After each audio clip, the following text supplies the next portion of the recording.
The depths of the ocean can be beautiful and terrifying.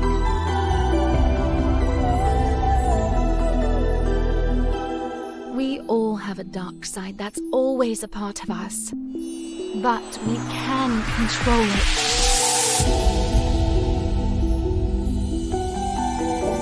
I don't care what others think.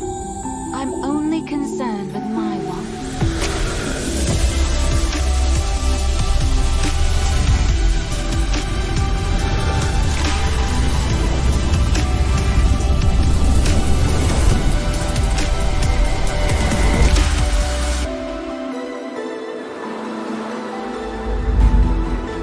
The weak are always eliminated. Only the strong can survive.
Battle Royale Dragon Ball Super is now available in PUBG Mobile. In this mode, players will experience a whole new kind of combat. Players can play as several Dragon Ball characters, compete in intense battles to see who will be the final victor. If you're trying to win, try going to an energy zone and see what random buff you get. If you get a health recovery buff, then it's a good idea to stick around and fight. Even without any recovery items, you'll be able to maintain a decent amount of health. During a match, players can also use attacks while battling with others. These attacks require ki. Players can collect ki from the map. They can also choose to replenish ki by charging it up themselves. Players also need to be on the lookout for upgrade materials. These are used to level up attacks. Attacks have a total of 5 levels. Level 1 to 2 only require basic upgrade materials to level up. Level 3 and above require advanced upgrade materials. The higher an attack's level, the more damage it will deal. There's also various support items that can be found in the map. For example, the Buku Capsule and Smoke Capsule. After using a Buku Capsule, you'll be able to fly a certain distance. It's really useful for initiating battles or running away. But be careful when you run into Piccolo. He has an attack that can snipe you from far away, as well as a dash that can quickly close the distance. Smoke Capsules release ball-shaped smoke, which can obscure enemy vision. This smoke screen can help you retreat or relocate. Don't forget about accessories. Accessories can also make your attacks stronger. More advanced accessories provide better buffs. If you play as Vegeta or Ultimate Gohan, who can already attack pretty quickly, you can enhance it with an accessory for an even greater advantage. If you want to increase your chance of survival, look no further than the Armor item. Armor provides extra health, which gives you an edge in combat. It has a total of 4 levels, and the higher the level, the more extra health it provides. Be sure to pick it up when you come across it. So, do you understand the gameplay and items a little better now? Let's play Battle Royale Dragon Ball Super together!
The depths of the ocean can be beautiful and terrifying.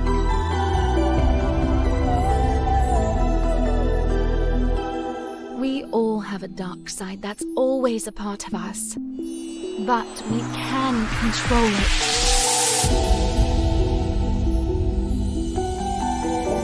I don't care what others think. I'm only concerned with my wants.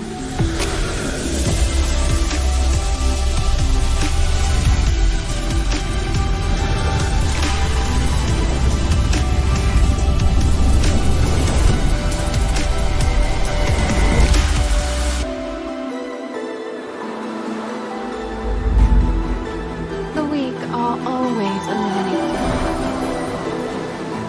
Only the strong can survive.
rivalry continues here at the grand finals of the PMSL SEA Fall 2023. Whether or not you're watching here live from Sunway Velocity or even at home from your respective countries, welcome everybody. And today we are going to be starting the day with the story of rivalry right here on the stage. Right, Muaz? Betul tu Tasha. Sekarang ni kita bersama dengan dua player dari dua tim yang berbeza walaupun mereka ni sebenarnya adalah kawan. So saya nak tanya dengan korang sekarang ni, ada ke tidak peminat-peminat BTR? Okey. Saya nak try satu je. Saya faham korang belum makan lagi, tapi saya nak korang jerit sekuat yang mungkin. Ada ke tidak peminat-peminat dari BTR? Okey, lagi satu peminat daripada GEEK fam. Oh Tasha, banyaknya peminat-peminat kita yang sekarang ni tak sabar nak dengar. Okey, diorang punya history mereka berdua sekarang ni. That's right. For you guys who don't know, these two used to be, I would say, buddies in the same team, but now they have been separated and playing in separate teams. Now, you both are from Malaysia. And what's it like playing in your home country? Let's start off with you, Hai. For me, honestly, I feel very happy because for a long time I haven't played offline in Malaysia, and this is the first time because the last time PMPLC my team not qualify, so now I have a chance to prove myself, and yeah, I feel very happy. Wow, okay, so basically, you guys know what it is, yeah? He's very happy right now to be right here at PMSL, and it's been a while. Yeah? That's right. They've done on ground right now. That's right. So, Damrud, apakah perasaan anda main on ground depan you punya fans and Betul. countrymen? Your family pun ada kat sini juga, Kalau bagi saya happy lah sebab sebelum ni mostly tournament online kan, and then kalau tournament offline tu kurang, so PMSL kali ni offline then ada audience lagi, so happy lah. Okay, so what he's trying to say is that he's so happy to be here at Sunway Velocity for the on-ground event. Tasha, I think it's not just them, but actually the both of us, we're actually feeling the hype from the crowd and being right here on stage with everybody. I don't know, man. I'm feeling great right now. What do you think? Yeah, that's right. But let's talk a little bit more about the history of these two players. Now, let's talk about you, Dam. Dam, last week I had an interview with you, if you remember, and we talked about how it feels for you guys in terms of being in different teams. You told me that whenever you guys finish a match, you guys will be comparing scores and sort of like bahad or like banter with each other about your scores. So let's talk a little bit about now, this week. Do you guys still, laugh at each other about your scores? How did you, what did you laugh at Yuhai boy, or Yuhai man rather, the last time you laughed at him? Kalau dulu, sebelum ni kami satu team, and then kalau PMSL kali ni waktu liga, kami selalu membahan lah siapa skor paling tinggi, siapa skor paling rendah. And then kalau untuk grand final ni, kami tak bahan-bahan. Dah bahan-bahan dah? Tak bahan dah? So he says that he doesn't banter or make fun of each other already. But, we were just talking just now as well. But what about you, Yuhai man? Do you still, banter with him? Do you bahan him? Or is it just like a Damrud being nice to you thing? Always, as always. As always. Dia Competition. belakang tabir lah orang kata dengan member kan. Actually with the friends, we love to do this kind of stuff, but usually, we gotta stick professional right here also. So I'm guessing that's it. I mean, it's a tale of rivalry banter. They have been playing together. So let's be a little bit more serious. Let's talk about your scores right now. BTR is currently at 59 points at 4th place, and GEEK Fam is currently at 52 points at 8th place. That's 7 points difference. And currently in the top 3 is 2 Thai teams. So first question I have for you guys is, between the two of you, siapa akan overtake siapa? Who will be on top? Ooh. Yuhai? Of course me. I'm gonna win. Of course him. Guys, kau rasa Yuhai akan overtake kah? Mesti. Agak senyap sikit. Damrud. Seorang je. Dia orang baru nak. Diorang tu Ada sebenarnya. ada sini satu. Kalau Damrud, macam mana dengan awak pula ni? Agak-agak untuk hari ni sehinggalah hari esok, boleh ke tidak tim awak kalahkan tim Thai ataupun sekali dengan tim opponent awak selepas ni? Kalau untuk hari ni, saya confident lah boleh dapat poin yang banyak berbanding kemarin. And then mungkin boleh potong lah sebab poin tak beza sangat. Okey, kau cakap sikit pasal tim Thai. Kalau kita ketahui, let's talk about Thai team. So for FaZe Clan, you guys saw from last week, tiba-tiba come back from 6 points in the league, dapat terus masuk ke dalam grand finals. Do you think you guys can beat their momentum and overtake them? What do you think you need to do in order to beat them? Sorry? Maybe Yuhai boleh, Yuhai, bagi awak sendiri dengan tim awak, apa rasanya strategi yang bagi awak sendiri boleh mengalahkan tim Thai, ataupun tim-tim lain untuk PMSL sekarang ni? How do I say? Bagi satu ayat pun boleh ya. Satu ayat je strategi kita orang ada coach kita orang, so we just do what the coach plan and we just follow him. Dam? Apa yang dia ada di depan bantai ya. Wow, he says that the most important thing is to just beat the heck out of all of them. So I guess it's two very, very similar players with very, very similar minds. We love to see it. If you guys are watching at home, let us know in the comments what you guys think. And for now, before we go, Yuhai, is there anything you want to say to your fans here in your crowd? You did tell me that your dad is here today. My dad is there. Mana? Ada? Oh, his dad is over there in the back. Aduh, terima kasih. Masuklah sekali. Lepak-lepak dekat dalam ni sekali ya. And Damrud. He hasn't said anything to his... Ya, ada. Yeah. Okay. To all the fans, thank you for supporting. We will do our best. And yeah, thank you for my CEO also here. He come here to support us and we just gonna do our best lah. All right, Damrud, what about you? Damrud, what about you? To give them fans, thank you sebab datang untuk support kita orang and kami akan buat yang terbaik.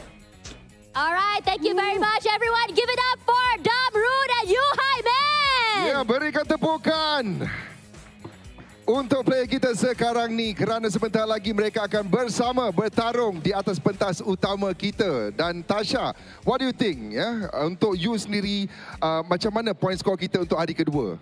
I think that is something for the casters to talk about. So without further ado, we're going to toss it to our casters. We'll see you guys in a little while for our first map of the day, Sanok.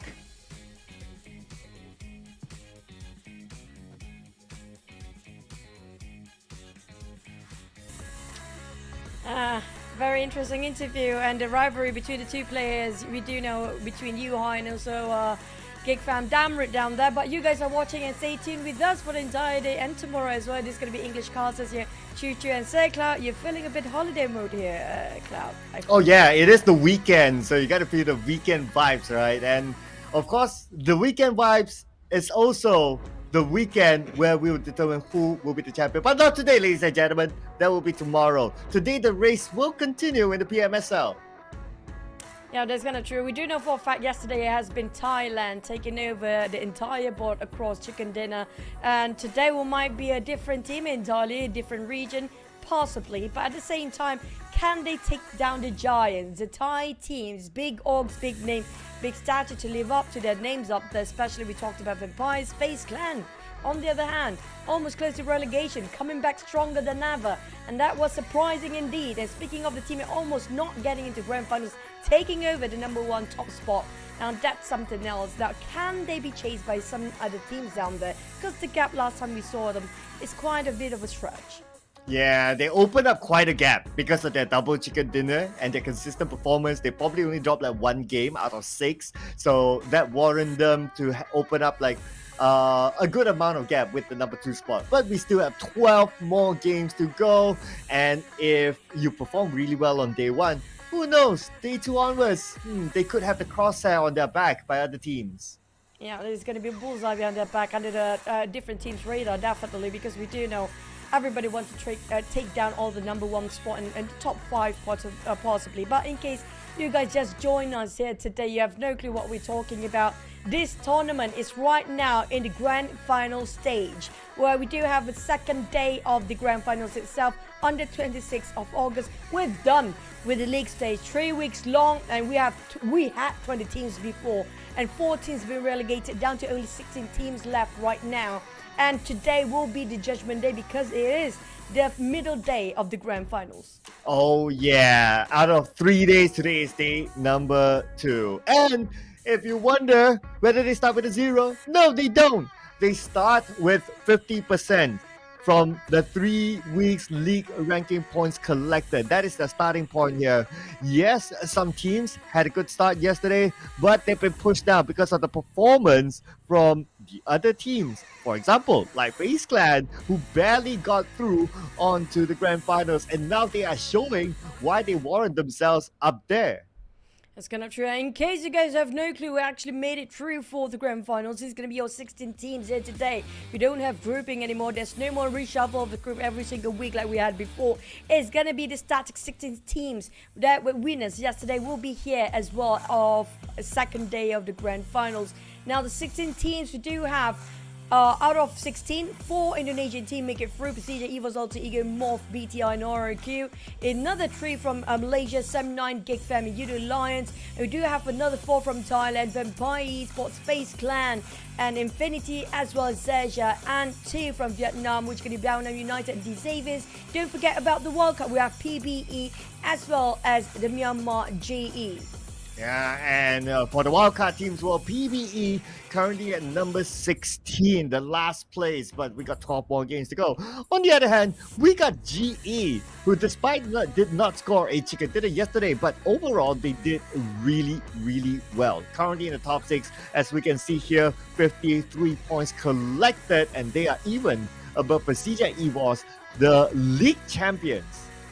But when it comes to the first second place though, FaZe Clan, even though they're starting off with 13th spot in day number 1 with only 13 points as their initial bonus points based on the league rankings, they managed to take number 1 spot flawlessly. We're talking about we don't see them making any flaw move. There's no error coming up from their first day, but will it be today since they got themselves bullseye behind their target? Now, speaking of Infinity and Vampires, top 3 is still going to be the ties for now. Well, and you speak about the tie, we have to compare the 2 Thai teams. Only a Thai team can take down another Thai team, and it's FaZe Clan, the Infinity, number 1 and number 2 in the overall charts at this moment. Obviously, the stats will favor FaZe Clan. That's why they are number 1 with a 7.7 average elimination as compared to the Infinity 5. That's quite a gap there if we can't think about it. And that also contributed to the average damage that favored towards FaZe Clan of 1,220 versus 1,091. A top 5 rate, 50-50 between the both of them, because so happened that both teams actually scored 2 chicken dinners yesterday. But when it comes to top 4 eliminations, it's going to be different plays from different teams entirely. But we do still have Vampire and FaZe Clan. No Infinity players up here. But RRQ chasing up to Tony K. There's going to be around 13 eliminations of difference. So going to be Tony K taking the podium spot for now, while Onzen's placed himself a bit too far at third place. And Levi, a lot of catching up to do. That's around 29 eliminations. That's kind of a gap between the first and then the 4th place. Well, that's the stats. Now, we're going to talk about the top teams inside of Sandhawk. And this is going to be the second last Sandhawk for this season of the PMSL. Vampire Esports topping the Sandhawk charts, followed by Yoodo Alliance, and we have XERXIA and a BTR. Vampire Esports, they scored the first chicken dinner yesterday inside of Sandhawk with 10 elimination points. Can they repeat it again? Because based on the stats, it does favor them. And so far, the most performing team is going to be FaZe Clan and Infinity for now, so the highlight will be focusing on them. But you have to give a lot of credit for FaZe Clan. Their grenades was remarkable yesterday. When it comes to Infinity, with Mela suddenly playing like the hack out of nowhere that we've never seen before, try to entirely bring up the name of Infinity up here on the podium spot as well. But FaZe Clan, they are a different team entirely. When we talk about them, when we had the interview with them, they mentioned about how they tried to come back the final week of the grand finals, trying to reset their mind, having a bit of a group discussion amongst themselves, and try to gain back the confidence they need in the grand finals. Yeah, you gotta give it to their mentality and their attitude to come back. The Infinity as well, you can't think about it. They start off with 14 points, so they're just 1 point above FaZe Clan. So they're somewhat in the middle pack / second page, but now both of these teams are number 1 and number 2. So the Infinity, pretty much a revamp of a lineup. Only Logan, the original member of the Infinity Glory Days, is playing, and yet they're still up there, challenging for the number 1 spot. But The challenge will continue here, Choo Choo, as we'll jump into Sanhok as our first game, and then we'll play 2 Erangles before we head on to a Maghrib break. We'll continue on with the final Erangle for today, and we'll end the day with 2 Miramas. Yep, 20 minutes of praise break for Muslims, and the non-Muslims or the other teams can actually try to have a bit of a reset when it comes to the mental adjustment towards the entirety of the grand final. But you guys watching at home, you don't have to worry because we have more for you guys, including the new beach and pool party team Royal Pass. If you can't get yourself with the axe suit or the ultimate set, it's okay. You still can score something out of the Royal Pass as long as you log in every single day and just do a couple of missions. Pretty simple in PUBG Mobile itself. Yeah, join the party and create your party attire. And if you have a party attire, you gotta have a party card. Get the Aston Martin X PUBG Mobile exclusive color scheme right now. Limited until the 13th of September. So time is running out. Get it right now because this is still the new collaboration with Aston Martin. Might not be new after that. Now, so don't forget, like I mentioned before, the Axe Suit, which could be the first time ever. Exclusive line, in fact, available up to the 5th of October. The MORPH Axe Suit, which can be the first time we showcase during this period of time. So make sure you can have your hands on it because something remarkable. Yeah, speaking about remarkable, 1 UC for the first daily draw. Yesterday was the first one, today's going to be the second one, tomorrow will be the third one. So get it right now, the PMSL Dream Chaser set, first draw, 1 UC daily. So if you did it yesterday, you can do it again today. If you did it today, you can do it again tomorrow for only 1 UC first draw daily for these 3 special days, ladies and gentlemen. So don't miss out on that special opportunity to potentially get the set with only 1 UC. Now, speaking of 1, 2, and 3, today is day number 2 here. We still have one more day tomorrow where we're going to end it up with a at the finishing line for all the players and teams out there after a month of grinding here. For me, today is going to be FaZe Clan because you have to give respect for the team.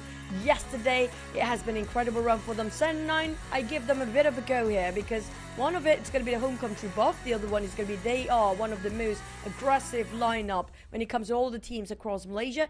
GE, I mean, what else we can say? It is going to be the one that I hope to lift the trophy by the end of the grand finals. Yeah, I think you read my mind as well for FaZe Clan and GE especially.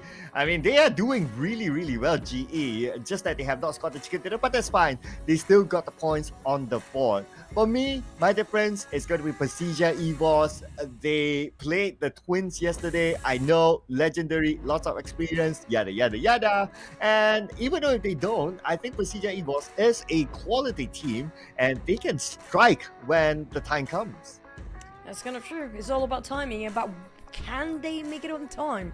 That's the biggest question because we do know time is not on their side as we speak. Even though yesterday is history, but every single mistake done yesterday will be haunting them today as well. Here comes Damn Brute. When it comes to average elimination, it's not up there. It's not up to par yet.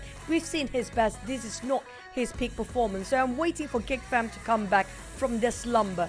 But the Infinity and FaZe Clan, we've seen their downfall and their rise up the occasion. They're rising up to the occasion, their downfall and their peak performance in the same league here. Yeah, they are rising up after this major overhaul of the lineup, and they are showing that they can challenge for the #1 spot. Amazing stuff indeed from the Infinity. Not a team that a lot of people expect to be up there, but so far so good. But this guy, Tony K, a lot of people expect him to be up there in the running to be the FMVP of the tournament. Vampire Esports, still not far away, so don't count them out just yet. I mean, Tony K, what else can we talk about? I mean, he's definitely not overrated, he's not underrated, he's definitely where he's at and supposed to be. But we're heading into the first game of Sanhok here right now. Are you guys ready? It's gonna be your first map of the day 2 of Grand Finals. Well, as surprised as you are, same goes for us. But no surprises that we'll start off with Sanhok here. Game #1, as the flight path is on top of Paradise Resort. That means T-Xavier GE potentially round 2.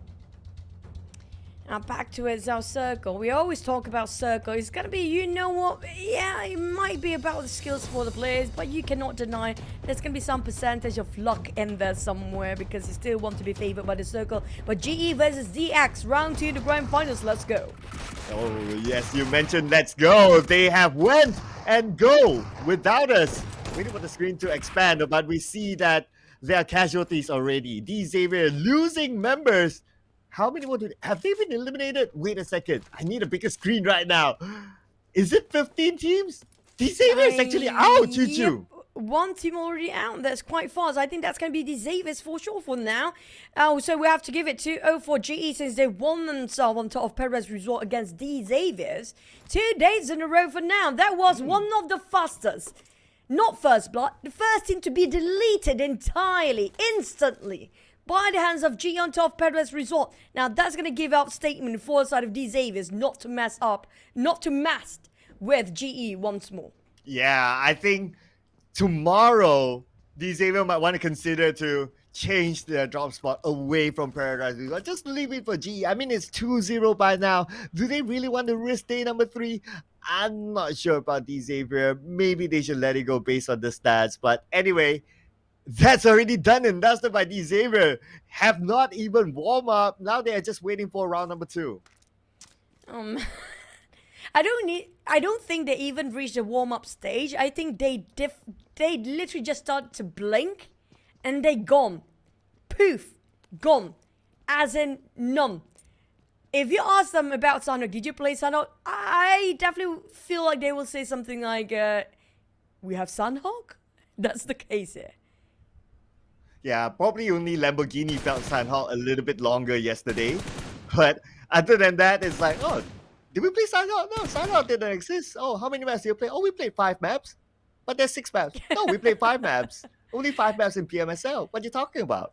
But at least they got some fight in them for DX before they went down. They scored themselves 1 elimination. That's more than enough for now because we do know Sunhawk is a bit of a wild card as always. Unpredictable. It's just, hopefully, for the side of D Xaviers, this is not traumatizing for them.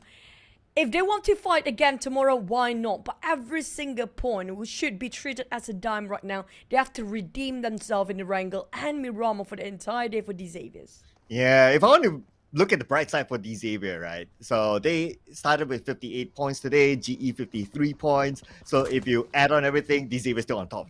Some bright side. But for BN United, looking for a bright side because they don't want to be at number 13, not the spot they want to be in. It's not within the PMGC slot at this moment. And unfortunately, they started off fighting against BTR. They traded one, but BTR got one back. So it's an eye for eye.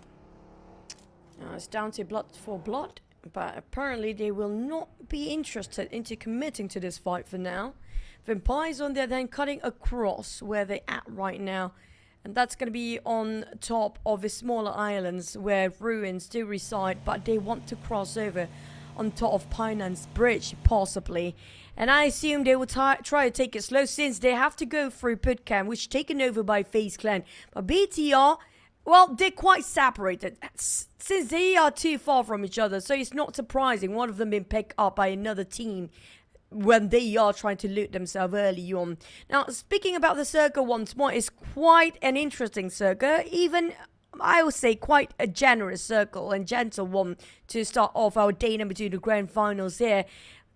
Possibly we might end up on top of Bookham or / Quarry in between those. If it happens to be on top of Quarry, XERXIA already have a wide spread for the entirety of the road to right on top of Quarry. But speaking of RRQ, we do have the southern part of the circle, a bit of a messiness down there between PBE and RRQ. Wow, taking 2 knocks out of PBE. Cool pops the smoke. Now reviving H2R.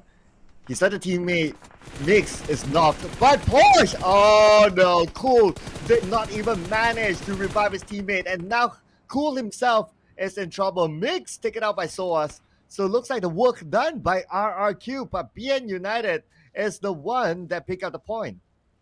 And this is quite puzzling for me since Belgium United, he dropped himself on top of Painan before.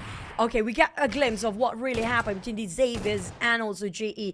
Wesker is just insane. That was remarkable, those shotgun, by the way. You can see how he cheered. He was surprised himself. I wiped out the entirety of DX. What just happened? Yeah, even Smile was like, he's not smiling, he's laughing there against the Xavier. I mean, the Xavier really got to figure out whether they want to challenge GE tomorrow or not inside of Sand Hall.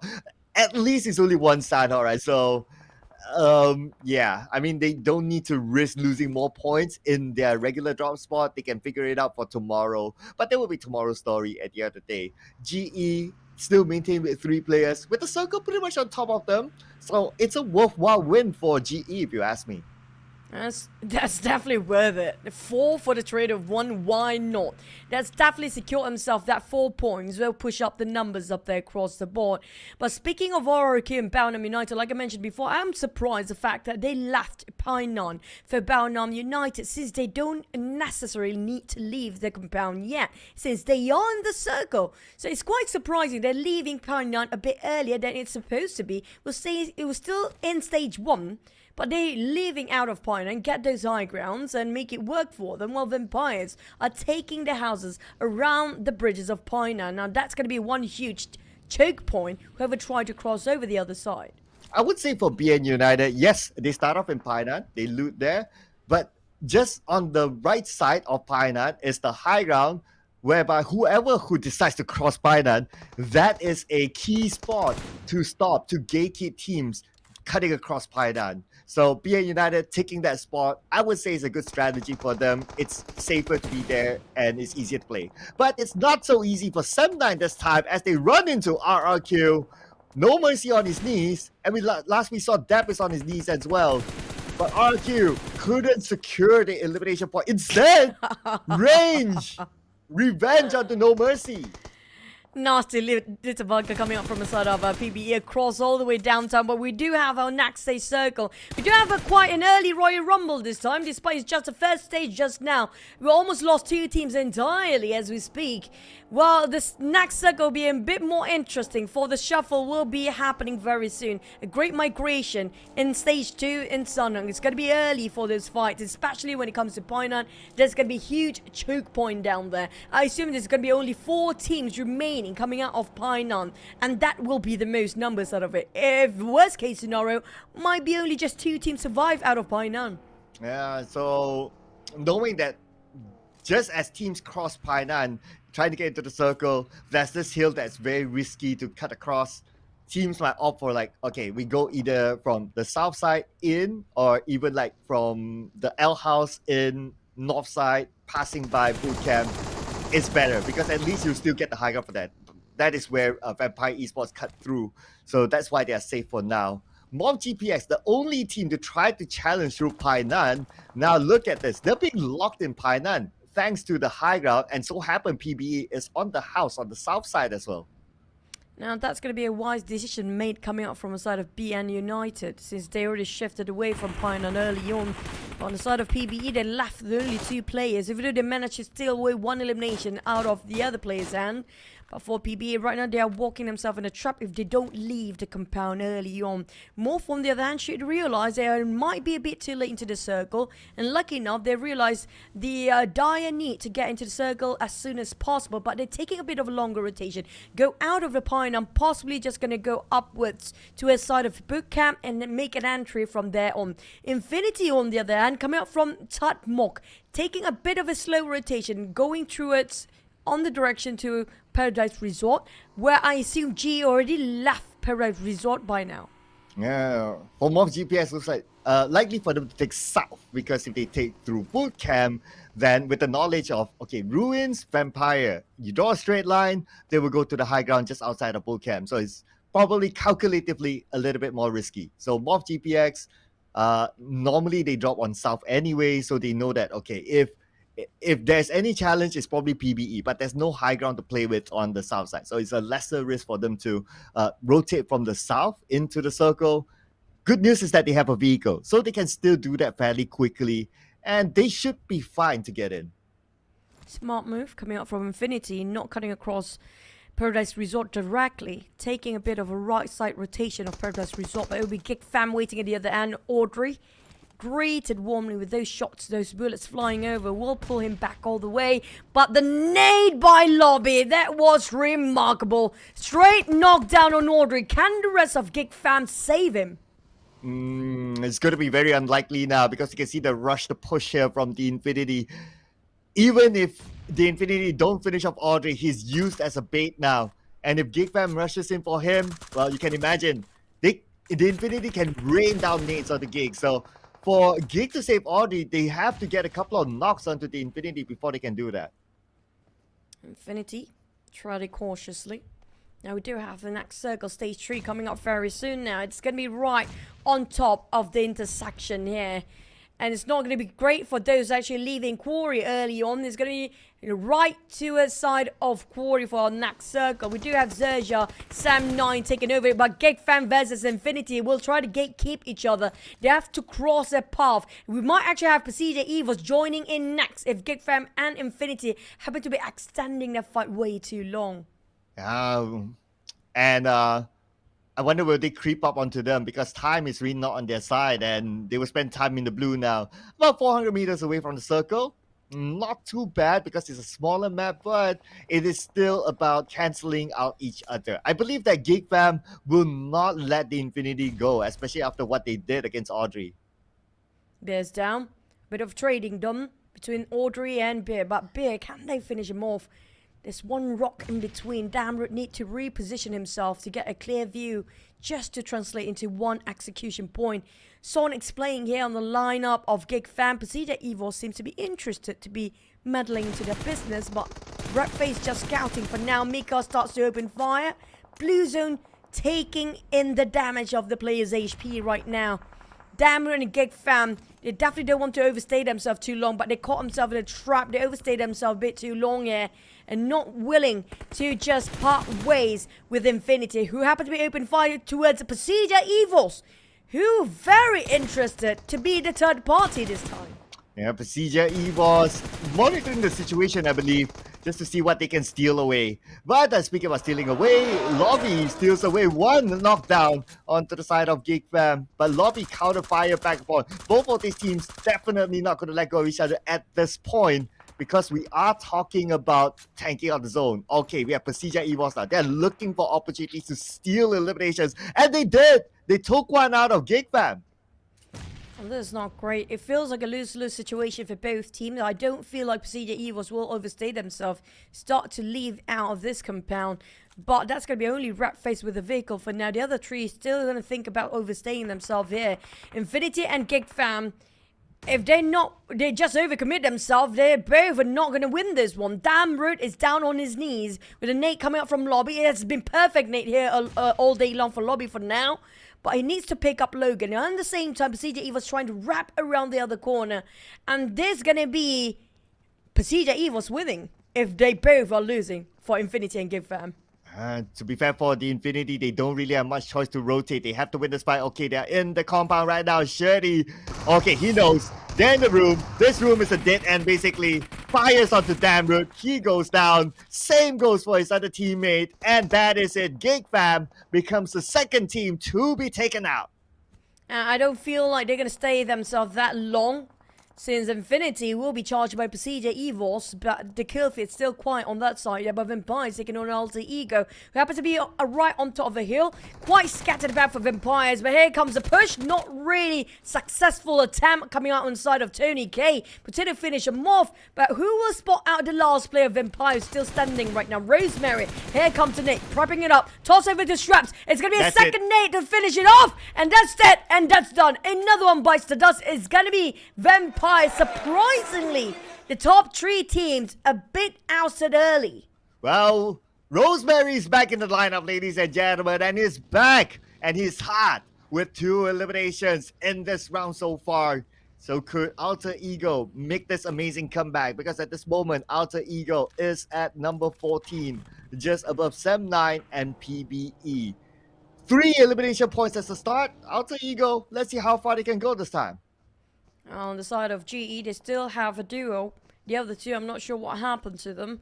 But playing alongside with the Blues, and right now nobody likes this kind of circle today. FaZe Clan will be the next contender. For GE, they have to fight across the other teams just now. Alter Ego Octa caught in the progress of transitioning himself into the circle. That's going to be FaZe Clan trailing behind them, with GE have their eyes on Octa as well. Alter Ego surrounded right now. Anywhere across the map, it's going to be somebody out there. Rosemary have to be clashing and colliding with Yoodo Alliance. That was a crispy spray from Magic Look. Rosemary cannot be helped by the other teammate since they are crossing themselves across the battlefield. Man, just as we talk about Rosemary's performance, unfortunately, he became the next team member of Alter Ego to be eliminated, leaving Potato and Fnatic. And now Sem9 is close by. I believe they heard the commotion. So let's see if Sem9 is interested. Looks like they are, with that tossing the molly. So that's a signal that they might go for it. FaZe Clan caught himself right in the center of this lake of quarry right now. Not the best place to stay here. Low grounds, everybody can visualize you from above. But they don't have any other options. This is the only way for them to just have a bit of a rest, have a bit of a breather for now to assess the situation. Well, RQ spotted out BTR. I think that's going to be a left side of circle here. And possibly the loss of BTR even. We don't see any BTR players remaining across the map. But the circle will shrink even further, while Sem9 taking out Alter Ego. They're always on the run for Alter Ego. Barely get to do any hunting down there, since they've been running away from another team to the other team. And that's what happens if it's Sandhawk and you still have this amount of players at stage 5. It is a small map. Speaking about running, MORPH GPX needs to run into the circle, but they caught 2 players from PN United inside the quarry itself. Rocky, he went down, but PBE will surprise MORPH GPX from behind. It's going to be Bluesing coming up from the back as well, and Sem9 being start to shooting to his side of PBE from behind.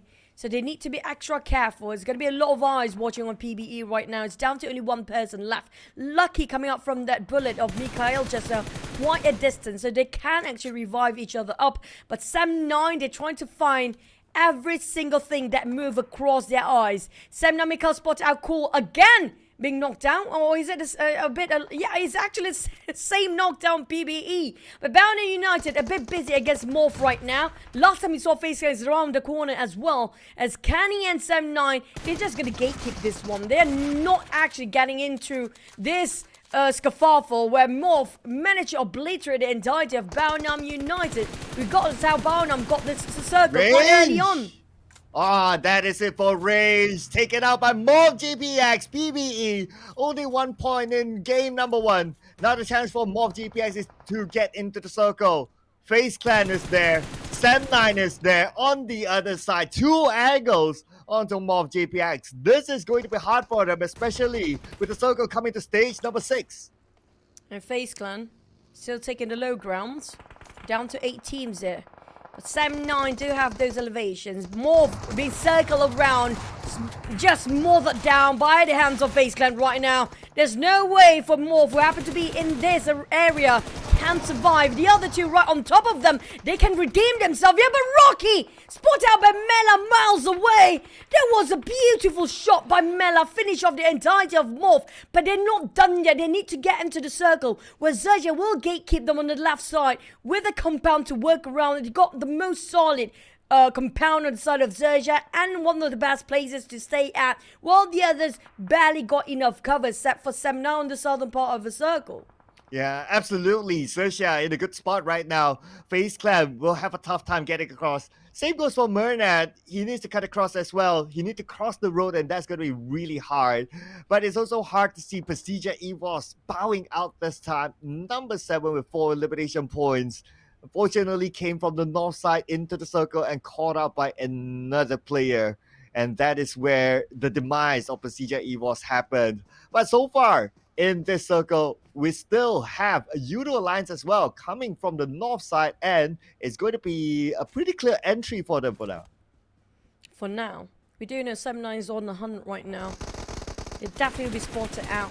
GE, that's going to be the last player standing. Monet, how can he get out of it? He got stuck himself inside of the blue zone and being cornered by the players right across him. FaZe Clan, they got the audacity to shoot somebody else where they need to get himself out of the blue zone as well. The moment they stand up, it's going to be GE trying to take fire towards their side. Same goes for XERXIA, attracting all the unwanted attention just now. Monet got his revenge back, and Sam9, Mikhail swap over to his rifle and back to his DBFs. That's to stop FaZe Clan for advancing, denying their entrance. Here comes the nade. Come out for both players of FaZe Clan. Here we go. Nade from Thumb. Where will it land? It landed on Ozzes, but not enough to knock it down. Now Thumb switches to an M4. Scopes out. Could not let a shot. But he has the DBS in hand. And Thumb gets 2 out of FaZe Clan, defending the high ground. I love the cheer from the audience, by the way. I love the energy. Saying goes the energy there coming up from the side of Sam9 right now. Still a full squad. Barely having a scratch on their cheeks as the other team tried to take them down. Yoodo Alliance down to a trio. But it's going to be Sam9 taking on Southern side. Capitalize over the compound. While on the side of XERXIA is still not attempting to take any fight so far. Playing this quietly as conservatives as ever. XERXIA just waiting for the top 2. Then they start to peek out. Here we go. Oh, Potato is still in the middle, somewhere among all his teams. Not spotted out at all. I mean, he is really counting his lucky stars now as he still has the circle so he can hold on to it. Sam9, Yoodo Alliance against each other. We can see the movement here from Sam9 opening out the flanks on the right. We got 2 players at the forefront against Yoodo Alliance. All of them somewhat within the circle. Mikhail, kind of low, needs to retreat into the circle. He's slightly away from it. But look at the current circle. XERXIA doesn't have it. So that means XERXIA will make that move as well. On the side of Yoodo Alliance being squared out. Potato, that's going to be last player. Volta Eager spotted out by Dap. Piece of cake for him to finish it off with a very, very easy sprays on top of it. Sam9 spot out Yoodo Alliance amongst those smoke.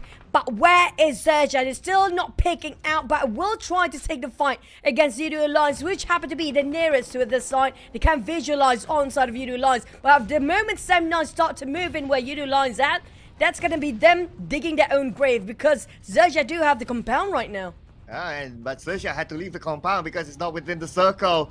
But they managed to get a knockdown to Oleo. Okay, that's a slight opening there for XERXIA to move slightly forward. We are in stage number 9, ladies and gentlemen. No circle after this. It will close entirely. So these 3 teams will need to settle the score. Yoodo Alliance players being revived down there. Another knockdown again by the side of Sam9 and XERXIA. Yoodo Alliance been hammed down, sandwich between 2 teams. Here comes a spray. RNJ's down. CS Sharper. Where are the rest of XERXIA to follow up? There's going to be 1-to-1 trade, 2-to-1 trade. My God, Yoodo Alliance, if they slither of health remaining, he still got his fight back. Kenny with another player remaining. XERXIA down to 1. What is happening? They had a full squad. Sharper, can he make it happen? But Tom down on his knees. XERXIA is obliterated. Sam9. They won the chicken without the fight. Oh man. The distraction between Yoodo Alliance and XERXIA helps Sam9 to come in as a third-party cleanup crew. And it's not only the chicken dinner, they scored at least 10 elimination points, probably more than that. Opening up the day for Team Malaysia to receive the first chicken dinner in the PMSL Grand Finals. That was arguably one of the fastest Sandhawk witnessed throughout the entirety of the PMSL tournament. Not just the Grand Finals, not including the league itself. Stage 1 team out.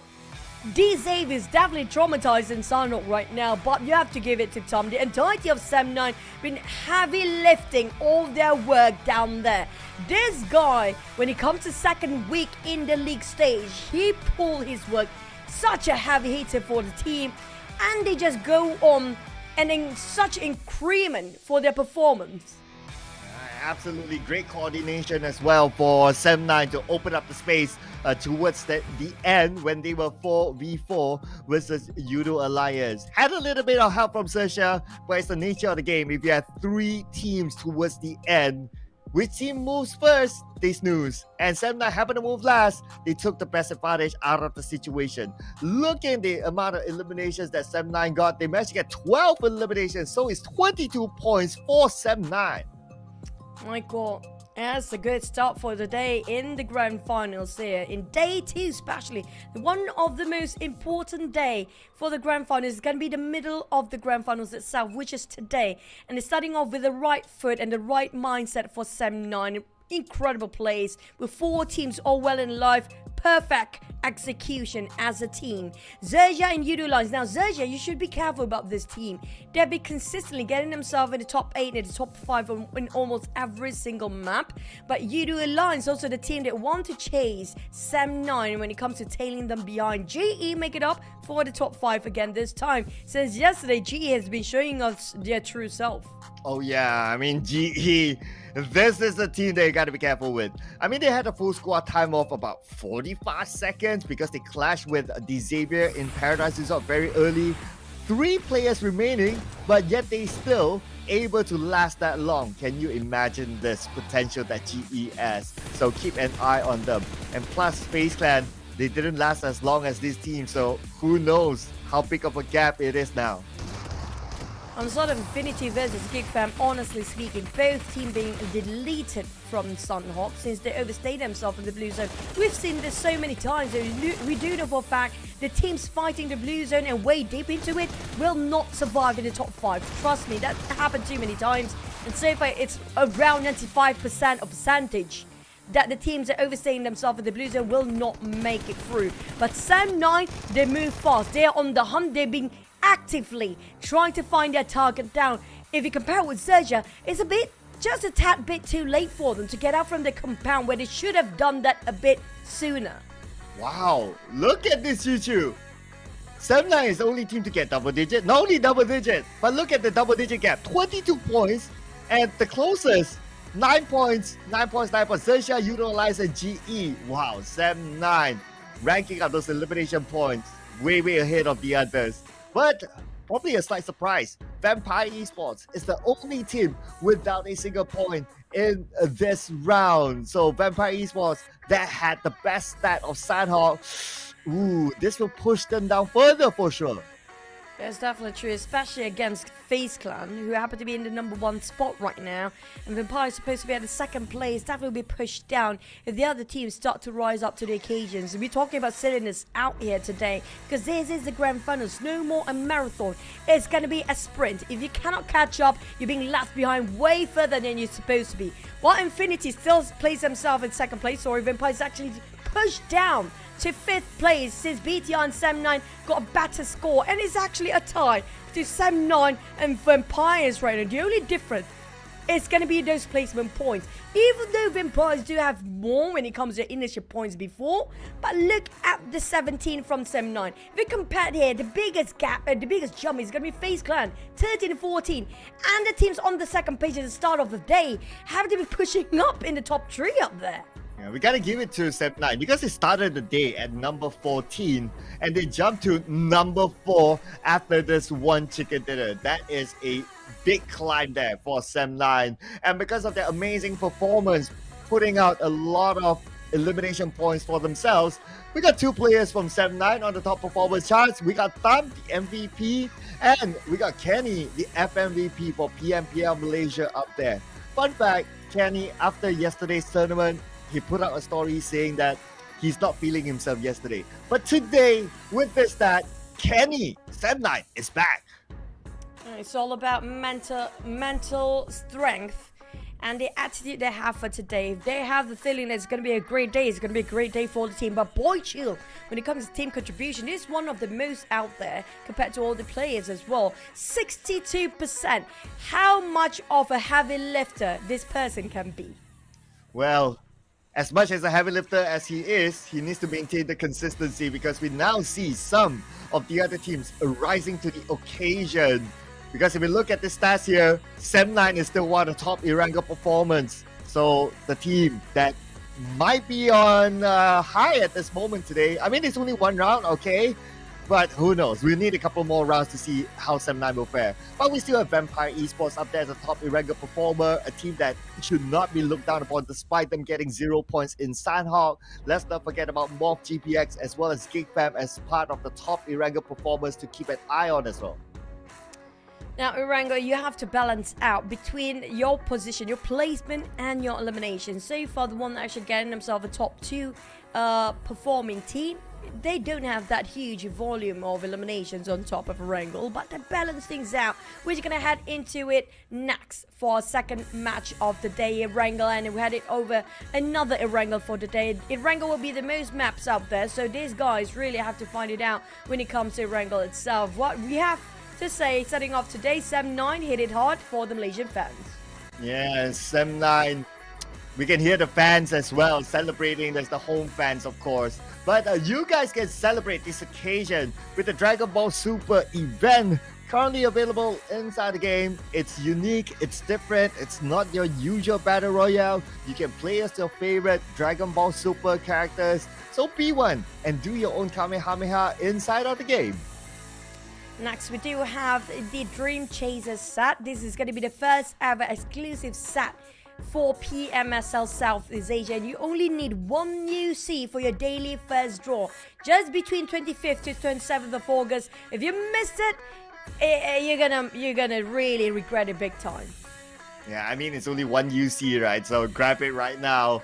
Don't miss out the opportunity. We told you throughout the season that it might end after the PMSL, so you know, it's already second last day of the PMSL.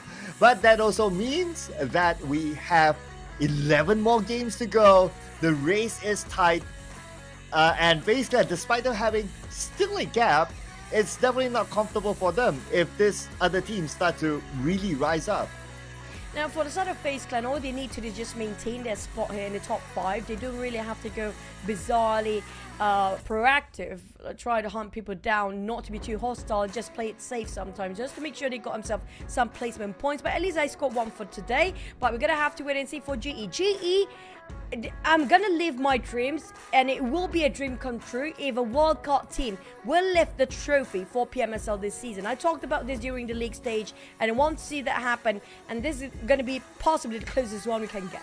Yeah, I mean, GE, this is the best version of a GE that we have seen after multiple seasons. So if any possible chance, it is this season. Well, in the future, of course, we don't know. But out of all the previous seasons, this is their best chance of scoring big, of winning it back for Myanmar, the only team from the Myanmar region.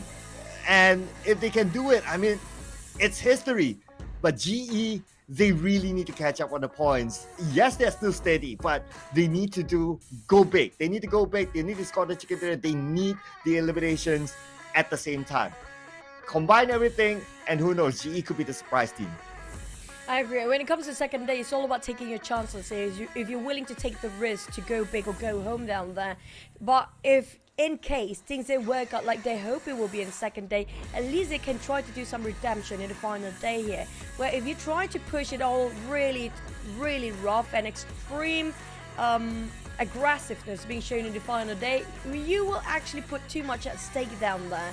Where this is today is the best day for them to try to push the numbers up, and maybe the main objective will be try to get as much as elimination as possible, despite of the placement points, because tomorrow you can focus on placement points for most of the teams down there. But for the side of PBE, they have to play it safe. Oh man, PBE, yeah, because winning fights is not their best suit, unfortunately, and we've seen this since the league stages. So their best is, like what you said, play it safe. You know, if they can somehow slide into the middle, be quiet there, and go for placements and hope that they can still somehow get into the PMGC slot. And if we talk about the PMGC slot, yes, it's a top 6, but let's not forget, if the PMGC team that qualified through the PMGC point is in the top 6, the slot will go down. So actually, there's a lot of slots, up to 11 slots available for teams to get. Yeah, we do know some teams quite qualified based on the PMGC points due to the gap in the first, second place down there.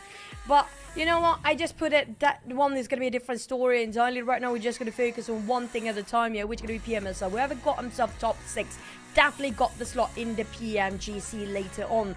When it comes to the points later, now that's going to be a different story for now. Sem9 is going to be a stats, 3.9 for the average elimination. Quite a decent amount of it. When it comes to numbers, they're definitely in the top 4 and the top 5. Damage-wise, average, each one of the players almost dished out 1,000 damage all by himself. But I do want to see if there's any swaps. So far, we saw a glimpse of these Avis just now. Things are not doing so great, but at least it still got the mood going cheery up there, a bit jolly. You can see the Lamborghini smiling, but can we see the same thing here for Alter Ego? We didn't see Rosemary played a lot yesterday, but it feels like Rosemary is back in day number 2. Yeah, at least you start off with 2 elimination points at least in Sandhawk. So probably getting his footing back here. But Erangel will be the big challenge because it's a bigger map, it's a little bit more balanced, so everyone has similar opportunity to gain points in this map. Unless you get a really iffy map like a mid-30 circle, that's probably going to be a different conversation. But in general, Erangel is still one of the more balanced map around. So if Alter Ego were to score, this is the map that they need to do. Now, speaking of the map here, Erangel definitely one of the favorites coming out from the Indonesian teams down there. So this is where they want to score the most. But at the same time, we do know Vampires are hungry to get themselves the trophy. Despite they got themselves back-to-back PMWI champions, one of the best, arguably, in the world right now. But they still cannot secure that #1 spot in Southeast Asia. That's going to be their driving point for the side of Vampire Esports for now. Rosemary and Alter Ego. Will this season be their downfall? Last season they were champions. What happened to Alter Ego this season? We're gonna have to wait and see. We're heading into Erangel here right now.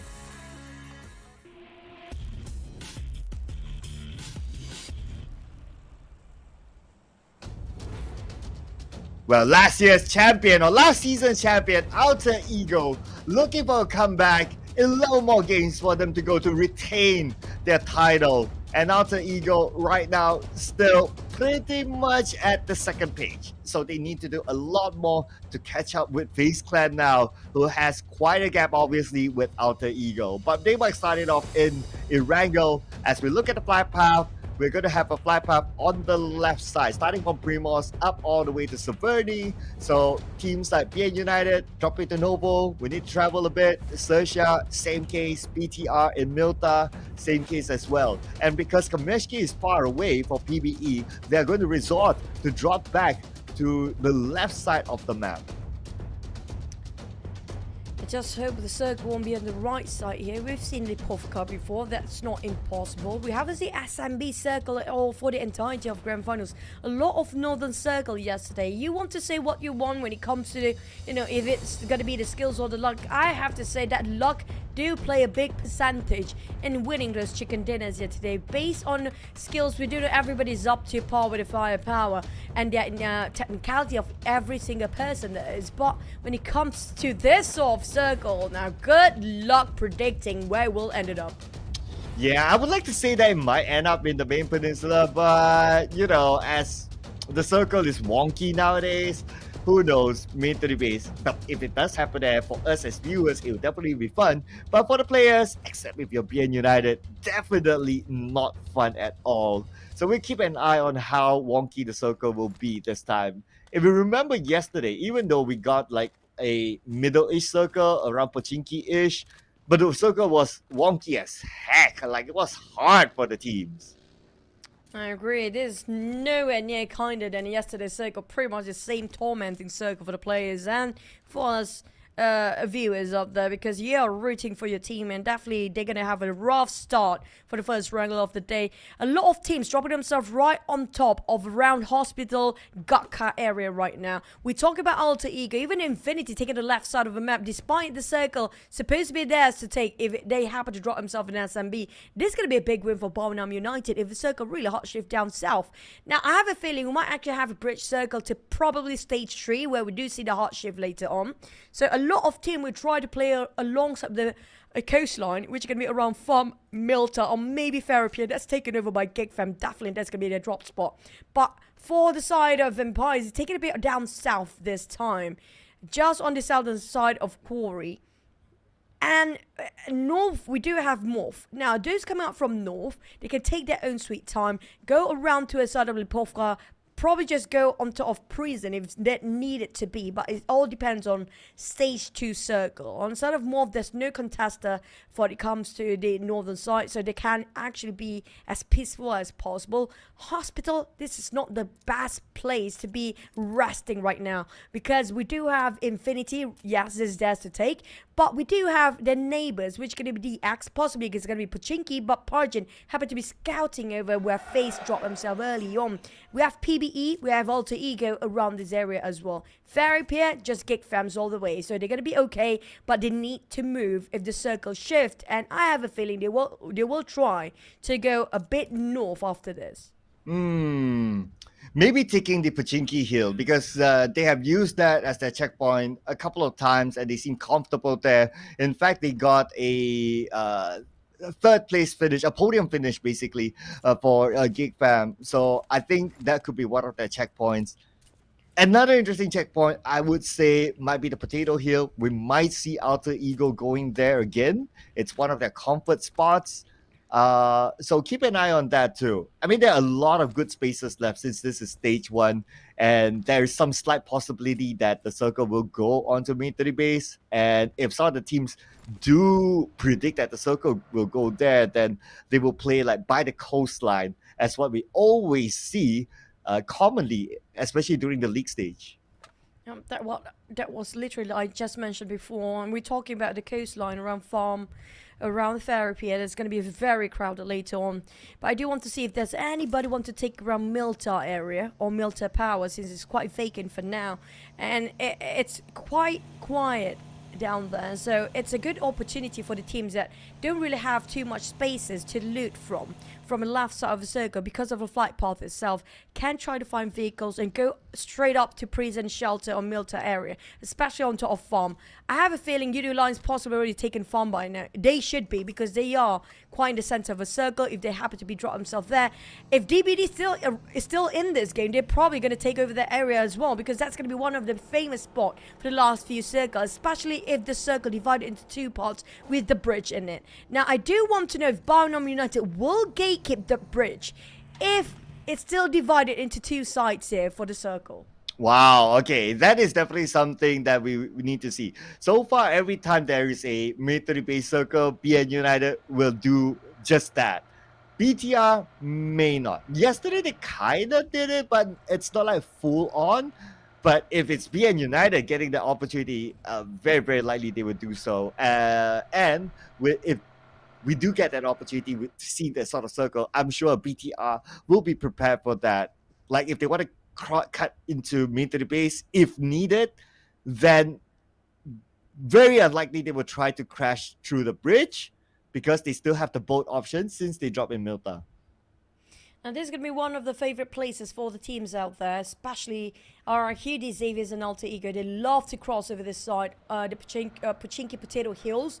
But we do have PERSIJA EVOS tailing GE from the back here.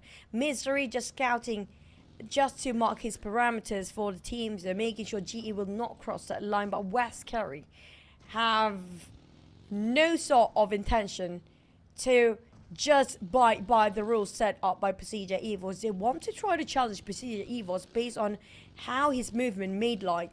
But at the same time, being a bit more careful, a bit cautious approaching PERSIJA EVOS and just trying to gain some sort of information to relay back, to feed back towards the entirety of GE for now. FaZe Clan start to move, despite they are not that far from the circle. They're cutting across ruins like usual, and they can drop themselves on top of ruins if they need to. I'm not sure where is Parjin. Last time we saw Parjin, he dropped quite separated from the rest of DX. So I assume Parjin possibly trying to find himself some vehicles, and possibly he's already back in Pochinki for now. But FaZe Clan and DX is a bit too close. And Alter Ego versus PB. Where is this fight going on? It's going to be on the left side of the circle. Well, you got your answer now. Looks like it's a long range from Alter Ego. But with that one, not long range or not Alter Ego is coming in. They do have Rosemary in their lineup. So Rosemary is a player that does well close range. She'll be happy to take this fight. They're trying to find the second knock. Okay, Nate on to Mix now. Cool taken out by Potato. And Mix will be knocked down by Fnatic. 2 more from PBE left. Alter Ego, I wonder do they have the information? They should. Yes, they do. So now it'll be relayed back to the front soldiers, and this is it. PvE wiped out by Alter Ego just by one single push. Good teamwork showcased by the side of Alter Ego, with Doctor giving a bit of a monitoring at the back line and support fire, and not just giving some sort of information to the rest of the team trying to push in. But the circle happened to be shifting upwards this time. Belgium United, you have to leave right now. If not, you're going to be late into the party. While the rest of them, GE, taking right in the center. I'm surprised RQ leaving a bit too early, since school happened to be one of the hottest spots supposedly in the circle. Well, they went to Potato Hill, so it looks like they're switching it up. And I think that's absolutely fine. I guess whichever they're comfortable with. And sometimes we do talk about like, okay, teams switching it up, not to be predictable. I guess RRQ is doing just that. And a switch is definitely needed for RRQ, because if you look at like where they are right now in the chart, they're at number 14. Whereas RRQ, we remember like during the league stage, especially in week number 2, they were superb. So this kind of performance, I'm sure it's not acceptable for themselves. And for them to change up, try something different, I think it's an okay move from RRQ. And they have been trying that since the final week in league stage, trying to get into the center of circle as soon as possible. That's sort of the most efficient tactics played by Indonesian teams right now. Everybody wants to be in the center, but FaZe Clan happened to drop himself right on top of school, where D-Zave is just around 400 meters apart where FaZe Clan is standing right now. But we do know there's going to be some teams coming in very late, including Belgium United. BTI is hovering around the edge of the circle. MORPH, on the other hand, a bit too far off, but coming out from the northern side, it's quite vacant. So MORPH, they definitely will go in an entry towards the northern side without any problems at all. Unless if Belgium United decided, you know what, we're going to go around shelter, go up and take the northern side for ourselves. Now, that's going to be a bit of a problem for MORPH. I believe MORPH might have crossed the bridge, so not too sure where the checkpoint is at right now. The last time with this similar sort of circle, the checkpoint is on the house on a hill on the left side of Yasnaya. They could potentially be there. Let's see how far does BN United go. If they go all the way up there, then it could be a clash between them. So far, they seem to be somewhere between. But for the Infinity, they're kind of comfortable in the circle. I guess this is where they'll park themselves for now. Oh, wait a second. No, they're not in the circle. Okay. So they have information that Alter Ego is in front of them. Now, stage 2, still big enough. They can decide to move somewhere else. Last time we saw the teams are not actually in the circle from the west side. It's going to be Infinity and XERXIA as well. I'm not sure where XERXIA rotated himself to. Possibly also on the northern side, cutting across school right now, since whoever tried to cut across straight into the center of Medusa intersection, where the circle happened to be landing themselves in, it's going to be a tough one for them. Look at how crowded it is when it comes to entering, cutting across Potato Hills of Pachinki. There's going to be too many teams down there. So it's smart move coming from XERXIA, who happen to be favored and blessed by the circle even. MORPH, XERXIA, and GE, who's happen to be taking the northern side, will be happily taking this circle for themselves. But the ones coming out of Farm, Shelter, and Milta, right side of the circle is the most problematic one this time. And just because of how the circle shifted to the left, forcing the teams on the right to move. And that's where we'll see action coming soon, I believe. The Infinity going through the south in. Okay, they're still kind of deciding, doing scouting work, playing a little bit cautious this time, because the Infinity, they are close to FaZe Clan, so not a good time to drop the ball. But BTR, Sem9. Sem9 now has the circle advantage, so pressure onto BTR. Just got themselves those chicken dinner. Now we don't want the curse to jinx them, do we? BTR spotted out by another team. It happens to be a lot of team just taking the bullets into between these two teams. Sem9, the whole cavalry is there. Nobody's been knocked down yet. Yuhai and Boychill taking the front line. Tom trying to go for flank, but he's spotted out by Satar. Great spray by Satar. Flawless, crispy even. No trade coming out from the side of BTR, but finally got one. Boychill make it 2. A discount on 1. 2 nade drop by the side of Sem9, making a bigger damage on BTR side. Here comes the push. Sam9 Kenny tried to flush out the second floor players, but Dab got in and bridged into the ground floor. And Sam9 already penetrated, but they spotted out Sata in the corner. Sata, he's being spotted out, cleared up those doors, but the corner's not being cleared by Sam9 just yet. It's gonna be Sata clutching out for the entirety of BTR. Okay, he has still one more to go. He goes out to the second floor to reload and reset himself. Fine time. Okay, let's see here. Can Mikhail pull off a big one against Sata? Mikhail seems to have a nade in hand, but Mikhail picks up his teammate. Okay, great move there, but Sata has a nade as well. But I don't think the nade will be able to land with this angle. So Sata is just preparing in case they come up. But oh, he landed it on the Kenny. All right, 1v1 now. Sata. Oh no, Sata! He wasn't prepared with the DBS, and Mikhail counterfire upon BTR. Mikhail clutch it out for Sunway, but Yoodo Alliance has arrived.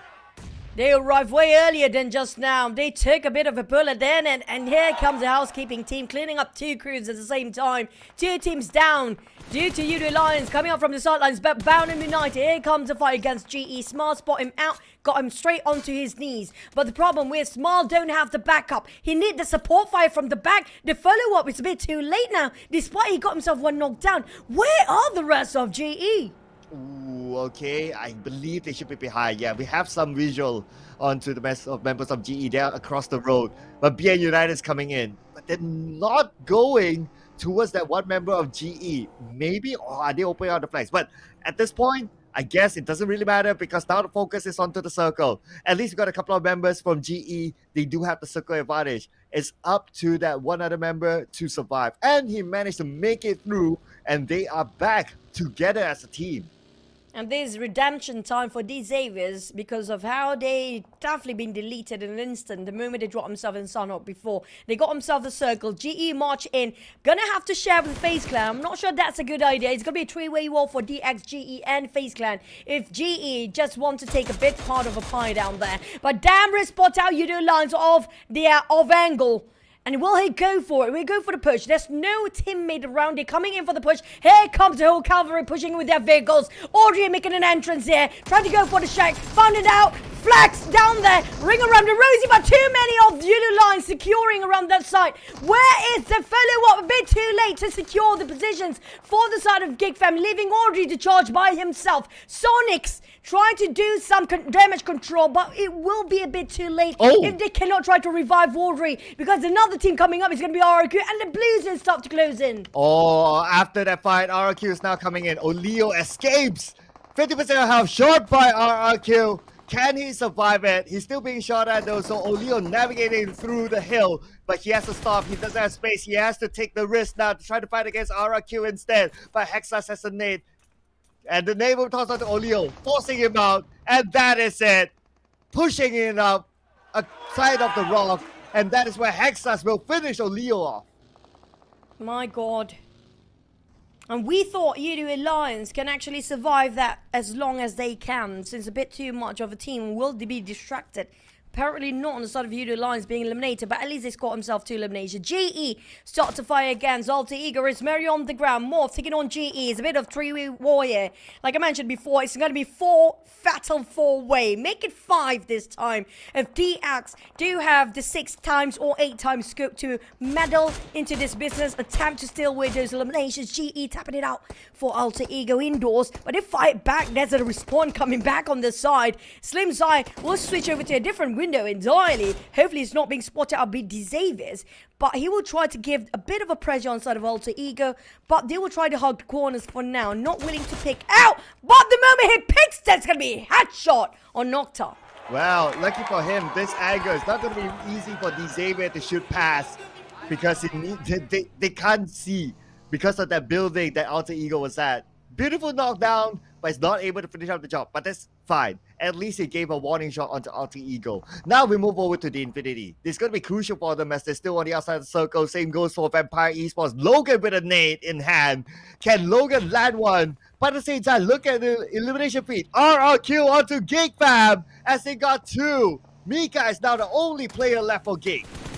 RQ just casually passing by Infinity. It takes another tie to take another tie team down. XERXIA is butting into the business, and the Blues are closing in on Infinity side. They cannot take this too long, but Shirty has just run down one of the players, but Vampire's definitely not happy with that. Ring around the rosy, we go once more. Vampire's down to 3 and down to none. Vampires, this is going to be detrimental for their overall rankings. Oh, this is bad, and plus they lost to the Infinity, who's on top of them. They will pull away. But now the challenge is for the Infinity to get into the circle. They got RRQ eyeing them. XERXIA moved in, so now XERXIA has the circle advantage as well.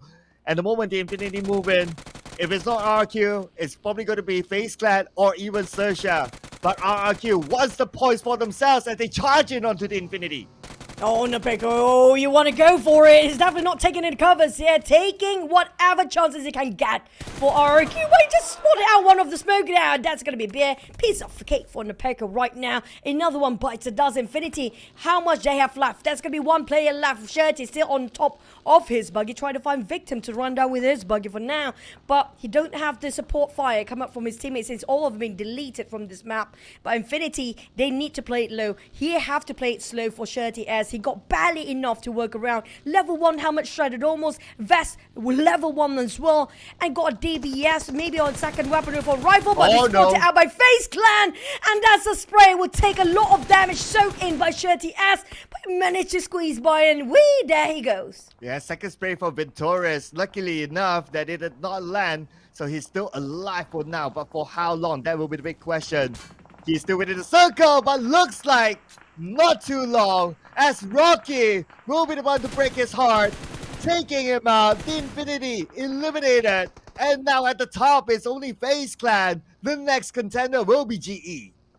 For RQ side, they scored 7. XERXIA at 0. They have been proactively trying to find a target, but it's just so hard for them to visualize based on this terrain. So they need to get out and try to pick out. But the problem is, FaZe Clan dominating over the circle in the center, divided into 2-2 formation. They're capitalizing over the circle on top of school. This must be devastating for RRQ since they left school early on, but it just shows how supreme they are with the compound surrounding the school area with 7 eliminations in their back. So they want to go for more. They are on hunting mode right now for RRQ on a rabbit. But Bownham United playing it indoors. Here comes Mod spotted out. One Molly down to Boo Boo. Cleon's going to be the next target. One more down for the side of MORPH, and they're down to only possibly just 2 players. Rocky and Cleon. A bit separated. There's no way they can support each other now.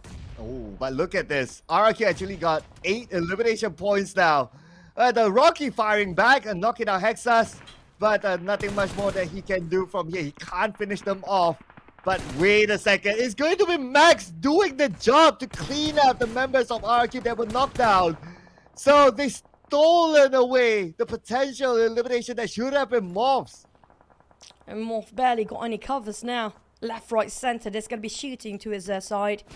Everywhere there's bullets flying. Rocky taking advantage around this very small window where RRQ not being spotted out by them, and try to just take them out.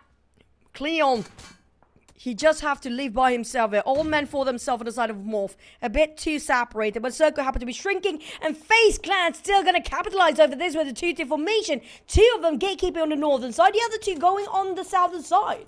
Well, FaZe Clan shifting their strategy to play in a bit of the circle nowadays. It's been bringing them the rewards. But let's see if they can defend this sort of area, because now teams are getting closer and closer. MORPH from the high ground, still putting pressure onto MORPH GPX, trying to get more out of this. They managed to get a knockdown to Cleon, but potentially Max could steal it, tapping onto Cleon. Last capital health, and Cleon, who will get it? Still waiting for the elimination feed to run. Bit of a trade coming in from GEEK and XERXIA. Megamind and Chopper will be helped by LC and RNJ at the same time. They do have some cover, small shots even. These Avies, on the other hand, committed to just pin down on XERXIA, where XERXIA hand down with the FaZe Clan and DX at the same time. They barely got any space for themselves, barely got any covers here. How to fight 2-way war with 2 men knocked down at the same time. The smoke will dissipate any time now, but the moment the smoke clears things up, it's going to be a clear view for FaZe Clan in these Xavier to shut them down. They need to make it quick. They need to find an escape route to get out here in the first place and leave the compound behind. Just go up towards the center of a circle, a bit more towards the right side than the left. The Xaviers will not give them any leeway to leave here. RNG being spotted out, but here comes the counter fire from Zerja. They managed to reset all four. Oh man, it's hard for Sersha right now. FaZe Clan is overlooking them. And now Xavier, Chua goes in at the forefront. Chua gets a knockdown to MC. Can they get more out of there? Shopper knocks back onto Chua, trading it back. We got RNJ with the DBS, but he's kind of low right now, using the smoke to buy time for himself to reset. Lamborghini has a nade. This nade could be huge. The nade will be tossed, but nobody knocked out by the nade. RNJ not stopping yet with the DBS, trying to get Lamborghini. Lamborghini 1v1 against RNJ. And RNJ won the fight, but this is time for FaZe Clan to come in.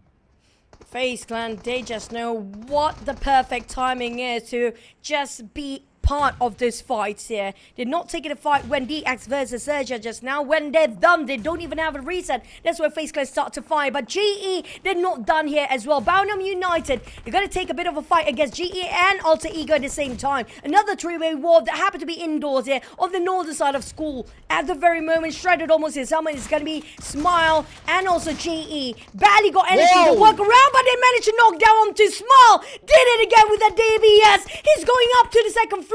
Trying to just reset himself while Alter Ego have his eyes onto the side of GE. This is going to be the last play of GE. Try to make a miraculous play for the team again. Smart did it yesterday against MORPH GPS. Can he do it again today against BN United? Smart is the last man for GE.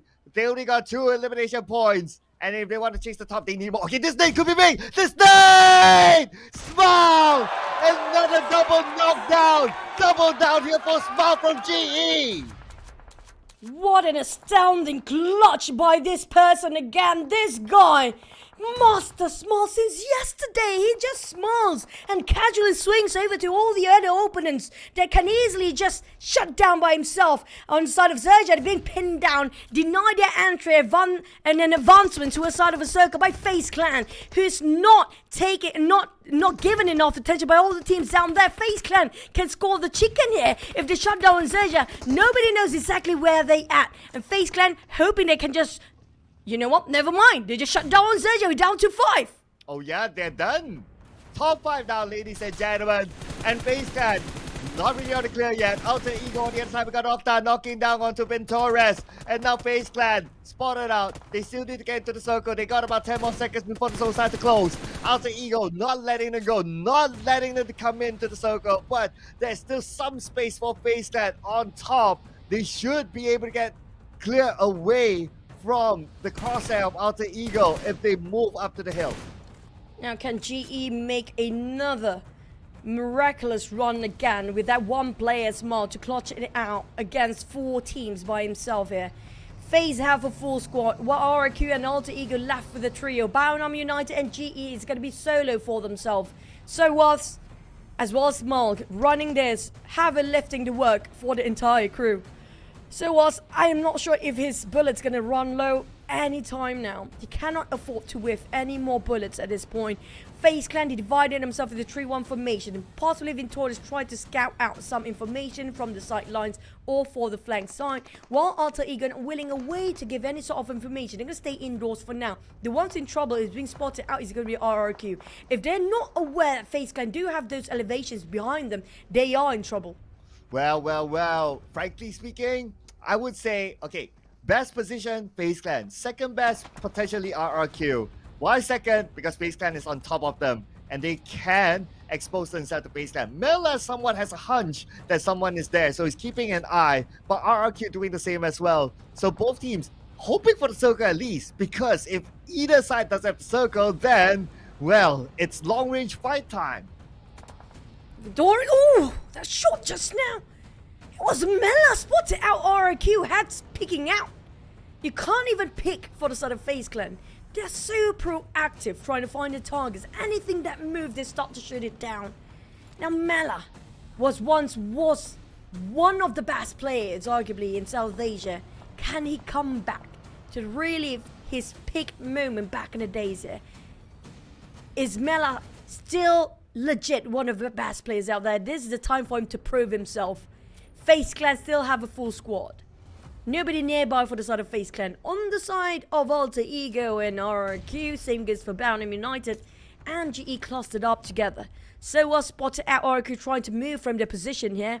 Try to stop them from moving and force himself inside of a blue zone, while RRQ, a bit isolated from the rest, going out of a circle, might actually go yo-yo in, but here comes a push from FaZe Clan, gonna take Alter Ego out of this building now. And RQ saw the push from FaZe Clan, meaning that they are clear to move in as well. They do the same, but they do it on the right side instead. Now it's Alter Ego and FaZe Clan. RQ, on the other hand, they have BN United to deal with. Fnatic now going up to the second floor together with his teammates, trying to find a good angle in case anyone comes up. But they spotted out Onsen, who was on foot. Potato takes him out, and Onsen definitely will be eliminated. Onzas, he's supposed to be the watchman from the outside to feed all the information, what's happening around the building, since all the other teammates are getting into the building to go in for the rush, but he's been caught instead, so they are going blind for FaZe Clan. No information from outside of this building for now. They have to fight Alter Ego, while Alter Ego will try to defend this as long as they can. GE, he's going to stay there for a bit. We do know GE Smart is going to be a loner for now. He definitely don't want to be part of this. But on the side of RRQ and Alter Ego, same goes for the side of FaZe Clan. They're down for 3. Spotted out by Potato. Finish off Onzas just now as an instant. RRQ, they definitely being focused by Alter Ego and FaZe Clan at the same time, because the odds are when you happen in the same building, have multi levels of it, nobody wants to pick downstairs. They're going to see what's on the outside. Oh, here we go. Nade from Fnatic. Onto Momon. Ooh, Momon clipped, but not knocked down. Fnatic has another nade in hand. This one should do it, but Momon moves away. He knows he's too low to take out another nade. Fnatic, he comes in, but the door is closed, so he can't get a good vision. Okay, nice teamwork there from Potato. Knocking down the door. Fnatic tosses a nade inside, but it's Octa, the one that gets knocked down by Momon.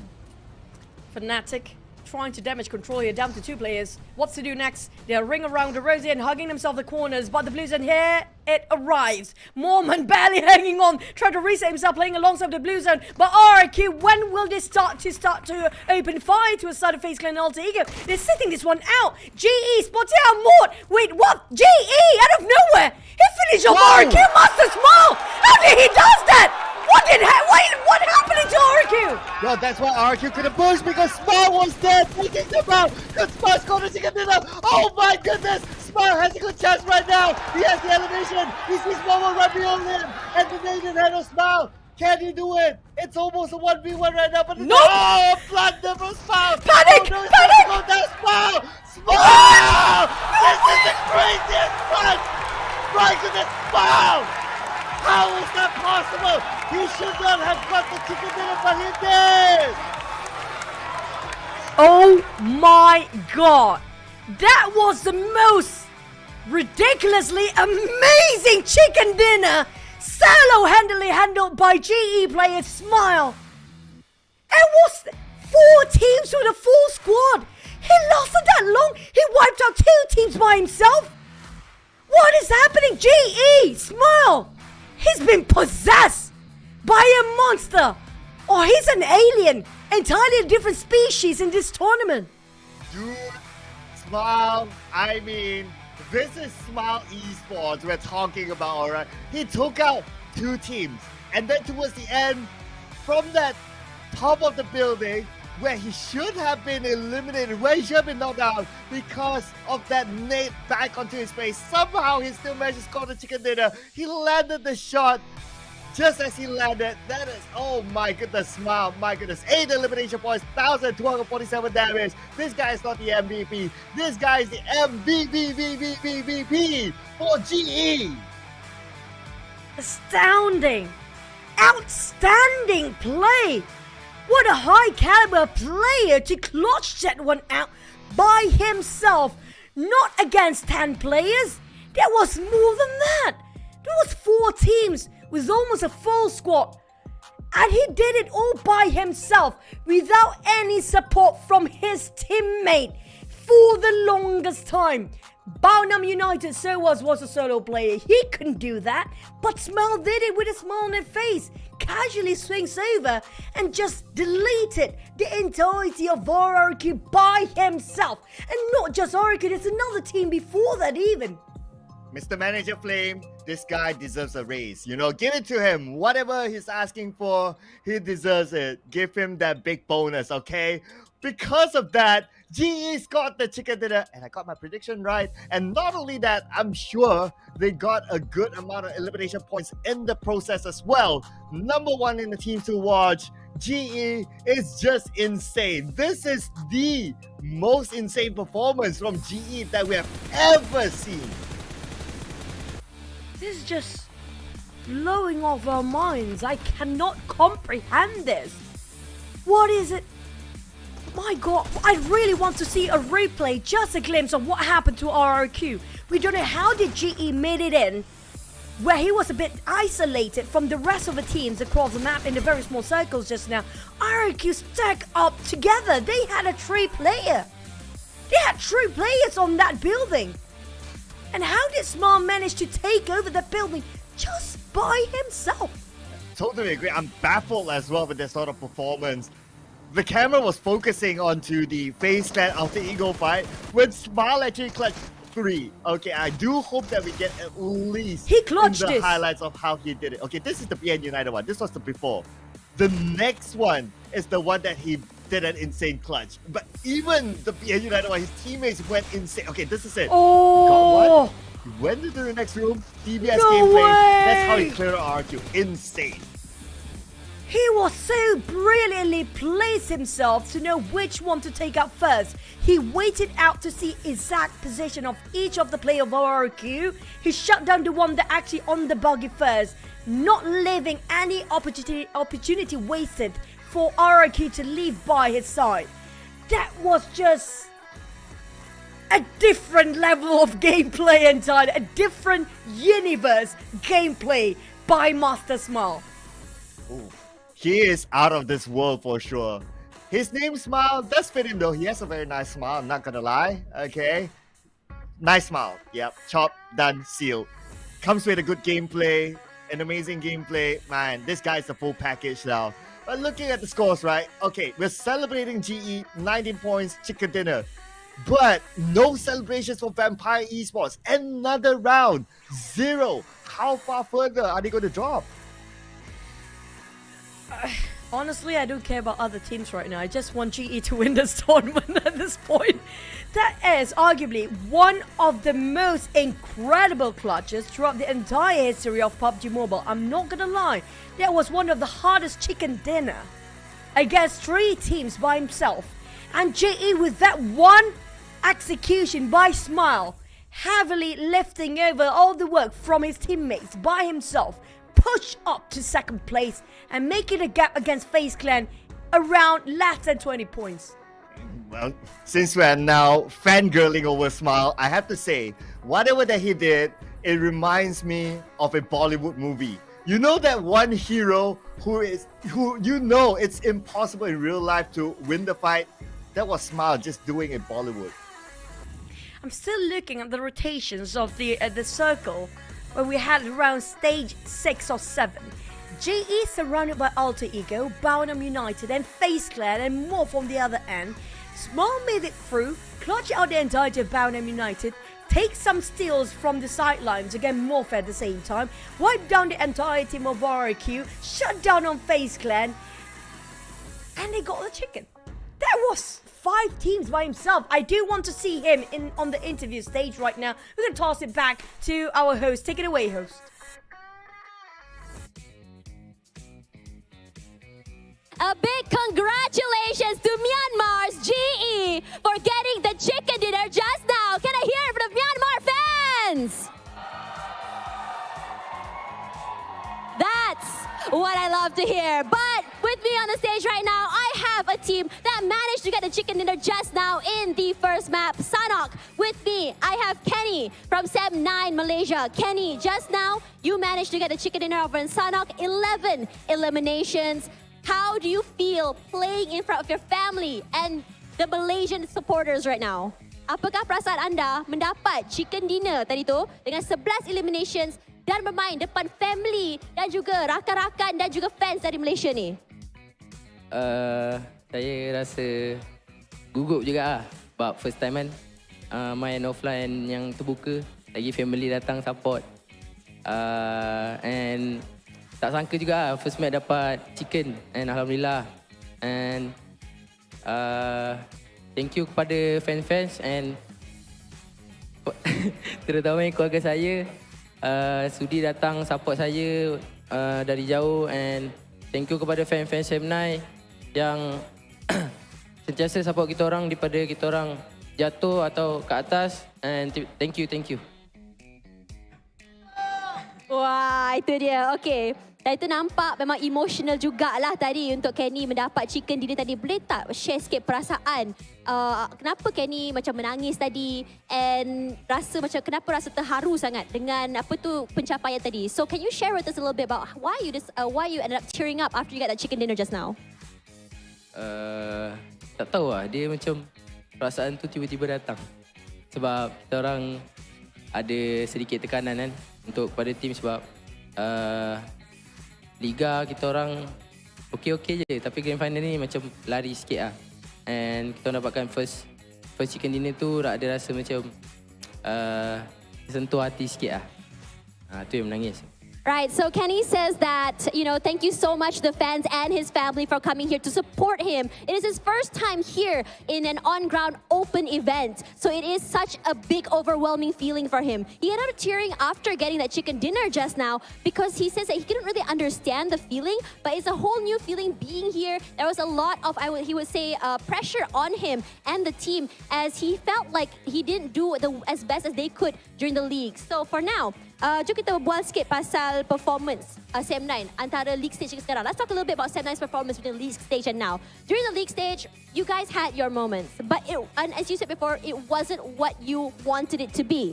But is your performance now different? Is it where Sem9 wants to be? So jom kita bercerita sikit tentang Sem9 punya perjalanan. Di league stage hari tu, Kenny cakap Kenny tak berapa puas hati lah dengan performance korang. Tapi bagaimana dengan sekarang? Adakah performance sekarang ni satu-satu yang Kenny mahu lihat ke dari Sem9? Mungkin tak jumpa lagi, tapi pasti akan jumpa lah juga nanti. Okay. So he says that he isn't quite sure yet or hasn't found yet that performance that he wants to see from Sem9, but it is likely that he will see it very, very soon. So, family, Kenny ada kat sini hari ni, tentu Kenny dah cakap dah, diorang tak ada jauh. So, dari mana Kenny pi family datang? So you said earlier that your family is here. So, from where did your family travel from? Dari Johor. So his family came all the way from Johor. So can you share with me, boleh tak share dengan Tasha sikit, apa tu Kenny punya, ada tak apa-apa yang Kenny cakap dengan family Kenny sendiri tentang diorang punya support kepada Kenny semua tu? Terima kasih sekali lagi untuk keluarga saya kerana sudi datang jauh-jauh. Support je lah. So he says, thank you so much for traveling out so far. Please support us. I see his mom blowing kisses to him. I love to see all these players' families come out here. And regardless, congratulations once again, Kenny. And thank you so much for spending time up here on stage with me. But the day is not yet over because we still have another 4 maps to go before we end day number 2. So don't go anywhere. Back to the casters. We'll see you guys here on the stage in Sunway Velocity in a little while.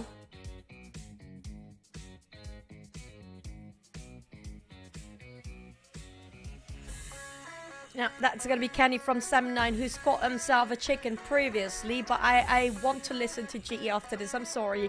Not to take the highlight away from the side of Kenny, but it was definitely incredible. With the support of a family being showed off by the side of Sem9 players' families. That was incredible, by the way, to have the entire family members sit in the front line. And that's mounting up the pressure for the players at the same time, You want to prove your family why you love this game so much and what will you achieve with your passion.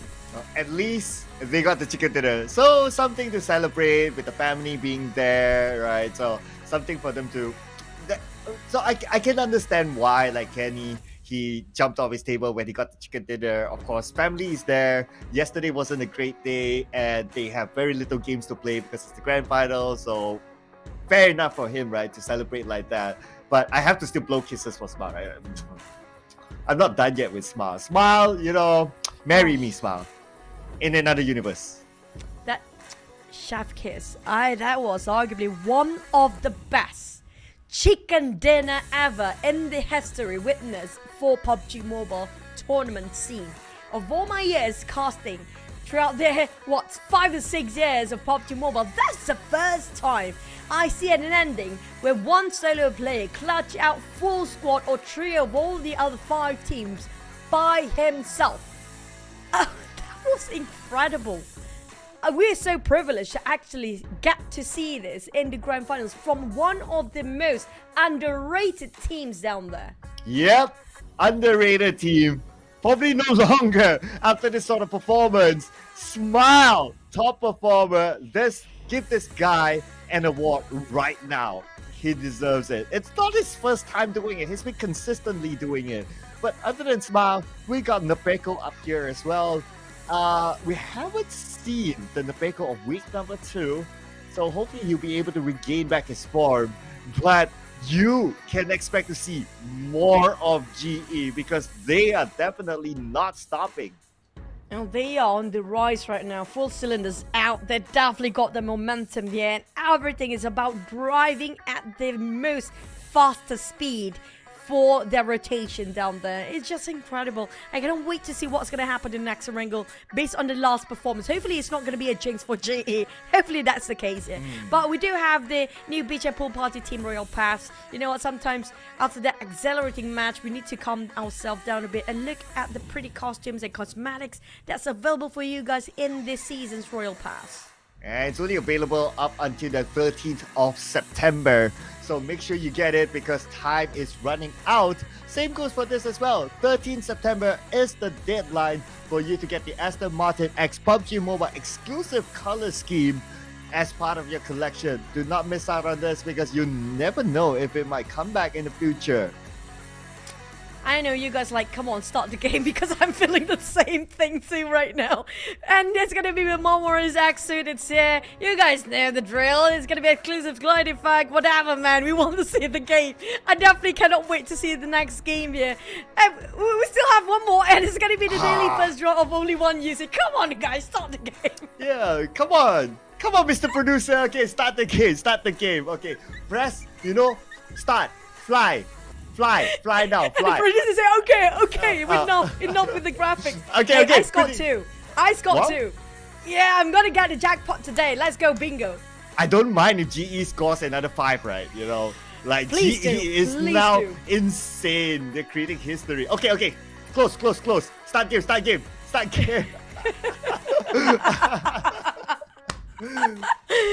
Oh man, that was one of the most satisfying endings. Nobody can top that one. So far, nobody. Can you think of somebody who got one of the best chicken dinner? And we've seen back in the days where Team Secret had eye shot in that Sunhawk map in the very last minute, right? That was 1v1. That was literally 1v1. This one was 1v5 teams. 5 teams, Cloud. Man, even ice cream cannot satisfy me like how Smile satisfied me, Never mind. Just forget I said that. That wasn't planned. Okay, let's delete that. Okay, thank you. Oh my god, I agree with you guys. Master Smile, the real life John Wick. I don't care if BIGETRON or PERSIJA EVOS fans. I mean, it is incredible. They flew all the way out from Indonesia and then just go into Malaysia just to support their teams. But come on, you guys gotta be Master Smile fans right now. There's no way you don't love this guy now. Just remarkable. Outstanding.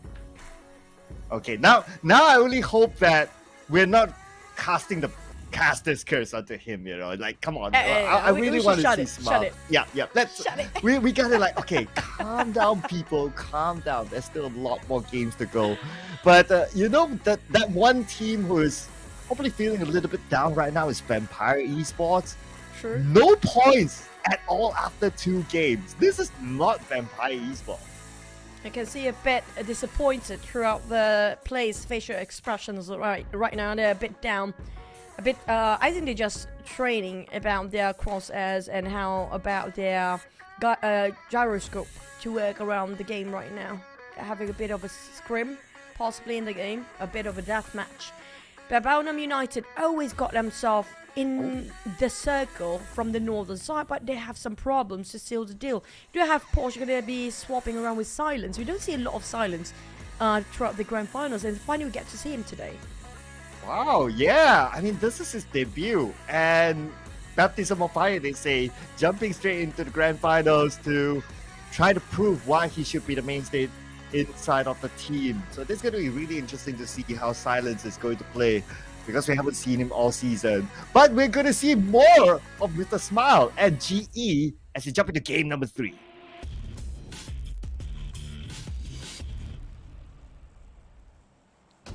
That's yummy, by the way. Perfect timing coming up from you. Incredible, as always, Sir Cloud. Damn! But yeah, we're back into the game. With more duets on the Nova Rebnoia side, so assume the circle might be around Garkov, because you guys can get the jitters of what I always tell you guys when it comes to the circle and the flight path. They always contradict each other, so that might be the case here. Or maybe we have another intersection of Medusa intersection circle if the circle happens to be right on top of flight path. Now, I just cannot, you know, I'm so excited what there is to offer in this game, not just by GE, for the entire team that's playing.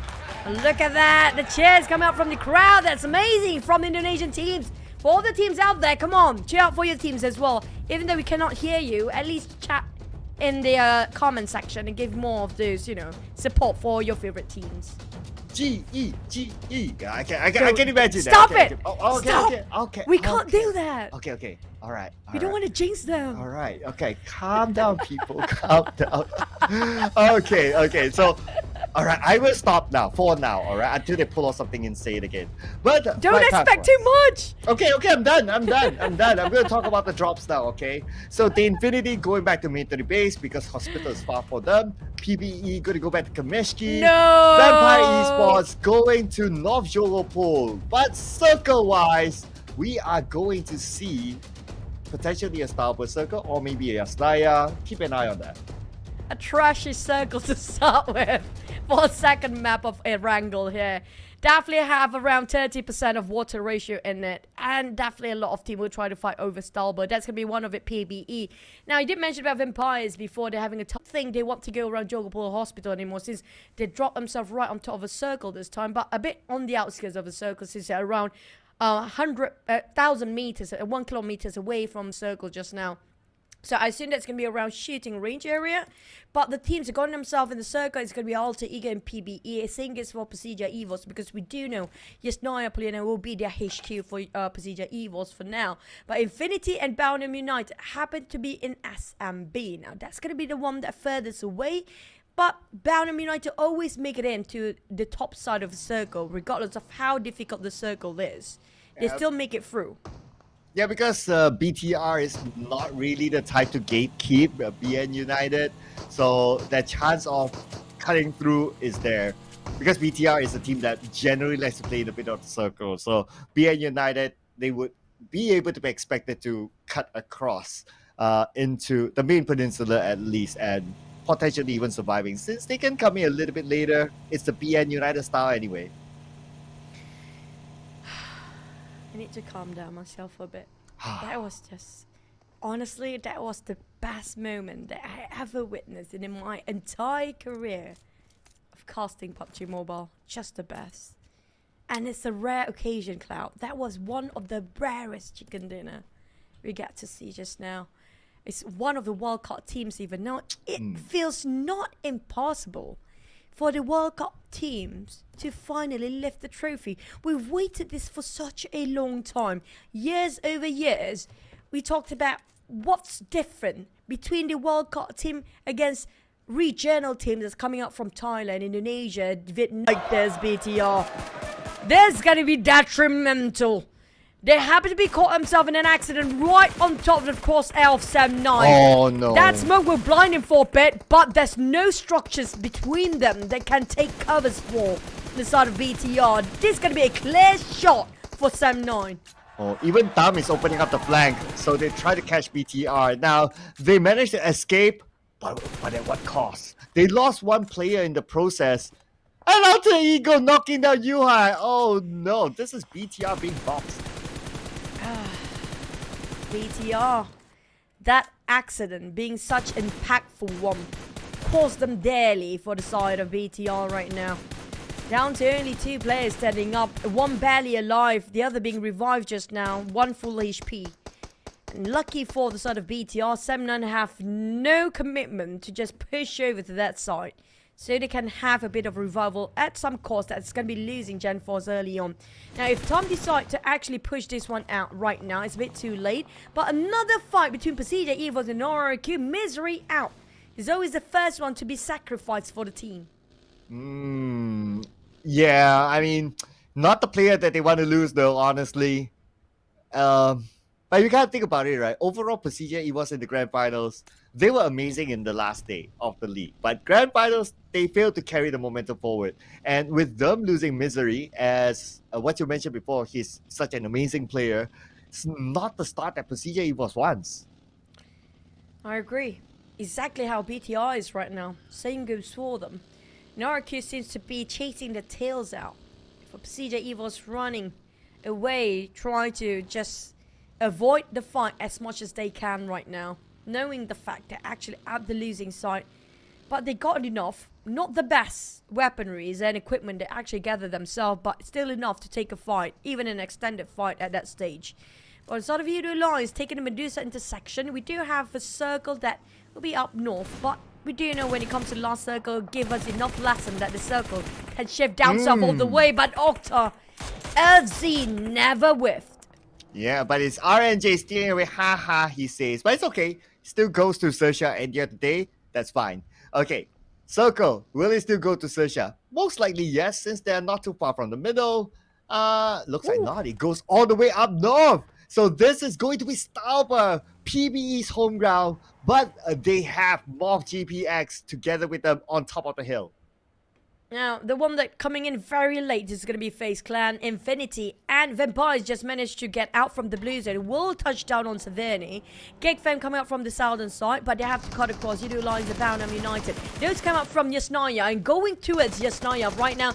It's a bit over-occupied by a lot of teams. MORPH exchanging 2 to trade to 2 between them and RRQ, but that's going to be PBE next, nearby. And if they're not wrapping things around as fast as they can, PBE will love to do the third party in this one. Oh yeah, PBE. We can see them approaching to this area. RRQ now knocking down Bobo, who waiting for the moment for PBE to come in. Probably waiting for a few more knocks before they try to take advantage. Oh, maybe not. Range will be the one to get the knockdown to QEON. He needs to secure the elimination point. Hexa is crawling to his teammate. And PBE will get their first point today by taking out QEON. H2R trying to reposition himself for PBE, have a bit of a scout towards MORPH and possibly try to gather some intel against RRQ at the same time. But we have another team happen to be having some contact and bullets exchange between Yoodo Alliance and GEEK Fam. RRQ happened to be hammed down between 2 ways here. There's another team down there. I think it's possibly going to be either PERSIJA, EVOS, or 7-9. It's going to be 7-9. RRQ happen to be in the center. Here comes Mix. He comes with the DBS, but he's not prepared for that. The counter fire from Exas with the DBS. Another one bites the dust. Both team knocked down. He's 2 coming from the back line. Here comes the spray. But Tom definitely wants to steal it away. He got knock on RRQ as well. Tom stealing the last moment from the other side. Oh, PBE definitely. This is going to be the small wipe of their faces here. RRQ being taken out, deleted almost entirely, leaving only 1 player left on the map. Wow, Tam, he came, he saw, he got a point, he leaves. That is just Tam being like cheeky, stealing one away when it's supposed to be PBE's point. It's like, hello there. Yeah, I'm here to take it away. Free of charge. Thank you so much. But here comes the last play of RRQ. This is not great. No Mercy being surrounded by MORPH, by PBE. Lucky 7-9's not interested to commit a fight into this. No Mercy. He's definitely got a fight in him, showing such tenacity to live longer than the rest of the teammates. But PB and Rage coming up duo will double pick him at the same time with a DBS and a shotgun. But Mercy will reply with a UMP. We do know UMP versus DBS, they can have a fair fight. The Molly will try to make them staying at. But he's burning himself! Not like this! Oh, Mercy! Okay, he still has that little corner to play with, luckily. tossing out another molly to buy time for himself so he can reset. But without a window to jump out, I mean, this is just a matter of time. Crash the wall. Go ahead. Try to blow up the walls. No, it didn't work. But no mercy. With Cool and H2R hugging around the corners. There comes range. That's going to be an easy job for range there. That shotgun, one shot and that's done. RQ, first team to be out, but at least they scored himself 4. So that's going to be more than enough for them to maintain their overall ranking standings later on. But at least PBE, they start to score points as well. 4 elimination points in the hands of PBE. Speaking about elimination points, BTR will get the next one by taking out RNJ, and it's from Yuhai Man himself. BTR will still need to fight in, but Shopper is not going to stay. So BTR has an entry. Now, SZ and Shopper, when working as they're one of the best players, RNJ is one of the best alpha solo player there is coming up from the Xerxia side. If you lose RNJ, that's going to be detrimental still on the side of Xerxia. It will be impactful even for their rotation later on. But on the side of BTR, they're still lurking around to find that few players of Xerxia. FaZe Clan happen to be seeing Infinity just passing by. GE on the other hand. Now, this is going to be interesting. It might be a three-way war after this. If they happen to pop the smoke, there'll be somebody start shooting out the smoke here. Well, not yet. Looks like no one's biting the bait so far. And the Infinity, I guess they just want to like try to bait out shots, but no one's biting it. But it's okay. As we have a red face, not okay for him. Crashing onto Yoodo Alliance's compound, and Yoodo Alliance prepared for it. That is going to be a free point delivered to them. Yoodo Alliance marching into Yasnaya Poliana. Happen to be vacant. Good news, they can actually salvage whatever they can find right now. Still a lot of loot just, you know, laying around on top of Yasnaya. But BTR do have a bit of a problem down there. Another player being finished off, down to only 2 of them. FaZe Clan still trying to find himself a bit of a hike to get out from the blue zone just to be in the center. We do know whoever got the center always got the power to defend, even try to farm all those kills from the center of a circle as well. Vampires Tony K make an entry. I'm not sure how they're actually not being spotted out by Infinity for now. Playing a very dangerous game, FaZe Clan. Xerxia, the spread is wide and BTR will greet them. Okay, BTR with the circle advantage now holding back Xerxia, and they are tanking the blue. So there's going to be pretty much no choice. Okay, they're trying to rotate away. They're trying to find an alternate entry. You can see Z cutting across in just for the circle to go away from him. And Sem9 at the foot of the hill could be the next team to try to take out Xerxia instead. But honestly, if Xerxia just cutting off straight and Sem9 did not prepare for that, they can take them by surprise.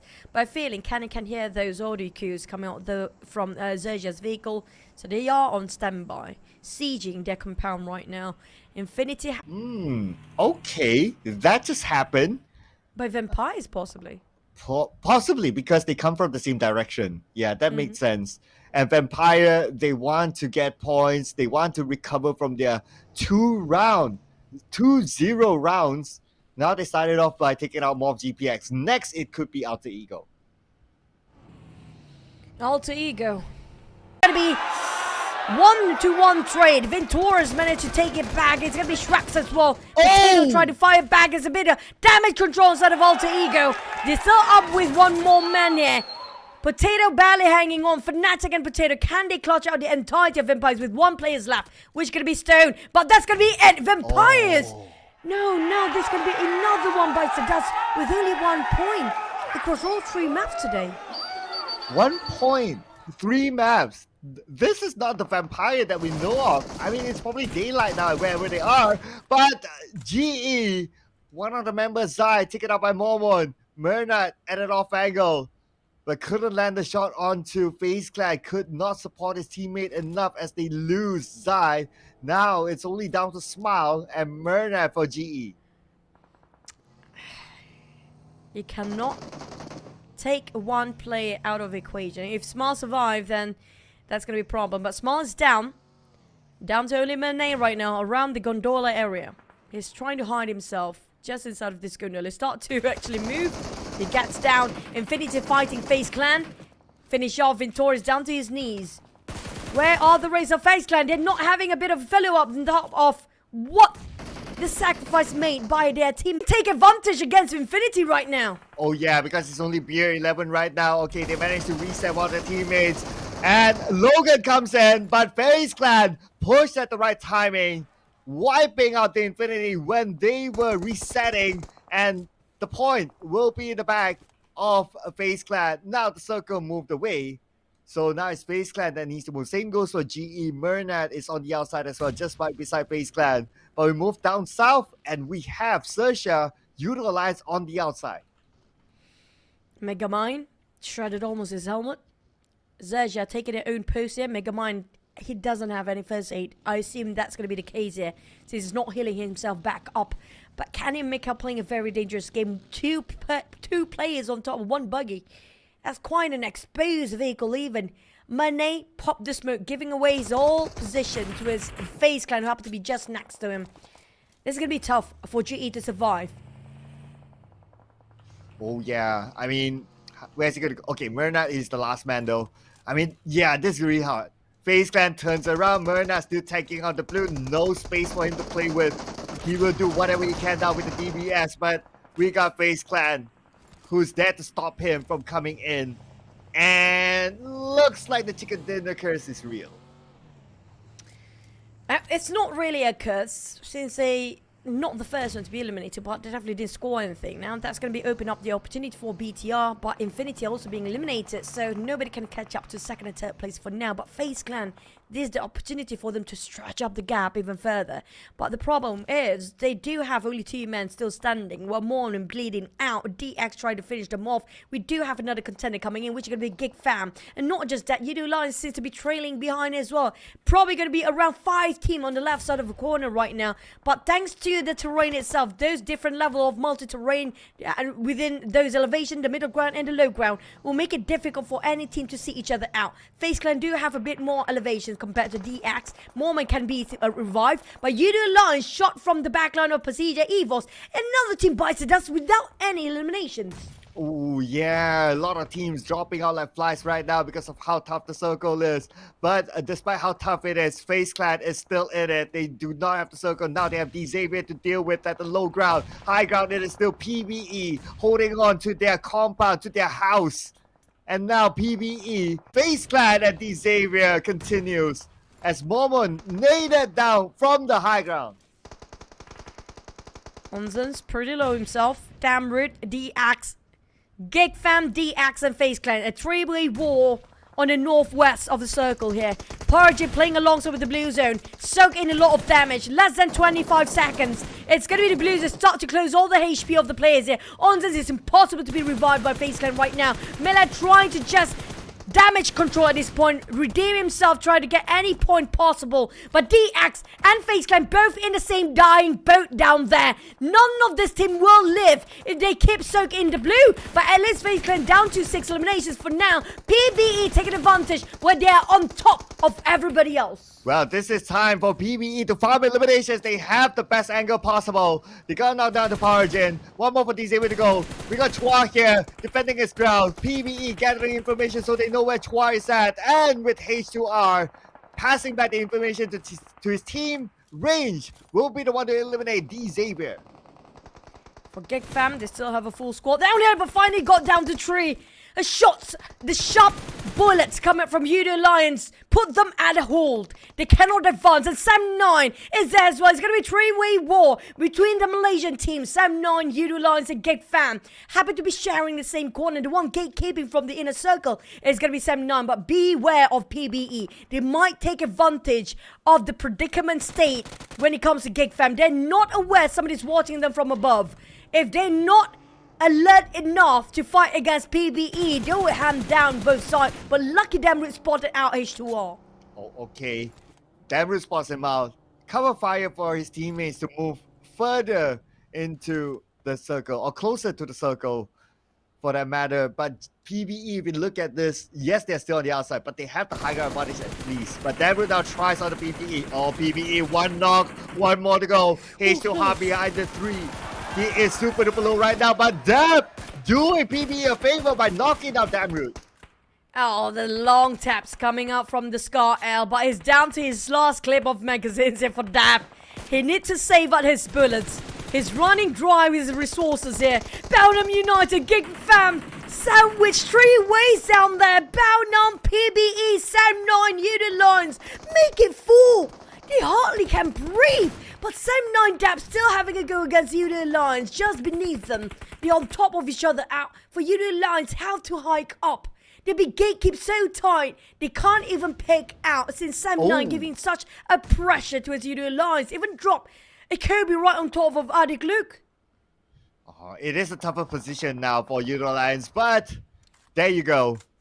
Conversation about Yoodo Alliance ended as they are taking out number 7 with 3 elimination points. Sam9 still survives, but PBE H2R, he is still in this. Okay, this will be big for H2R if he can wipe out Sam9, but the nade failed to connect with the Mikael. Can we see another miraculous clutch here? Soa's being spotted out. H2R also being spotted out by Belgium United. They will respond to this. An immediate reaction coming up from the side of Belgium United, making sure that PB can't even pick out. Stay in the blue. He will deny himself to the blue zone forward side of PBE with 9 eliminations. That's going to be one of the highest kill volume coming up from PBE. Sam9, they're not done yet. They got themselves a chicken for today. Still have a full squad. Now challenging another full squad of Belgium United. Yeah, PBE, this is their best run so far in the grand finals. Hopefully this can carry on later as they seek their way into the PMGC slot at least. But for BN United, the only team with a full squad. Oh no, we have still Sam9 with a full squad as well, but they are in very different positions. Praying for the circle to favor them. We'll see the stage 7 circle. It goes on to Sam9. Oh, they're so lucky today. They got themselves compound. They got a couple of structures in between. They can take covers, but the problem is the downside, the trade-off is going to be those lower grounds. They got themselves mid-grounds compared to Belgium United. Still hugging around the corners, but they're not really inside of a circle for now. BTR Satar. Who is the other person of BTR? Boy Chill there is. Spotted out XERXIA from afar. It's going to be 2v2 between these two teams. Surprisingly, the teams left with the duo happen to be colliding against each other. At this stage, even though we have full squad still survive down there. Shopper and Mega Mine. Boichi got himself the AK ammo in his hands, just waiting for the right time when they try to pick out. But Bonam definitely tempted to fight against them, and they will start to move, put their plans in motion, going in for the rush. Okay, rush it is for BN United.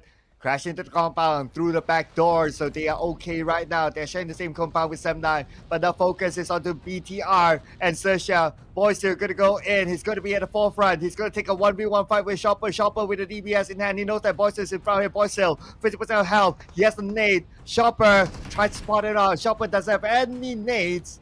Mega Mine is out, leaving Shopper alone, so he has to clutch his BTR. It's gonna look hard for him as he doesn't have the terrain advantage. Circle is just right behind my boys. Oh no! Why? No! He slipped! Not like this! Not like this! Boy Chill! What just happened? Why did he do that?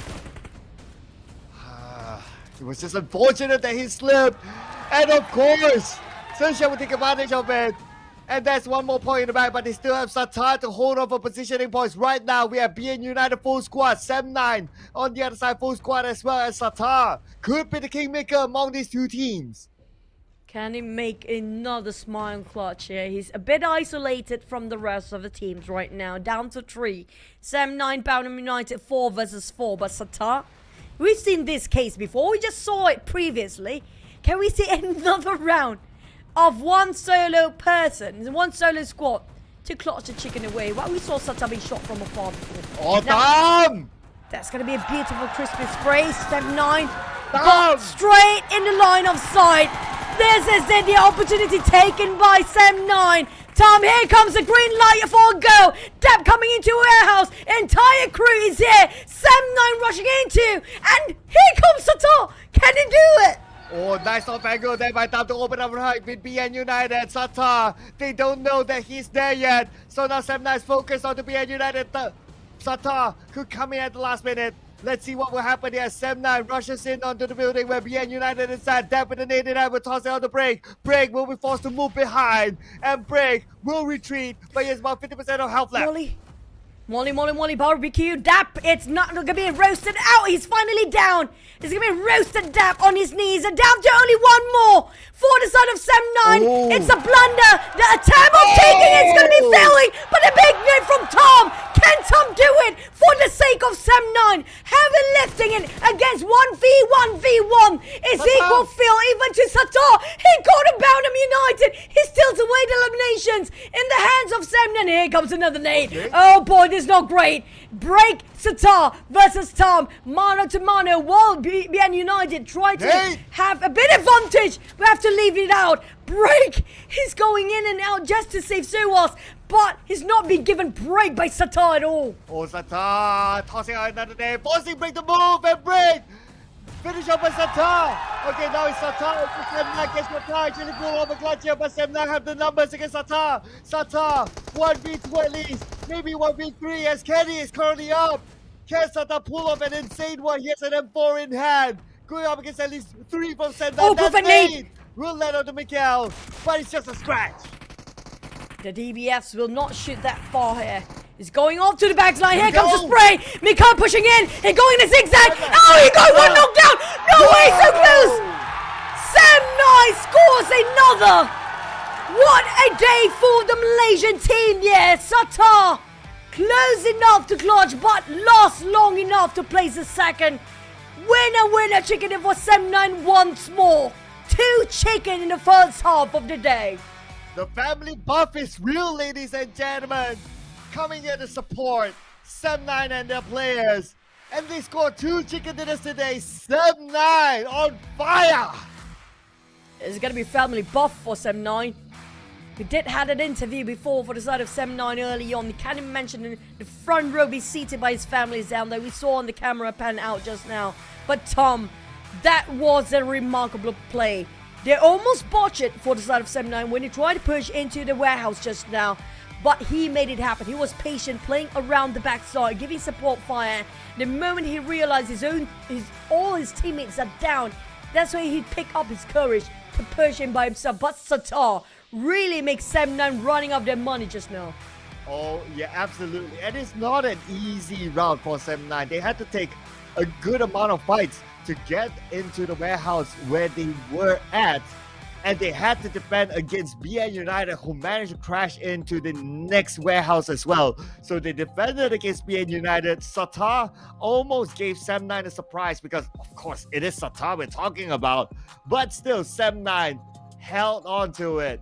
They had the patience to reset, pick up as many teammates as possible, using the numbers to counter onto Satar to secure the second chicken dinner today and in the PMSL Grand Finals.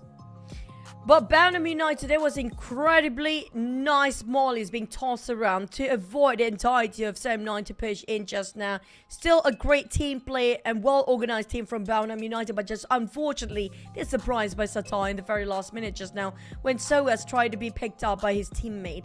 But PBE, this is going to be arguably one of the best rounds so far in the Grand Finals. We saw them with almost a double-digit eliminations down there. Yeah, this is the best round that PBE has had so far in the Grand Finals. Can't wait to see how many points did they get. It should be more than 10 points, but we'll wait for the overall scores later on. But if we look at the stats as well, Sem9 had to travel a lot, so that is also another testament to how much they have done to secure the chicken dinner. Oh, what a day here today. Everything is such an accelerating match after one map to the other. We almost got another miraculous clutch from the side of VTR Satar. Close enough to be another master Satar, but he didn't grant himself that master skills yet. You have to ask for Smile for that. But there's so many same regional teams, and not just that, we're talking about fatal 4-way down there, possibly even 5. A lot of teams are just, you know, a triangle mode where they're just being surprised by another team right on top of them due to the circle. It's a multi-level terrain circle, and that was incredible by Tom. Yeah, the way he looked in off angle, it was a straight line of sprays. Yeah, Tom, he seems to be always that one to open up the angle, catching the opponent off guard, and if it's not because of that, it will remain as a 50-50 fight between Sem9 and BN United. But because he got that 2 knocks, Sem9 had a big chance to just wipe out BN United. Looking at the scores, it's going to be 10 elimination points for 7-9, so it's going to be 20 total points for them. But PBE, best round in the grand final so far, with 9 eliminations and 2 placement points, giving them 11 points in this round before the break. But give Vampire Esports a break, ladies and gentlemen. 3 rounds, but only 1 point. That's kind of true. I mean, like the entire day, halfway through, Vampires only just managed to get 1 point. This definitely will be detrimental when it comes to their scoreboard later on. Push down, definitely. Same goes for the side of GE. You don't want to say it's the chicken dinner curse, but remember they lost Small just now. I feel like they kind of lost the entirety of it because, you know, the difference between Small and the other players of GE when they're remaining as one last player, Small never popped the smoke off early. So he doesn't give away his position. And GE being pushed down by 7-9, who start to push up to second place. But look at the gap of FaZe Clan. Even though they didn't score any chicken for the day, they make sure that they will get any points possible every single map if it compared to Vampires now be pushed down to second page. In fact, just look at the eliminations for FaZe Clan, 65. And the rest of them is like 30-ish eliminations. Like FaZe Clan, they're just going all out. Even though they got 0 placement points in that round, but they got 7 elimination points, FaZe Clan is doing whatever it takes to gain points, to maintain their lead at the top. You know, they're playing as conservatives as ever. We don't see them being too over-aggressive compared to yesterday, how they actually play, how they just drop their nades all over the place. Today they're playing a bit more safe and make sure that they balance out the placement points, and a couple of eliminations is going to be more than enough to maintain their statue up there. As long as the podium spot not be taken away, as long as the second and third place team being eliminated early, they don't have any problems up there. Yeah, that's why they are the first team to get a more than 100 points, opening up like a 27-point gap with 7-9, who is currently at number 2. So 27 points is about 1 round's worth, or maybe 2 rounds, depending on how it goes. But anyway, the swap is happening here. 7-9 from page 2, number 14 when they started the day. Now they are at number 2. Who knows what they can come up next, ladies and gentlemen. But before we go on to round number 4, we got to take a breather, because I'm sure some of you are still not over Smart's clutch. We'll see you guys after this extended break. Battle Royale Dragon Ball Super is now available in PUBG Mobile. In this mode, players will experience a whole new kind of combat. Players can play as several Dragon Ball characters, compete in intense battles to see who will be the final victor. If you're trying to win, try going to an energy zone and see what random buff you get. If you get a health recovery buff, then it's a good idea to stick around and fight. Even without any recovery items, you'll be able to maintain a decent amount of health. During a match, players can also use attacks while battling with others. These attacks require ki. Players can collect ki from the map. They can also choose to replenish ki by charging it up themselves. Players also need to be on the lookout for upgrade materials. These are used to level up attacks. Attacks have a total of 5 levels. Level 1 to 2 only require basic upgrade materials to level up. Level 3 and above require advanced upgrade materials. The higher an attack's level, the more damage it will deal. There's also various support items that can be found in the map. For example, the Buku Capsule and Smoke Capsule. After using a Buku Capsule, you'll be able to fly a certain distance. It's really useful for initiating battles or running away. But be careful when you run into Piccolo. He has an attack that can snipe you from far away, as well as a dash that can quickly close the distance. Smoke Capsules release ball-shaped smoke, which can obscure enemy vision. This smoke screen can help you retreat or relocate. Don't forget about accessories. Accessories can also make your attacks stronger. More advanced accessories provide better buffs. If you play as Vegeta or Ultimate Gohan, who can already attack pretty quickly, you can enhance it with an accessory for an even greater advantage. If you want to increase your chance of survival, look no further than the Armor item. Armor provides extra health, which gives you an edge in combat. It has a total of 4 levels, and the higher the level, the more extra health it provides. Be sure to pick it up when you come across it. So, do you understand the gameplay and items a little better now? Let's play Battle Royale Dragon Ball Super together.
The depths of the ocean can be beautiful and terrifying.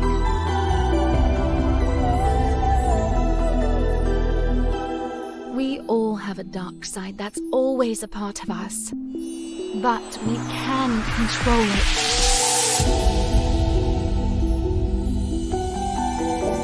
I don't care what others think.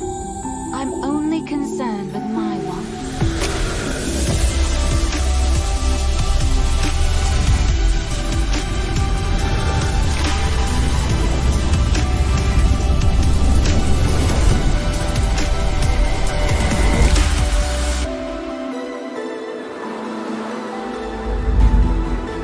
The weak are always eliminated.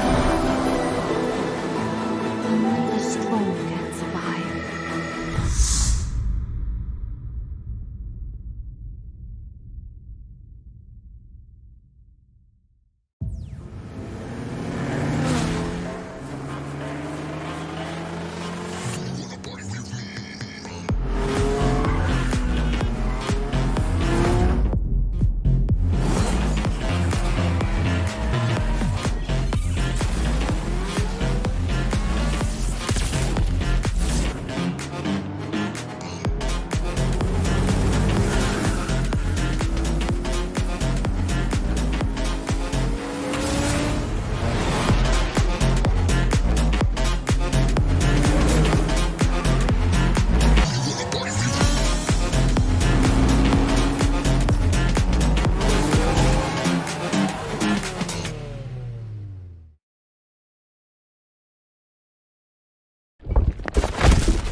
Okey, apa khabar semua yang sekarang ni bersama dengan kami di PMSL di Sunway Velocity. Semua okey ke tidak?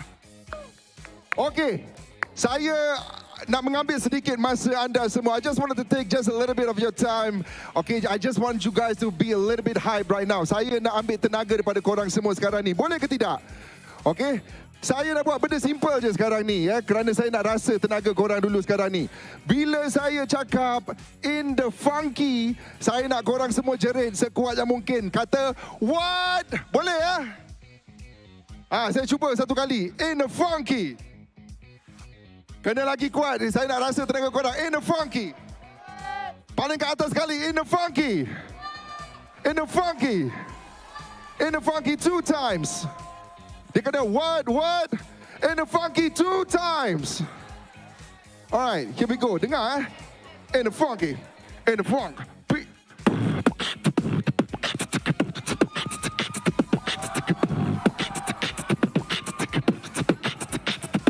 In the funky. In the funky.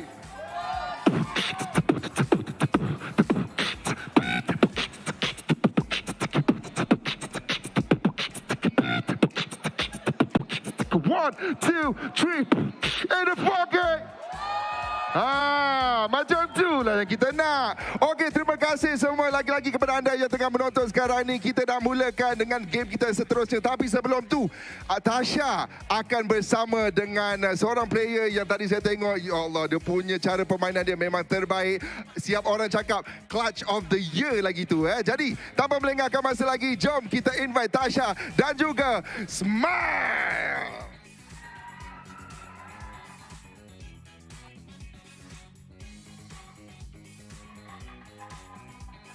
Thank you very much, Muaz. Can I hear it from the Myanmar fans? Can I hear the words clutch of the year? Thank you very much. And with me, I have the king of the clutch of the year from GE Myanmar, Smile. Come on, guys, clap for him. Clap for GE Smile. All right, let's talk a little bit about your play just now. That was an insane chicken dinner. I'm gonna be real with you. I didn't think that you were going to win that after you took damage from the blue zone and also not having that positioning. Can you walk me through what went through your mind when you were doing that clutch? ပထမဆုံးအနေနဲ့ဒီ chicken dinner ရတဲ့အတွက်ဂုဏ်ယူပါတယ်တဲ့သူကထင်တာကပေါ့နော်ဒီ GE ကဒီပွဲမှာ chicken dinner ရမယ်လို့သူကမထင်ခဲ့ဘူးဘာလို့လဲဆိုတော့နေရာအနေထားကလည်းမတဘူးပြီးတော့ကိုယ့်ရဲ့ဘုံနဲ့လည်းကို damage ကိုထိနေတယ်ပေါ့နော်အဲ့ချိန်မှာဘယ်လိုမျိုးဆုံးဖြတ်ချက်ချခဲ့တာလဲဆုံးဖြတ်ချက်ချခဲ့ရအောင်ကျွန်တော်ယုံကြည်ရဗျာယုံကြည်မှုနဲ့ကျွန်တော် risk ယူပြီးတော့ပြစ်လိုက်တာပါ So he put the faith in himself and he took the risk and he just like jumped down and shot yeah So he jumped down without knowing and managed to get a DBS shot out. Is it he just put the faith in himself Insane faith, a leap of faith that clearly paid bear fruit. So for now, you heard it just now, how loud the Myanmar fans are in Malaysia. Did you think or did you expect there to be so many Myanmar fans here? ဒီမှာမြန်မာပြည်သက်တွေအတန်အခြေဆုံးထဲမှာပါတယ်ပေါ့နော်အဲ့တော့ဒီမှာမလေးရှားမှာမြန်မာပြည်သက်တွေဒီလောက်ရှိမယ်ဆိုတာရင်တော့ကြိုပြီးတော့တွေ့တာဘူးလားဒီလောက်များမယ်လို့တော့ပထမမထင်ခဲ့ဘူးဒီလိုများတဲ့အတွက်လည်းကျွန်တော်တကယ်ပျော်ပါတယ် He didn't expect crowd to be honest but he just like really happy to see like all the fans yeah He's very happy to see the fans here. The fans clearly were cheering and they're very happy to see him here too. You can see signs coming in up here for GE as well, and it is insane. Now, let's talk a little bit about the wildcard region. Now, for all the countries that are in the wildcard region, most people think it's a minor region, a small region. Do you have anything to say to those people who say that? The wildcard region ကို region အသေးဆိုပြီးတော့လူတွေကသတ်မှတ်ကြတယ်ပေါ့နော်အဲ့ဒီအပေါ်ကိုဗာများပြောချင်တာရှိလဲကျွန်တော်ပြောချင်တာက That's all you can see ပါ That's all you can see ပါ Yeah like he said that's all you can see That's all you can see. yeah, that's it Okay, so let's talk a little bit about the championship. Clearly, you guys have such a big chance to win the champion title here at PMSL SEA Fall 2023. How many % confident are you that you are going to be able to do it and prove everyone wrong? ဟိုဒီ champion စုကိုစိန်ခေါ်နိုင်တဲ့အနေအထားမှာရှိနေတယ်ပေါ့နော် GE ကကိုယ့်ကိုဒီ champion ဖြစ်မယ်ဆိုတဲ့ယုံကြည်ချက်ဘယ်လောက်ရခိုင်နှုန်းလောက်ရှိလဲ 100% ပါ 100% 100% And there you have it, Myanmar fans. Give it up for Clutch King of the Year, GE Smile. And for now, I'm sure the fans at home are ready for the next match of the day. Let's see whether or not GE will be able to take the top spot today. Gonna toss it over to casters. We'll see you guys in a little while. Goodbye, everyone.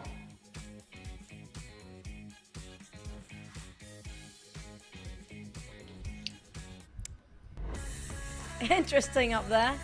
I love that's going to be the clutch of the year, not just the year, it's going to be history of PUBG Mobile. But can you beatbox, Cloud?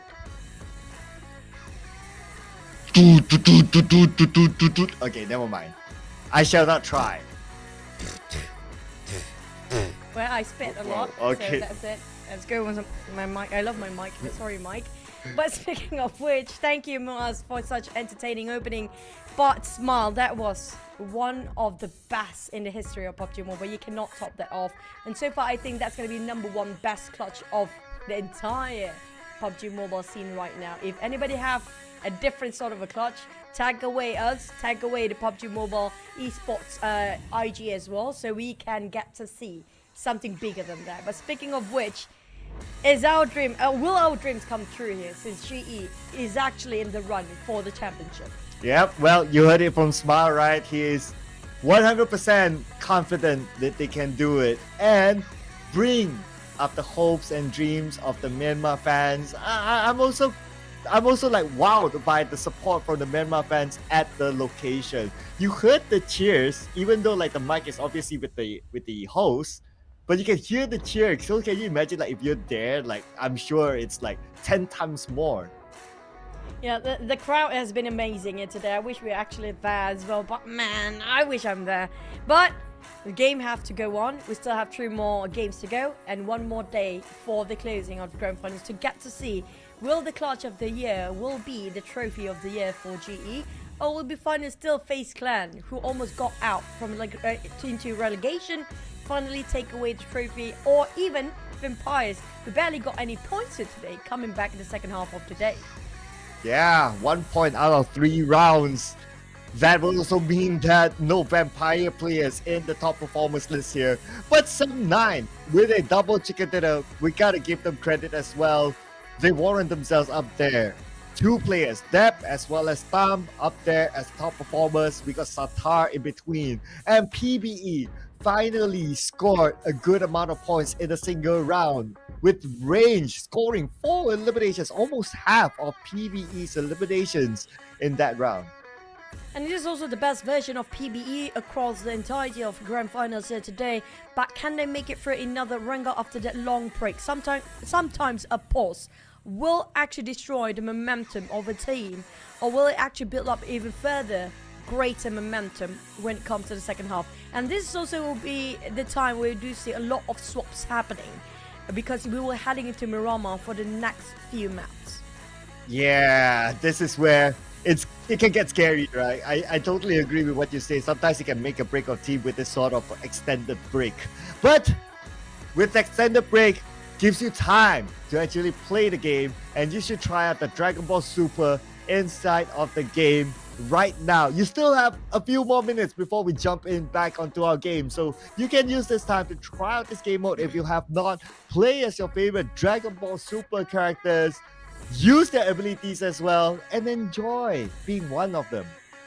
And speaking of enjoyment, there's going to be something that you will enjoy more with only 1 UC for a daily first draw during 25th to 27th of August. It's going to be the grand finals day for you guys to have yourself your own Dream Chasers set. Now, so far, when it comes to prediction-wise, I hit it all day here today. It's all down to FaZe Clan. Can they close up the day here? Wow. Sam9 scored a double. It has been a Malaysian day here today, but GE is on the rise. Yeah, and only FaZe Clan left for you. I have FaZe Clan as well. We both have GE. PERSIJA EVOS, Okay, I'll wait and see. As long as there's still games, who knows, right? But at this point, if I can change my prediction, I put all GE down there at this point. Really, it's insane what they're going through. Don't do that. You're gonna jinx like how we did to Oh, Box. no, okay, no. And speaking of which, we do have some swap of rotations when it comes to the players lineup here. Sem 9, I feel like they're still gonna have the same lineup. Nothing changed. It's so far they're on fire here. They're on a hunting mode. The main objective of the day is gonna be try to wipe out as many teams as possible, and it's a bonus for them to secure those chicken dinner. But aside of BTR, things are not doing so great. So we do have Yuhai swapping out with Lapar this time. So assume with Lapar in, will we be looking at Keenan as well, replacing possibly one of the players too? Ooh, okay, let's see here. Looks like they are going to only make one swap for now. Yoodo Alliance also have the option to make swaps. They have Voki, who has not played in the grand finals yet, and they have Iftar, who hasn't played today. He played yesterday, but they are going to stick with the same lineup. Yoodo Alliance still looking for that big breakthrough moment to get that chicken dinner. GE looks like they are going to change in Ichi, but Smile is that one player. If they change Smile, you know, I'm going to protest. I don't know. I feel like anybody they change for GE, everybody can actually sort of perform still well. We've seen where Master Ichi swap in and out sometimes, where he's going to play at this time with West Curry. Everybody have their own role to play, including you guys. Don't forget, we're heading into our last wrangle of the day.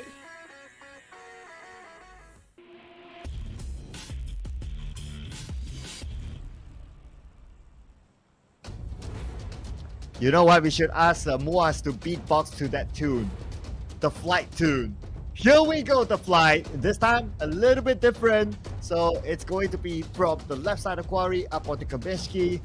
Expect regular drops now. The Infinity going to go back to Hospital. Kameshki. Oh, despite it's reachable, but PBE choose to do a quick drop on the left side of the map instead. And BN United still going to stick to Novo. It is reachable anyway. Yeah, I don't think Baunam will try to change any sort of drop, but we might actually, sorry for that, we might actually speak too early and spoke too early on that, because I don't see Baunam United actually dropping himself dead time.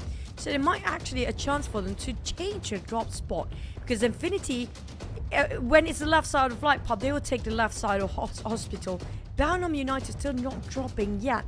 So will there be anybody on top of SMB here? Or they change entirely to as a northern side, because they're not dropping. Okay, keeping my eye on that, right? So as of now, we can see Yoodo Alliance going to farm, GEEK going back to Ferry Pier, so it's going to be standard drops. BN United, where are they? Okay, oh, right. They have a separate drop spot. That is at Stauber. So they are going there instead. So, okay, fine. But this time we do have PBE might actually have to, they did exactly the same spot as they did before, and it has been played fairly well for the side of PBE, so they don't want to change back to as their old drop spot, even though the flight path is within the reach where they used to drop themselves. But when it comes to this sort of circle, we do know it's going to be ended up maybe on top of Medusa intersection, but first contact mate, that's going to be GE and RRQ. Yeah, though PBE, they drop in Kameshki when they did really well, but it so happened that the circle is there, so it's easier access for them. To a certain extent, they might have wished that, if only we went to Kameshki, but you know, you never know where the circle is, so you kind of like just drop wherever you feel like you want to drop, and you just play along it. Just like GE. I mean, they've dropped in Rosop unchallenged since Boom moved away, so nobody's going to challenge them there. And plus, they are pretty hot right now, so I guess teams wouldn't want to take that early fight against GE now. So we can assume nobody coming up from the side of SMB or from the south side up to the northern. So that's going to be possibly either we're going to have Rosshawk sort of a circle. A high chance it's going to be the Medusa intersection with this sort of circle. Sem9 got the center. BTR on top of them, because they are dropping his Sniper Poliana around the area with PERSIJA. EVOS While the furthest one away, we're going to be assuming the teams possibly around 1, 2, 3, 4, 5 teams dropping themselves on the left side of a circle. That's going to be Vampire, Esports, PBE, Infinity, FaZe Clan, and XERXIA. Now, XERXIA will be one of the closest to get into the circle since they're dropping themselves on top shooting range, possibly around Ruins if they're cutting across that. But FaZe Clan always pass by Ruins as their second checkpoint. So I assume they're going to go on the left side. Might possibly meeting up with MORPH and GE, but MORPH do prefer a bit of a later rotation. So I assume they're going to go up possibly even to Starboy if that's the case here. Yeah, Starboy is their regular spot and the flight path is reachable, so definitely going to start from there. And if they start from there with the circle, they can rotate from Severny to the right and into the circle. It will be clear for them. They might assume as well, based on the flight path, the pattern of PBE is they prefer to drop faster, even though like they can drop into Kameshki. So they could have an entry there. It's only probably BN United that also rotates a bit later. That might be the one that clash with a MORPH GPX. So it's only that one team they need to be worried about. At least it's only one team. So it's going to be okay. It should be manageable for them. I agree. Bounham United happen to be clashing a lot with MORPH right now for the past few days of for the past day of grand finals, because both teams do prefer coming out from the northern side to get into the circle. But at least for the start of the day, we don't have any teams being deleted just yet. So that's a good start for all the teams. Except for RQ, they've been chipped down quite a number of damage down there. High chance it's coming up from either GE or BTR possibly. Yeah, we still haven't got the elimination feed yet. So yeah, maybe it's like long range tap and it hit while they were rotating. So nothing major so far for RRQ. So they're absolutely fine. But RRQ, we gotta think about it, right? Like today is a better day as compared to yesterday, because at least right now they landed themselves onto page 1. Yesterday was page 2 for them, and not only page 2, like they were above 11 spot. So they were in dangerous position. But now at least page 1, they're looking good for themselves. But they need to maintain that level of consistency. And lucky enough, No Mercy wasn't spotted out by Tam. Instead, he was the one to open fire to Tam, showing him off. He actually spotted out No Mercy, but he definitely don't want to take the dangerous game. Not willing to risk the second place here for 7-9. Knowing the fact they want to play a bit longer and survive a bit much, you know, the duration just a bit more for their survivability. So they might actually play this a bit more safer since they don't want to jeopardize the second spot. So we can assume around stage 4 where they start to hunt people down, that's where things get a bit more hectic than compared to how calm this is right now. Yeah, since we have also like a mid-ish circle as a start, so the hecticness may be a little bit later, maybe like stage 3 or even 4 onwards, since it's like kind of like okay circle, and teams will have a lot of space to rotate and also choose spots that they want to play with as their checkpoint. So maybe we can expect that to come a bit later. Since we are still in day 2, if this is like day 3 and it's like maybe 2 more games to go, then you may see teams run amok. But since it's still in the middle and there's still a lot of opportunities for teams to go up there, then we might see a little bit of a safer sort of gameplay as a start.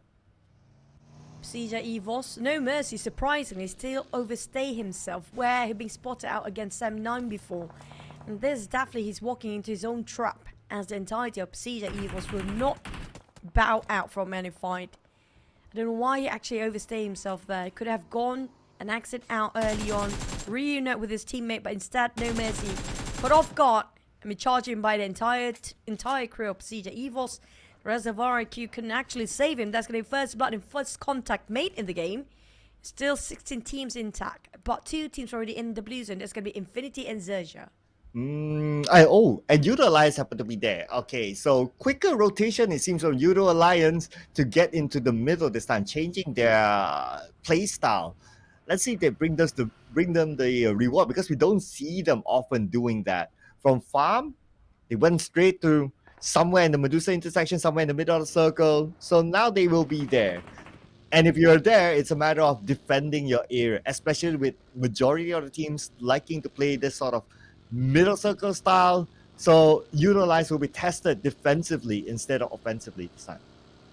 Now we do have early rotators, which are going to be PBE as well, migrating into the center of the circle. This is unusual because PBE do prefer to play it a bit more conservative, a bit more safer, a bit more later compared to all the other teams. But since the grand finals have been changing the strategy so much, trying to adapt themselves with the center of the circles, there's a lot of teams, especially the teams up there, have been playing a lot of the center circle. So they want to make a change, they have to adapt themselves to it. No other options if you want to get that trophy and then be on the top 6 to get into the PMGC slot. Vampires, today's not their day, definitely. I'm not sure what is happening to them. Actually, if you kind of think about it, it has been happening like since week 3, but week 3 can argue that, oh, they already qualified to the grand finals, so they can like, you know, do whatever, right? But now it's the grand finals and they have to step up the gas. So if we put aside like the mentality of like, okay, we already qualified to the grand finals, we do whatever, if we put that aside, then here comes the question. Is Vampire not able to adapt to how the majority of teams play by playing in the middle of the circle, just like before when teams play at the side, and they are clearly strong when that happened?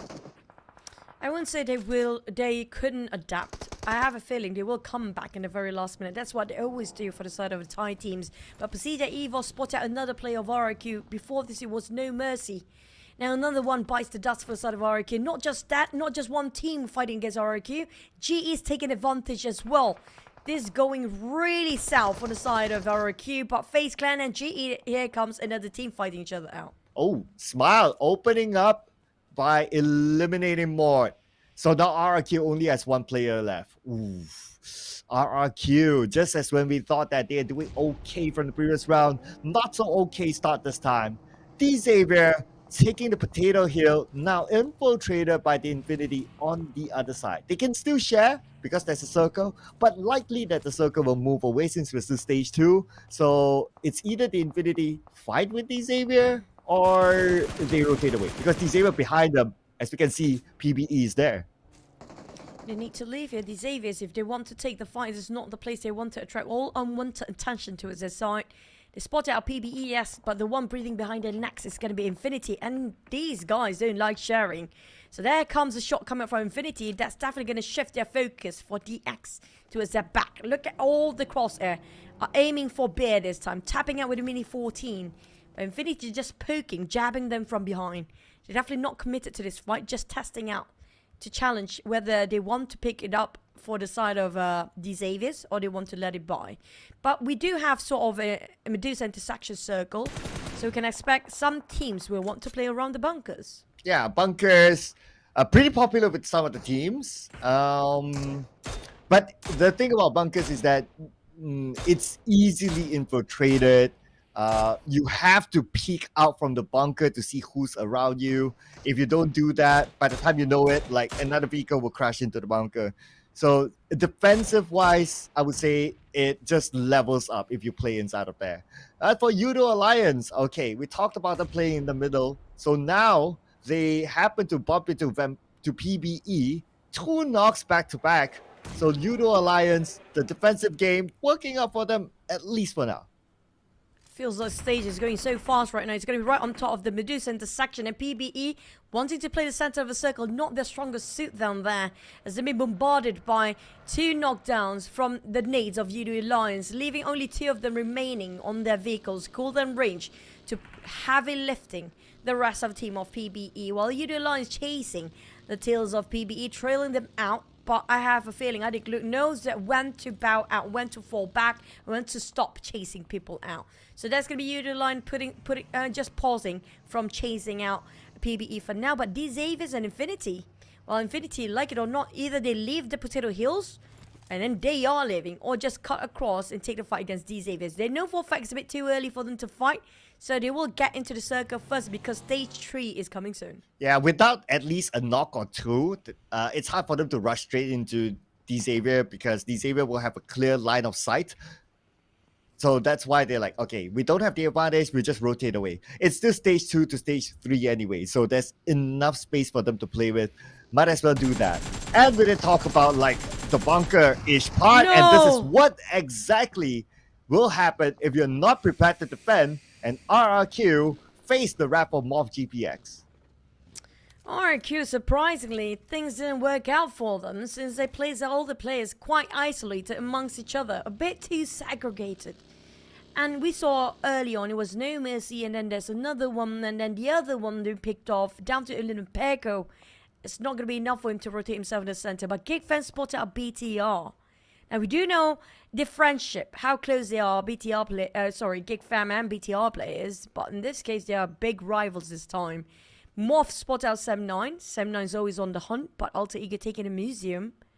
It's going to be a three-way war between the players, but they can gatekeep those coming out from the outer circle. Yeah, the museum is not the easiest to infiltrate because it's like open space around it, flat land, so it's easy to counter. So teams, if they want to do that, they really need to calculate like whether they have the knock advantage or they create a smoke bridge or find something to really infiltrate. And stage 3.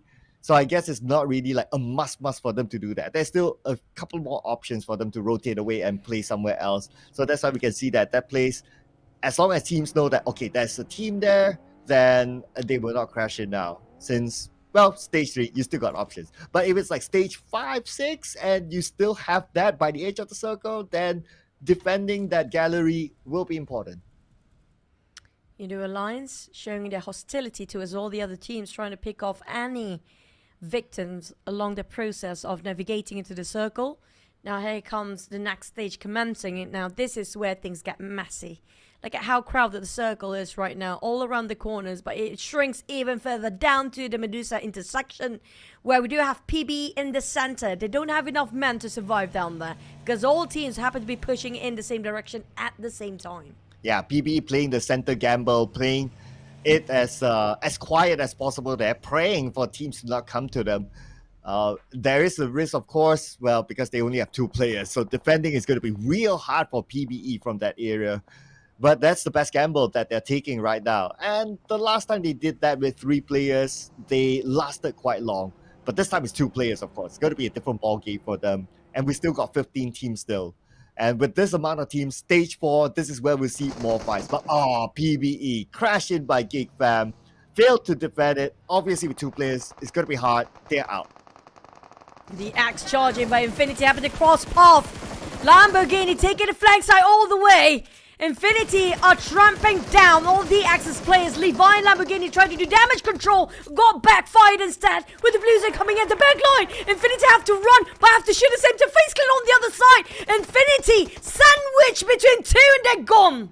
Oh, okay. Yesterday we saw a fatal 4-way in the Potato Hill. Now it's going to be a fatal 3-way. FaZe Clan, do they want more? But time is not on their side. They might want to prioritize the circle instead. And if they want to gatekeep the Xavier, let it be done with the circle to their advantage. Speaking of the Xavier, is being gatekept by Yoodo Alliance instead from the southern part.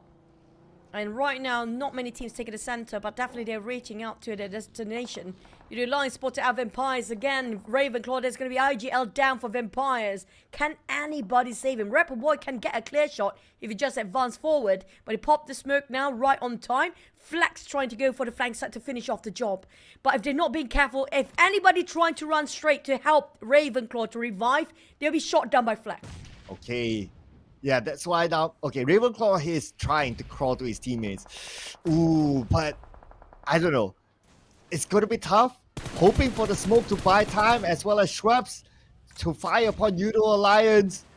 Ravenclaw, can he be saved? He might be able to. But let's see. Okay, Stone went out. Okay, taking a little bit of a risk there. And the risk seems to be worthwhile. FaZe Clan charging into GE. Monet getting on flank. Master Ichi with a West carry. Can they have the same dynamics here for GE? Can you hear the crowd shouting for GE right now? Definitely have a lot of fans on ground. FaZe Onzen giving up a big one to a Smile. He chipped down a lot of damage, but Monet, he makes the dreams happen for GE. They will survive for a bit longer. Wow, and they took out the #1 team, GE. Is this a dream run for them? But we'll need to hold our horses as we still got a lot more games to go. We're back onto Yoodo Alliance and Vampire Esports. Vampire Esports forced to move because of the zone. Flex chipped down Tony K. Tony K in trouble as he's knocked down. Ravenclaw going in for the push for Belgium United. Max trying to save break, but at the same time, trading for two. Yoodo Alliance coming on from the back line. Vampire scattered about. They're losing a man. And same goes BTR on the other corner. What is happening here? It's too messy. Oh man, it is such a mess at the south side. Oh no, this is bad for Vampire Esports with Schwab's the only man and he's out in the open without the circle.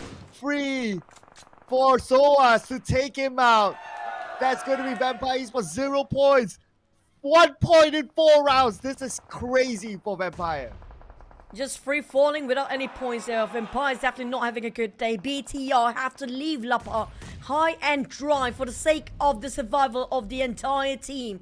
Yoodo Alliance out of nowhere charging in, taking the fight off guard to it. So many teams down there. They've been surprised. All the teams have been charged from the back, pulled all the way to the inside of a circle, except for BTR where they have to sacrifice one.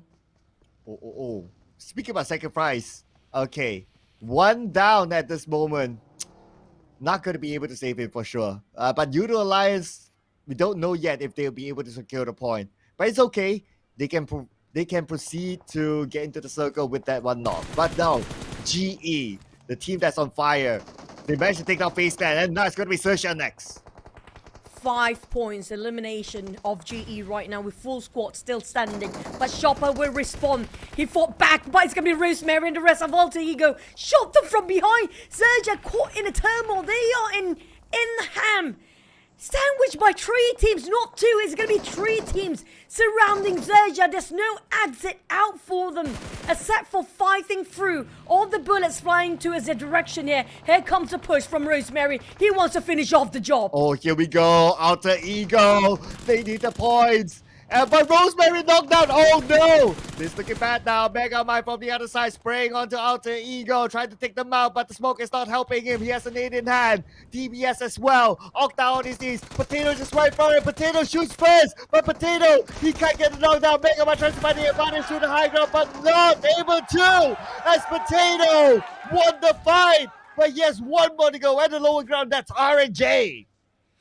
Oh, this is just cram. Too much cram. And GE happen to be meddling into this attempt to finish off Alter Ego and XERXIA at the same time. And they're having a full squad as well. And the elevations of the grounds. They have a rock and a couple of trees. The vegetation will give them covers. GE trying to go for the push, but they couldn't actually see through the smoke right now. But RNJ taking advantage, shutting down Alter Ego entirely out. As XERXIA, RNJ tried to leave a bit much longer with 3 points secured by XERXIA, by RNJ himself, by finally is down by the side of MORPH on the other end of the corner. Okay, calm down, Zai. Calm down. They're done, Zai. Calm down. But Smile! Right into Yoodo Alliance, knocking down Leo, splatting him to finish him off. To secure the point. Flex is still active, and they took out Yoodo Alliance. GE still on fire. This is not just on fire, they're giving all the players hell down there. 8 eliminations, we're down to 5 teams in stage 5. This is too fast. We're talking about GE having a full squad, and the other team that having a full squad is going to be MORPH. And they're still not popping their head off. Look at that, GE supporters on ground. So many of them cheering for their winning chicken dinner here. Can they score it as MORPH taking the bullets out for GEEK fam? Kind of cluttered together, trapped in between the crossfire. Oh man, GE supporters. Some of them probably even travel from Myanmar to support the team, and GE is repaying with this sort of performance. 8 elimination points in the hands of GE at this moment, still with a full squad. And at this point, GE, they still have the circle, but they need to face off against PERSIJA EVOS, the next challenger. Rapface kind of stuck in the middle of the road. This is not a great spot for PERSIJA EVOS. Barely got any cover except for that slight elevation of terrain will blind GE temporarily, but not much longer. The moment the smoke dissipates, it's going to be a clear view for GE to take them out. But GEEK fam is shooting from afar, and they respond back with a bullet flying through GEEK fam's head. MORPH, QEON and the rest of them taking the ditch to work, but nobody spot out MORPH just yet. Some of them is scouted out. And GEEK fam also spotted out by Mikhail. PERSIJA EVOS in the open. This is not great for PERSIJA EVOS, GEEK fam and MORPH right now. Here comes the entirety of MORPH joining into the entire crossfire, the Royal Rumbles between the 5 teams. And GE do have the most elevated grounds. They can make it work for the potential of getting those chicken dinner. Yeah, I'll keep an eye on GE right now. I have a feeling that they will take the fight against PERSIJA EVOS. I'm seeing that it's a stage 6 of the circle at this point. Sem9, they still have this compound. It's probably going to be a 50-50 for Sem9 because they potentially have to move out, putting themselves out in the open. So they're hoping to get a couple of knocks just to have an insurance that they will be okay as they leave the compound. Sigh. Oh, I whiffed at so many sprays on top of that. Walden Braze is still giving a bit of a hardship and pressure to the side of GEEK fam. But Zai is playing alongside with the smoke. They attracted all the entirety of GEEK fam to just over the crosshair on top of Jesus' head. PERSIJA EVOS not being spotted out yet. Ref is just right on top of Audrey's crosshair even. But they took the bullet and they gave it back for PERSIJA EVOS also gunning down on GE. 2 knocks on GE. But nobody spotted out PERSIJA. Now they got some fights going on. The Shack will take covers for the side of PERSIJA EVOS. But Zai is playing around this rock for the longest time. He got abundance of loot around him. Oh, hoping to land that nade onto PERSIJA EVOS by GEEK fam. Not going to make it easy for him with Audrey shooting from the side. But Mika spotted out by QEON. MORPH GPX putting some level of pressure to GEEK fam. But now the circle will close entirely soon. Mika knocked down by GE. But they still need to clear off PERSIJA EVOS before they can move forward. 20 seconds to go and these guys don't have the time to luxury to overstay themselves where they're at. They need to start to move. But it's an open, flat plane the moment they try to advance for GE. MORPH on the other hand playing around the ditches here. Around the trenches. Hoping nobody will spot that out. Same goes for the side of GEEK fam. Sem9 do have 3 players left, but a bit separated by the street. GE, how to push forward. The shift of the circle just moved away from GE's compound or GE's vicinity. They barely got covers.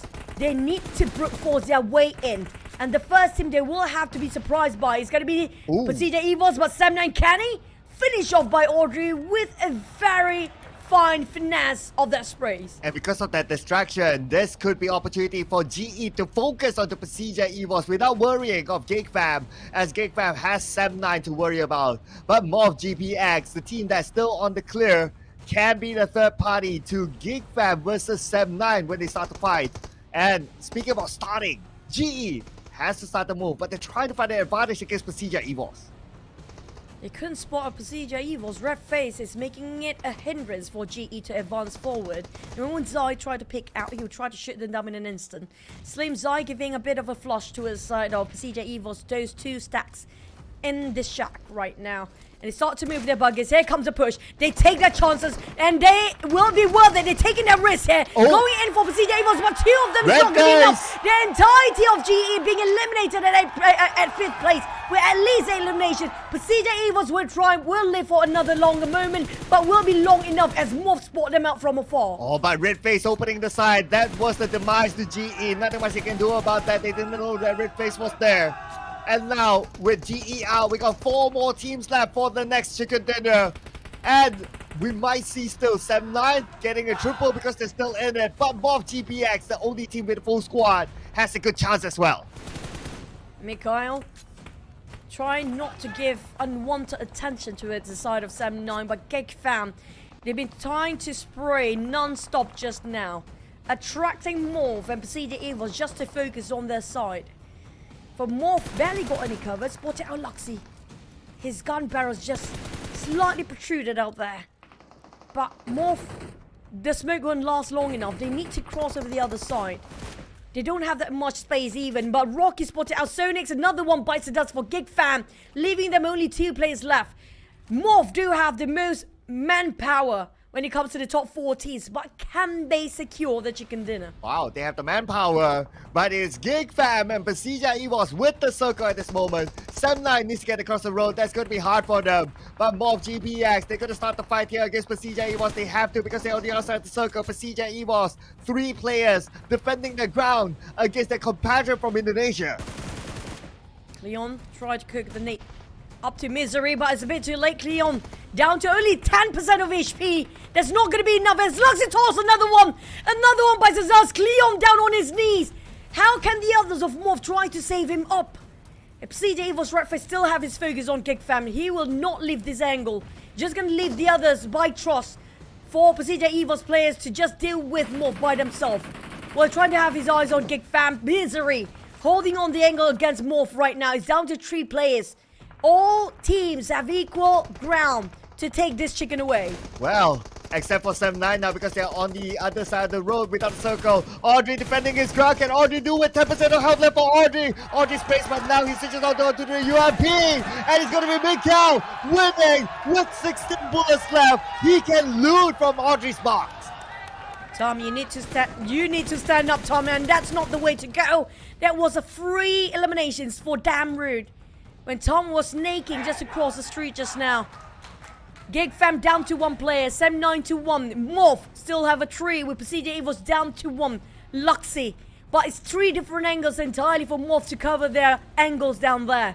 Can they close up the chicken dinner here as a trio? Oh. But will it finally get down to mano here? Redface spotted out Yoru. There's going to be 1 more down. MORPH down to 2. Oh, fire onto Mikhail, but luckily he's in the shack, so he's okay for now. Boo Boo tries to finish off Redface. 50% of health left for Redface. He's bleeding out. Luxy is still alive, but Boo Boo is forced to move now. We are talking about stage 9, so closing entirely. Boo Boo who moves forward to the tree, but the blue is still behind him.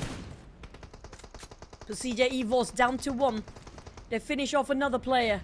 Boo Boo who take his risk to push forward for the rest of the team. But Luxy being spotted out by Yoru. There's definitely going to be Luxy.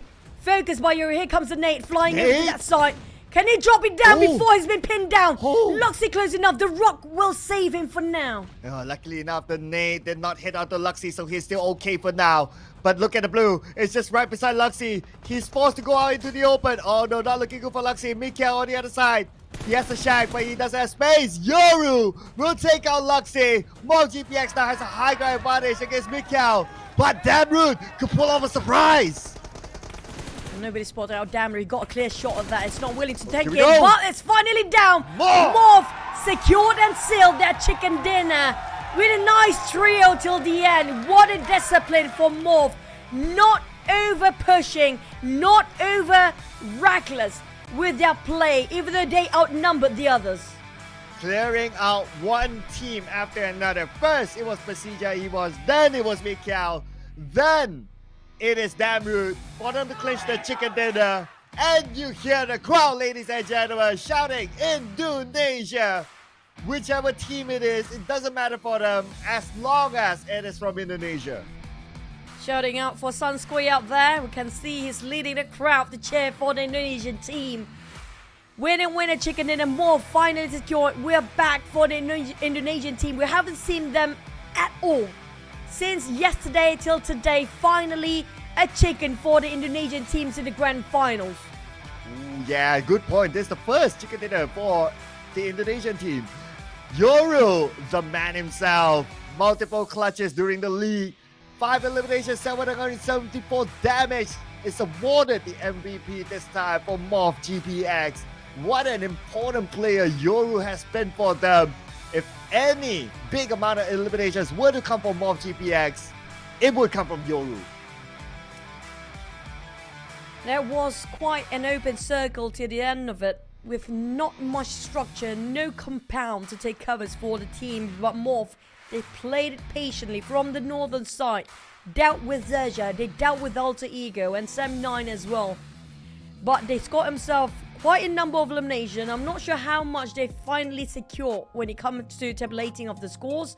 But MORPH, GEEK fam, PERSIJA EVOS and GE today. What a consistent day for GE. Yeah, they're still up there. So keep your eye on GE because we don't see FaZe Clan. In fact, FaZe Clan was the team to be eliminated by GE. So, but the gap is still there. So I don't expect GE to be number 1. But the gap would shrink after this for sure. And looking away at the stats, both MORPH GPX and GE traveled the furthest distance just to end up in this top 4. So they did a lot of work there, well deserved of their performance, especially for MORPH JPX representing Indonesia.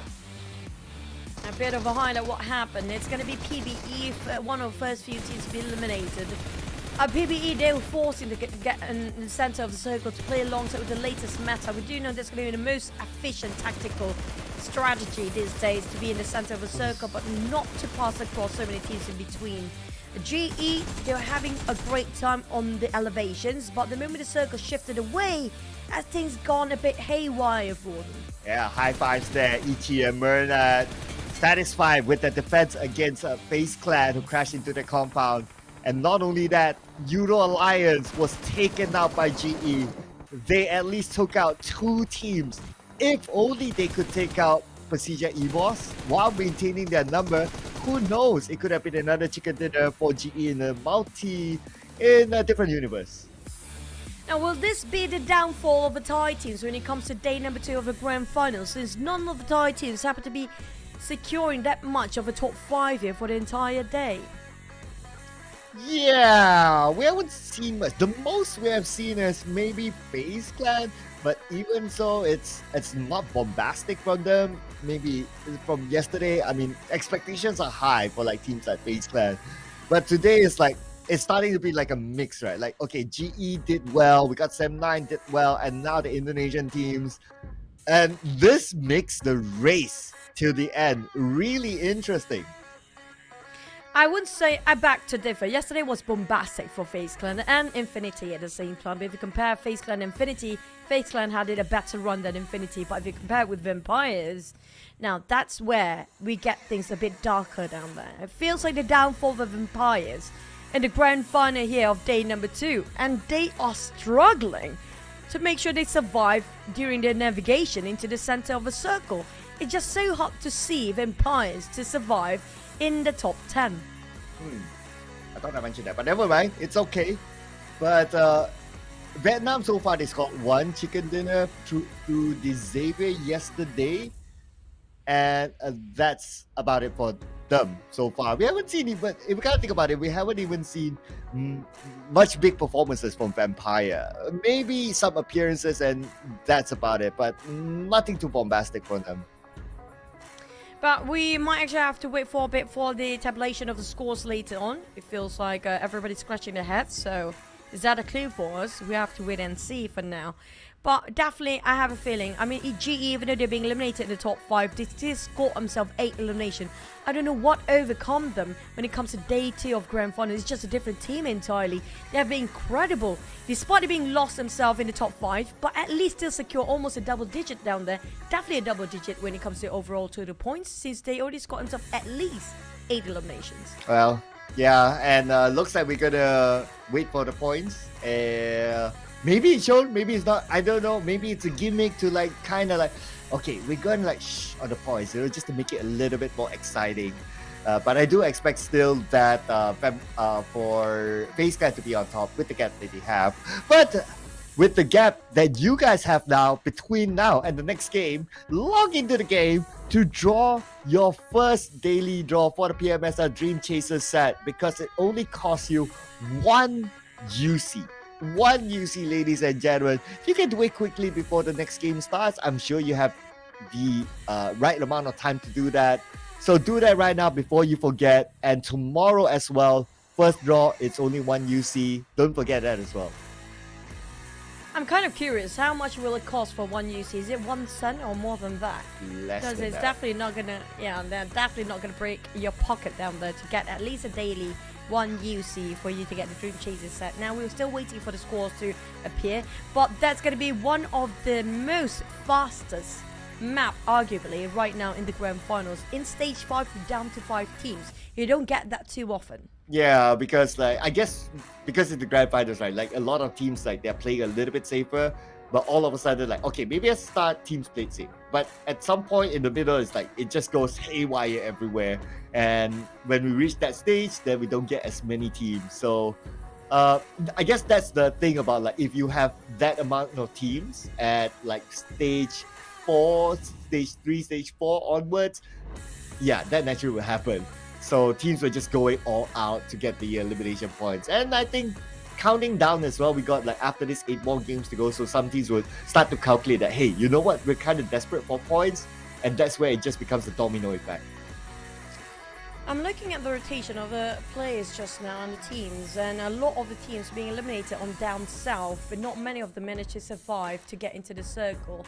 PB, one of them actually being finished off, even though they got quite early in the center of the circle, but the moment they got the center of the circle, they only left with 2 players. That's not going to be enough. If you want to be in the center of the circle, you have to make sure the full squad still survive and have full HP on, full utilities up in their pockets. And not just that, have to make sure that you can defend all angles 360 degrees if you have to be in the center of the circle. Now that's a bit difficult what PBE tried to pull off just now. But I did see an example here from MORPH and XERXIA. We mentioned about them quite a number of times. Who is coming up from the northern side. But surprisingly, even though they don't have that much contenders for MORPH, it's still kind of difficult for them to secure that chicken dinner just now, even though they scored it. They scored it? So you're saying that there's not much contender for MORPH, right? Because they come from the north? Yeah, never mind that. Okay. I think he's trying to think about it, but it's okay. I do know why. I'm going to explain why. One of the main reasons why MORPH will actually split it into 2-2 formation instead of going as a 4. And Alter Ego happened to be disrupting them along the way, so it took them quite a bit longer time to get in the center. As easy as you thought it would be, it's not that easy at all. But MORPH scored 20 points in total with 10 eliminations. The only team with a double digit up there. Yeah, so 20 points for MORPH. We got GEEK, PERSIJA, EVOS sharing the same amount of points, 13. And GE still with 11. So, yeah, still another double-digit round for them. Pretty consistent for GE. Now, I'm looking at FaZe Clan, 2 points. Still have enough gap for FaZe Clan to be on top. But for Vampire Esports, so they got 1 elimination early on. So it's 2 points in 4 rounds today for Vampire Esports. Still, it's a surprise score for them just because they're Vampire. And wait a second, Vampire number 14, what? A major downfall for Vampires. I'm not sure what is happening at the other end. If only we can get an interview to know what the inside story of Vampires is. It would be great to know how the conditions are for the players, even the coaches and managers down there.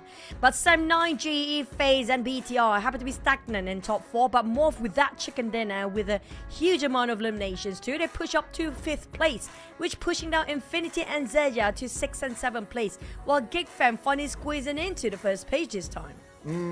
Yes, finally seeing the light of page number 1 for GEEK Fam. After a decent round, an okay round for them, because a lot of rounds they kind of went out fairly early without getting much points. Other than that, Yoodo Alliance falls onto page 2. We have been seeing Yoodo Alliance kind of suffering so far for today. So I don't know, 2 more rounds to go. I think that's how these teams, they're glad to just shift the map over onto Miramar, because we can see like some of the expected teams not to perform. Expected teams to perform not performing, unfortunately. But we got MORPH GPX still up here with a head-to-head together with Damroot, who is always the last survivor. And because he survived the longest, he scored at least a 2nd place finish for GEEK Fam. I love that comparison. It's between Damroot, who works hard, and Play Smart by Yoru. That's going to be 2 different situations entirely. But when it comes to the next map, we're going to jumping into a different map entirely, which is going to be the desert and the dunes of Miramar later on, where we should focus on these Avis, VTR, PERSIJA, EVOS, and XERXIA. But all these 4 teams today have not been performing at all. Yes. The best one probably is XERXIA, but even so, it's not really. So top Miramar performers, yes, and this is based on the data collected throughout the league as well, and yesterday and so on and so forth. But because of the current performance, I guess maybe, I don't know, it's either that it's going to be an outlier after this, or it's a map that they just can't wait to play. Players having a bit of a rediscussion amongst themselves about the next map here. We can expect some swaps of a play when it comes to different map entirely. And so far, a lot of the Malaysian teams flying their flags down there. But GE and MORPH, the first Indonesian team to score their chicken dinner in the grand finals here. With GE having such a great run today. Despite they scored themselves one chicken, but the entire of the day here of the grand finals, day 2, they have been consistently getting themselves in the top 5 almost every single map. Yeah, I know they also like got a good amount of eliminations every time they do that. So it's not only like, okay, we stay quiet, we only play placement points and we get the top 5. Nah, they still win fights against teams. And the teams that they won against are no pushover teams. FaZe Clan got eliminated by them. And then it was Yoodo Alliance as well. I mean, GE, don't want to put the curse on them, but we can't deny the fact that GE is doing well. Sem 9 is actually on fire. They're hunting people down. Chicken is always a bonus for them, but can they score another? Yoodo Alliance have a bit of a swap here, with Flax taking out and Vogue is in on that hot seat. So we have a swap in Voki. Okay, interesting. I wonder how this will change the dynamics of Yoodo Alliance. Because today it's not really their day, so I guess a swap is kind of expected, especially when we change maps. So this is the right moment for a player like Voki to come in. The last time he played at Miramar with Yoodo Alliance on the final week, he did well. So I guess based on that sort of performance, having him for Miramar is a good choice for them.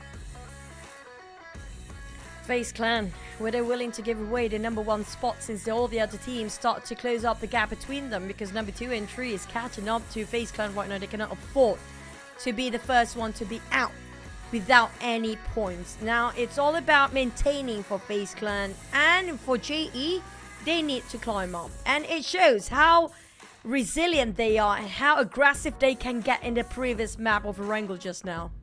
Okay, speaking about resilience, so BTR has to be resilient. Haven't had the best of day as well. 7-9 already, 2 chicken dinners. No big reason for them to change their lineup. In fact, in the previous round as well, they didn't do too bad. It was just that the condition of the circle versus the terrain that they had to go through, it was hard for them. Even if you put any team, it would have been hard. But they still got the little shag to gain an extra point. What is good is we're going to shift over to Miramar now and see if anything changes.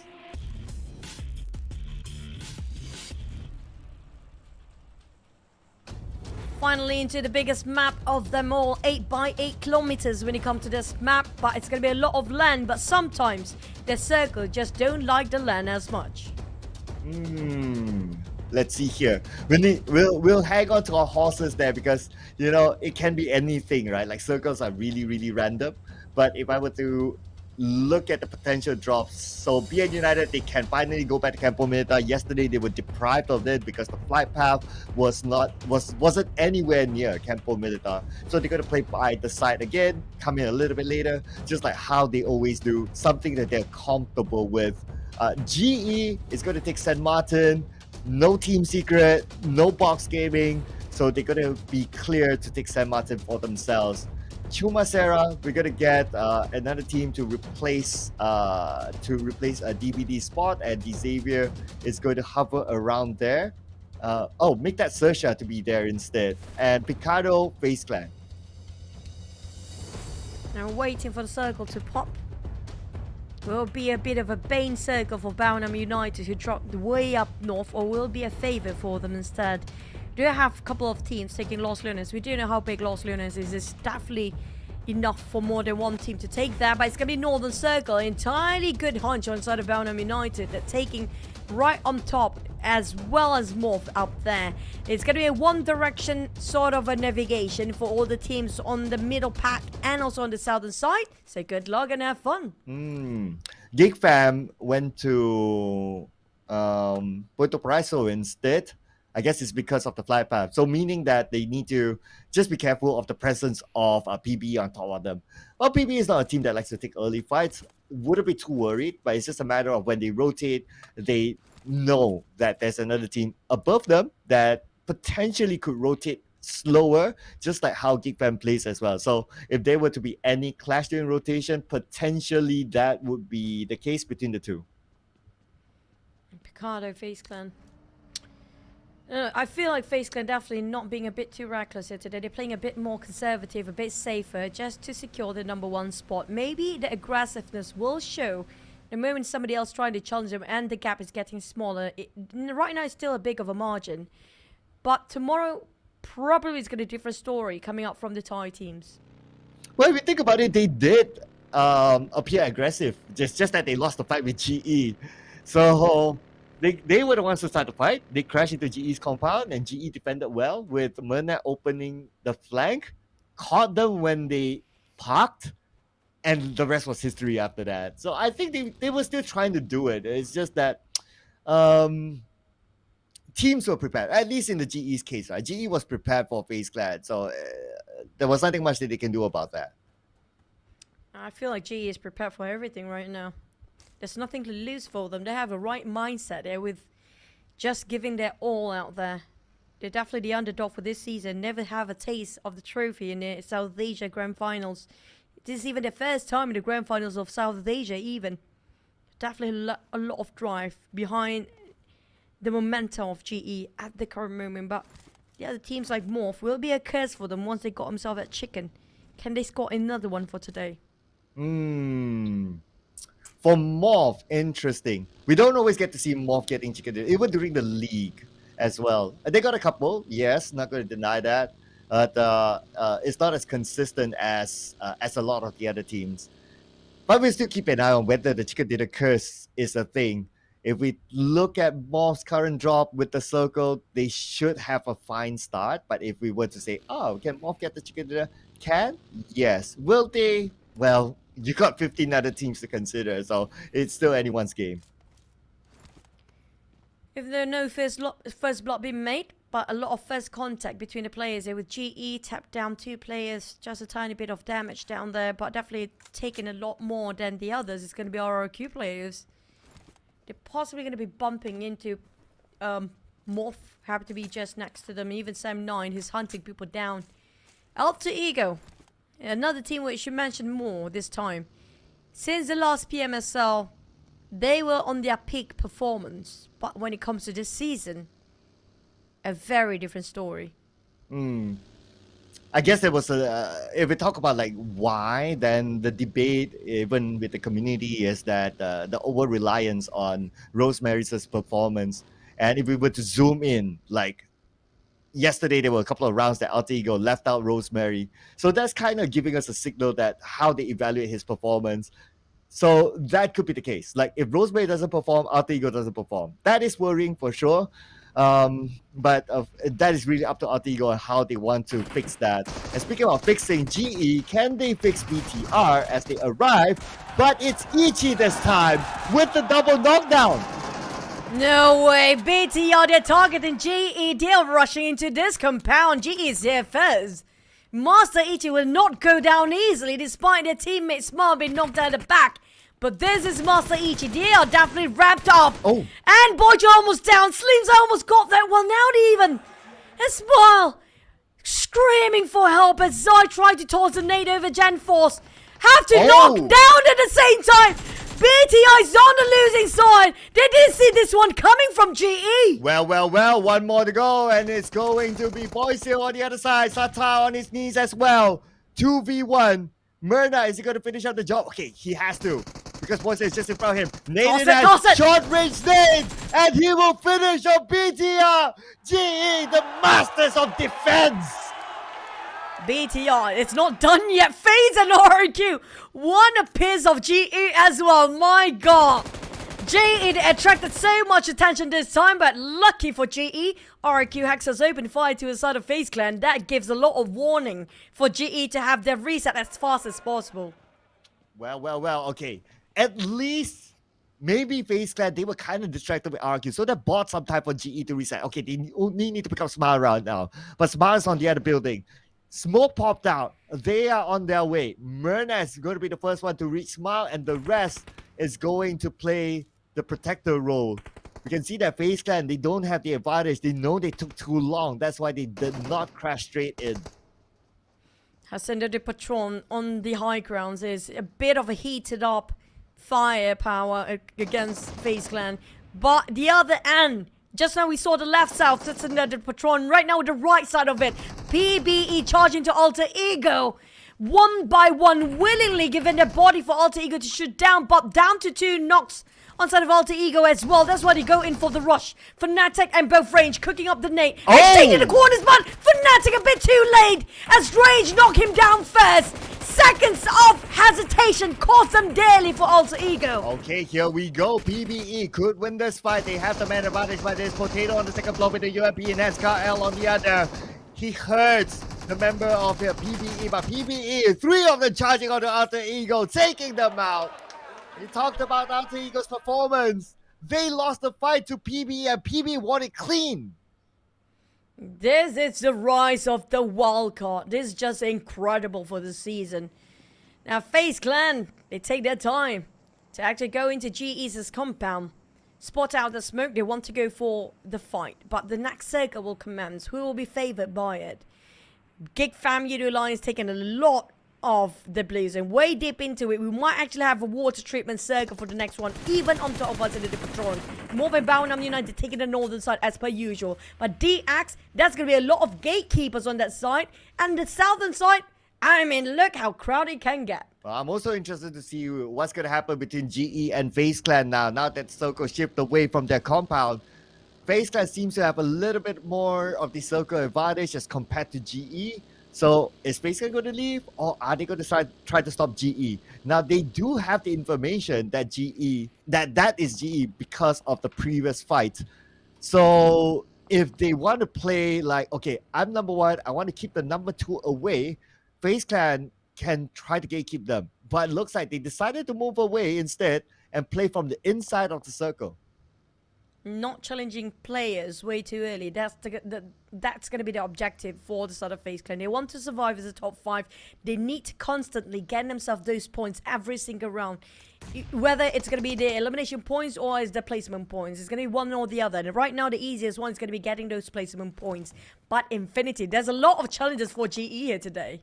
Yes, the Infinity is going to be next.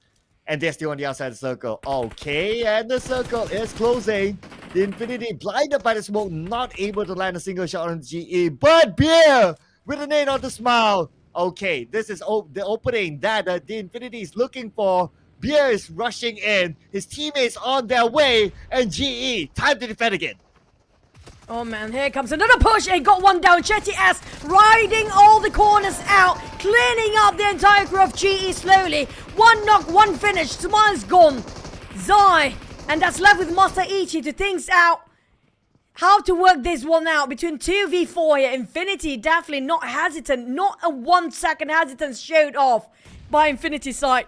But Zai got clipped just a tiny bit of that explosion just now. Here comes an anomaly. Here comes a spray. Cleaning up the corners. Lobby making sure all the corners. He missed it. Oh, Master Ichi. Oh, man, he missed the second shot on the first shot. He only managed to land 1 single shot. Not enough to take down the member of Infinity. And Infinity, revenge on behalf of BTR to eliminate GE. But they still got 4 points. But it's still the Infinity winning the compound fight.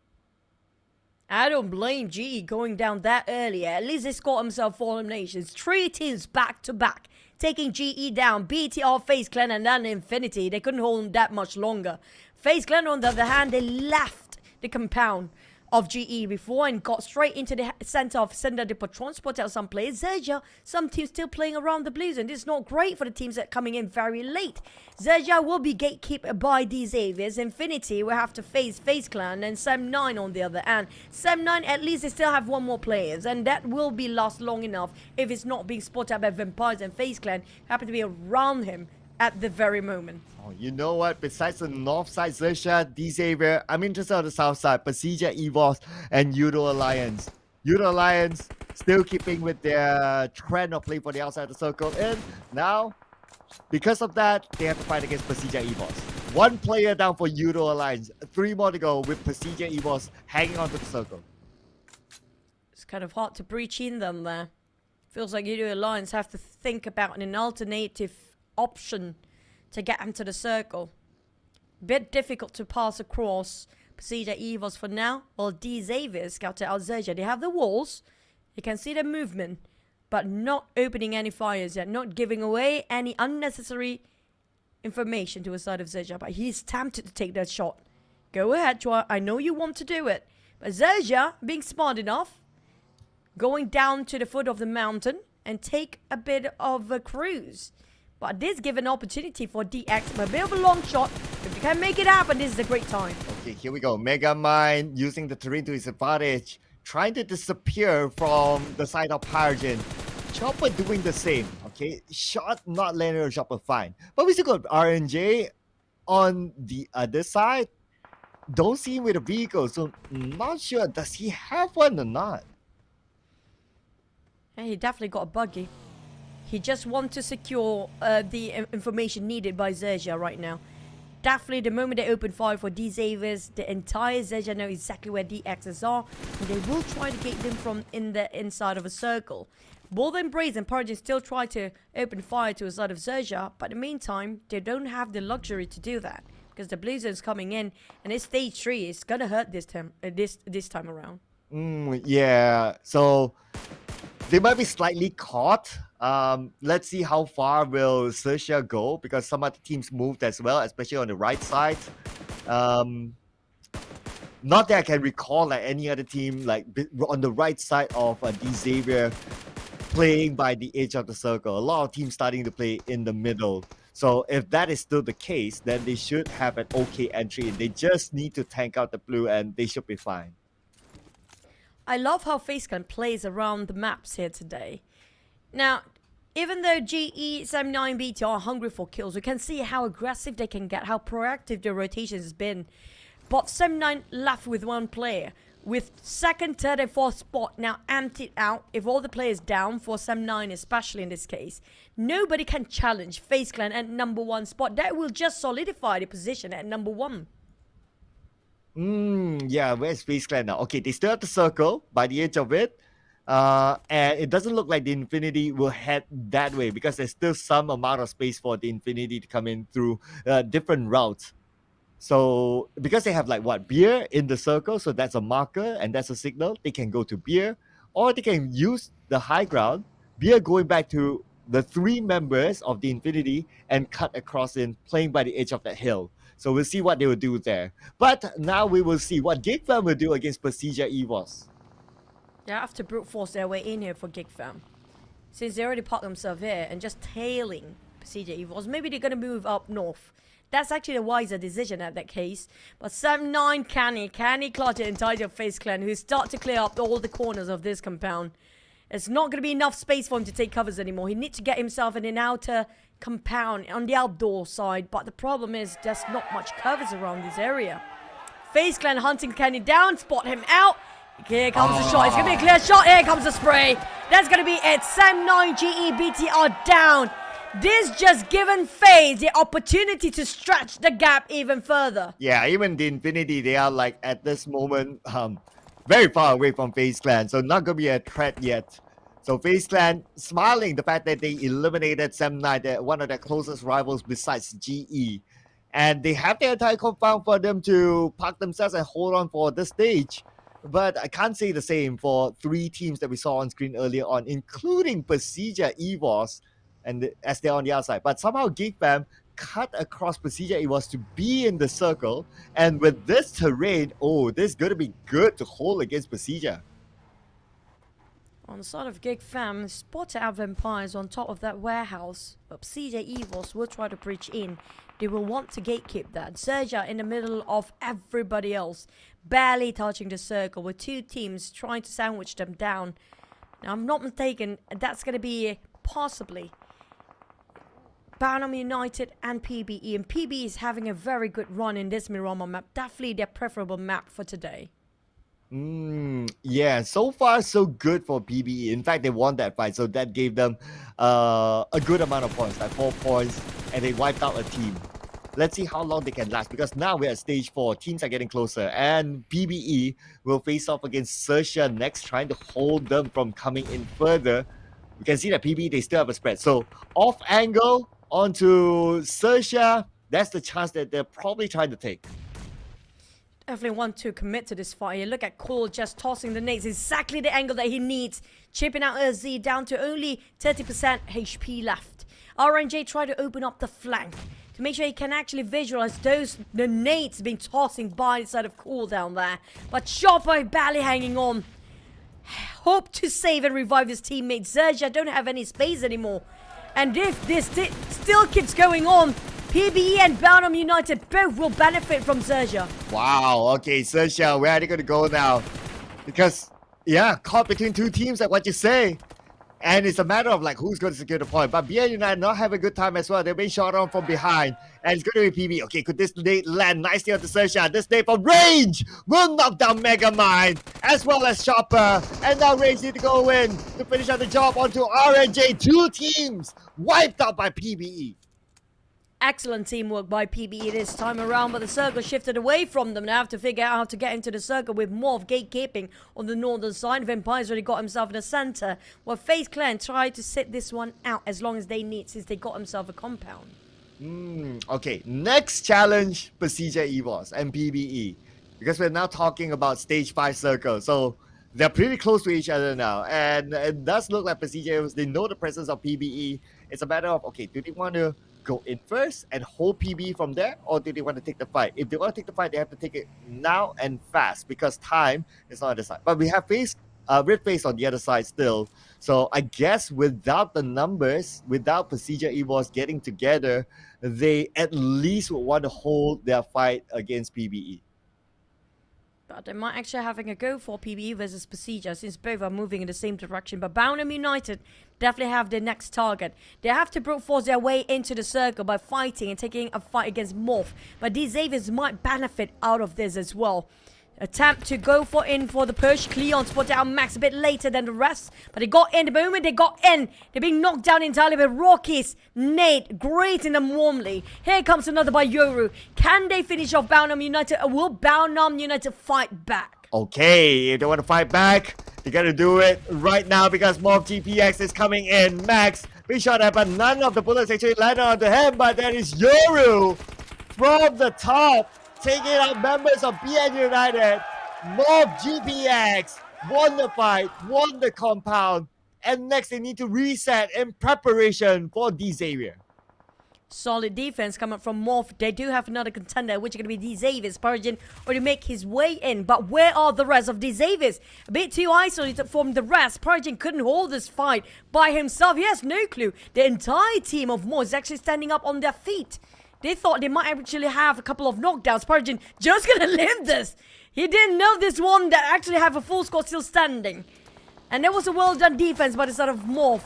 Failed attempt by the side of Bounham United. But Spurgeon, the moment he got himself the haystack shack, it's not gonna be enough. MORPH chased the heck out of him. Oh, it is still MORPH that got it. He gambled to go in, and unfortunately MORPH was prepared for it. And now it's really down to Chua. Okay, look at his buggy. His buggy is punctured.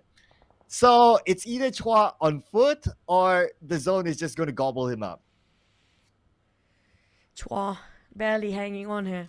I don't think the healing game works in Miramar. Down to only last first aid on the side of Chua. Spot out the entire crew of MORPH, but he couldn't get out from the shack. The moment he gets out, the Blizzard will eat him out alive.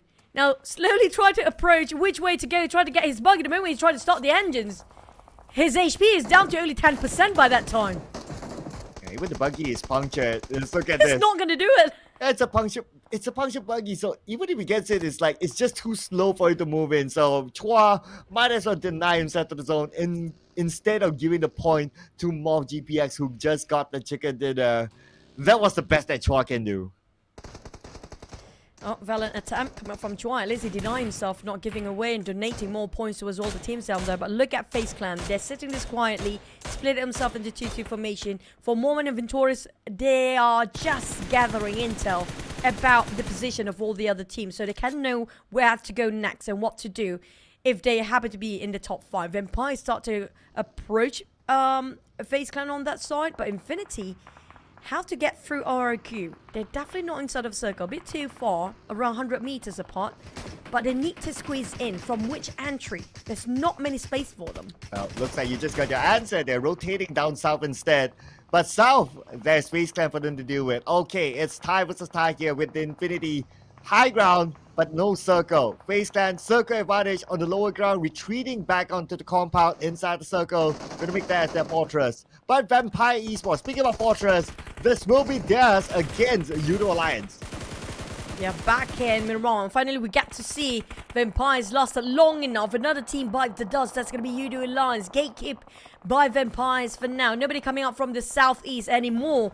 But another team's going down. It's going to be MORPH after such a long run for them, hunting people down. Finally, they're being stopped at a hold for their points. QEON, they're then having a free entry in, but they might spot out the irritation of Infinity, who charge straight into FaZe Clan's lair. Well, here we go. They know they must take this fight. Okay, without a clear advantage, they will take this risk right now. Shirley has a nade, but Shirley, they know exactly where he is. Lobby will be the one to knock down Shirley. FaZe Clan, Mela burning down. No! Mela on fire as Lobby will knock him down. Logan ready to come in to give Lobby the support that he needs. Shirley still on his knees. FaZe Clan, 3 players against the 2 from the Infinity, and then Nade will knock down Moment. Odds down as well. Victorious, the only man standing with the M249. But somehow, the Infinity won the fight from the outside in. Infinity has been running and gunning all this time, with Vampires doing the same as well. Scored 7 for now. Same goes for the side of Infinity. They are ranking up their scores up there. But when it comes to the FaZe Clan and the top 4, definitely nobody is moving when it comes to the overall rankings later on. But RQ, they're having some problems to cut across PERSIJA EVOS. Oh yes, it's gonna be a big problem because Misery just naded them down. But No Mercy counters it by knocking down Luxy instead. Ooh, this is gonna be huge. Okay, PERSIJA was Red Face on his knees now. We only have Luxy left. No Mercy, speaking of Hexas. That nade connected, but not enough to knock down Hexas. Now they have 2 against Luxy. They can open up the flag, but at the same time, 2 members of PERSIJA was behind. They are up and running again. No Mercy. Now Misery tried to toss a nade right on top of No Mercy. It seems like a perfect angle. Maybe even Hexas got chipped down by it. No Mercy bleeding out. Hexas down to 1 HP. Can he make it through? Well, Zuxi going cut across the smoke. Morphs back up. And Misery just wiped them down 1 by 1. Costing them a limb for RQ for this round. Still got himself in the top 4. Misery sprays on the smoke. Connect. And RQ is down. Deleted possibly. And down to 3. Wow, PERSIJA was 15 eliminations now. Okay, and they have the space up north. The other 2 teams, okay, they're south, left, and south right. So they have the clear now to reset and take their time to reposition, replan themselves. Vampire Esports, maybe the next challenger. Let's see here. Vampire Esports on the outside. Okay, so Vampire Esports likely to take the fight against PERSIJA EVOS. So the Infinity can have the opportunity to come in later, but we still have the next stage circle to consider. Lobby. Oh, spotted out by Luxy. That mini 14. Couldn't even pick out. Trying to far flank from the rest of the teams there. But Vampires, they split it into 2 formation. 2-2, they go in. 2 different angles entirely to covers PERSIJA EVOS and Infinity at the same time. But now they reunite once more to gather themselves on top of the compound. The warehouse will give them a solid defense, but barely getting to the circle. That's a trade-off for the side of Vampires. But can they finally come back into the grand finals here? Ravenclaw open up the entry points, being the front line for Vampires for now. But PERSIJA EVOS slowly crouching in. Oh, look at this. Vampire Esports, they shifted their focus onto the Infinity instead. So now the Infinity, 1 of them down. Make that 2 with Lobby eliminated. The Infinity only has 2 players left. Okay, we still got the next stage circle. PERSIJA was they're monitoring the situation. They don't really need to pause the fight right now. And since all the teams in the circle having their own space, I guess it's whole game until next stage. It's all down to the circle. The moment it shifts and less than 25 seconds away, then we get to know who will be favored and who might actually score those chicken. Logan keeping the pressure on Zuxi. Well, you do see Luxy just now will paired alongside with another player. Vampires start to move. Their plans in motion. Luxy, that's a lot of bullet in that mini 14, by the way. Strap spotted out Bear. Bear got clipped quite a number of damage down there, but they still need to figure out. It's still going to be anybody's circle. The circle going to be in the center for all the teams. Yeah, so It's fair fight now. Everybody needs to come out. Everybody needs to show themselves. Okay, this is gonna be interesting now. Vampire Esports, they still have the vehicle, so they can use that as a bunker if needed to. It's a matter of who needs to move first. Okay, looking at the slight percentage of space, potentially PERSIJA EVOS needs to go first. Okay, and they are making that first move into the circle. With the vehicle as their bunker now, they park themselves somewhere in the middle.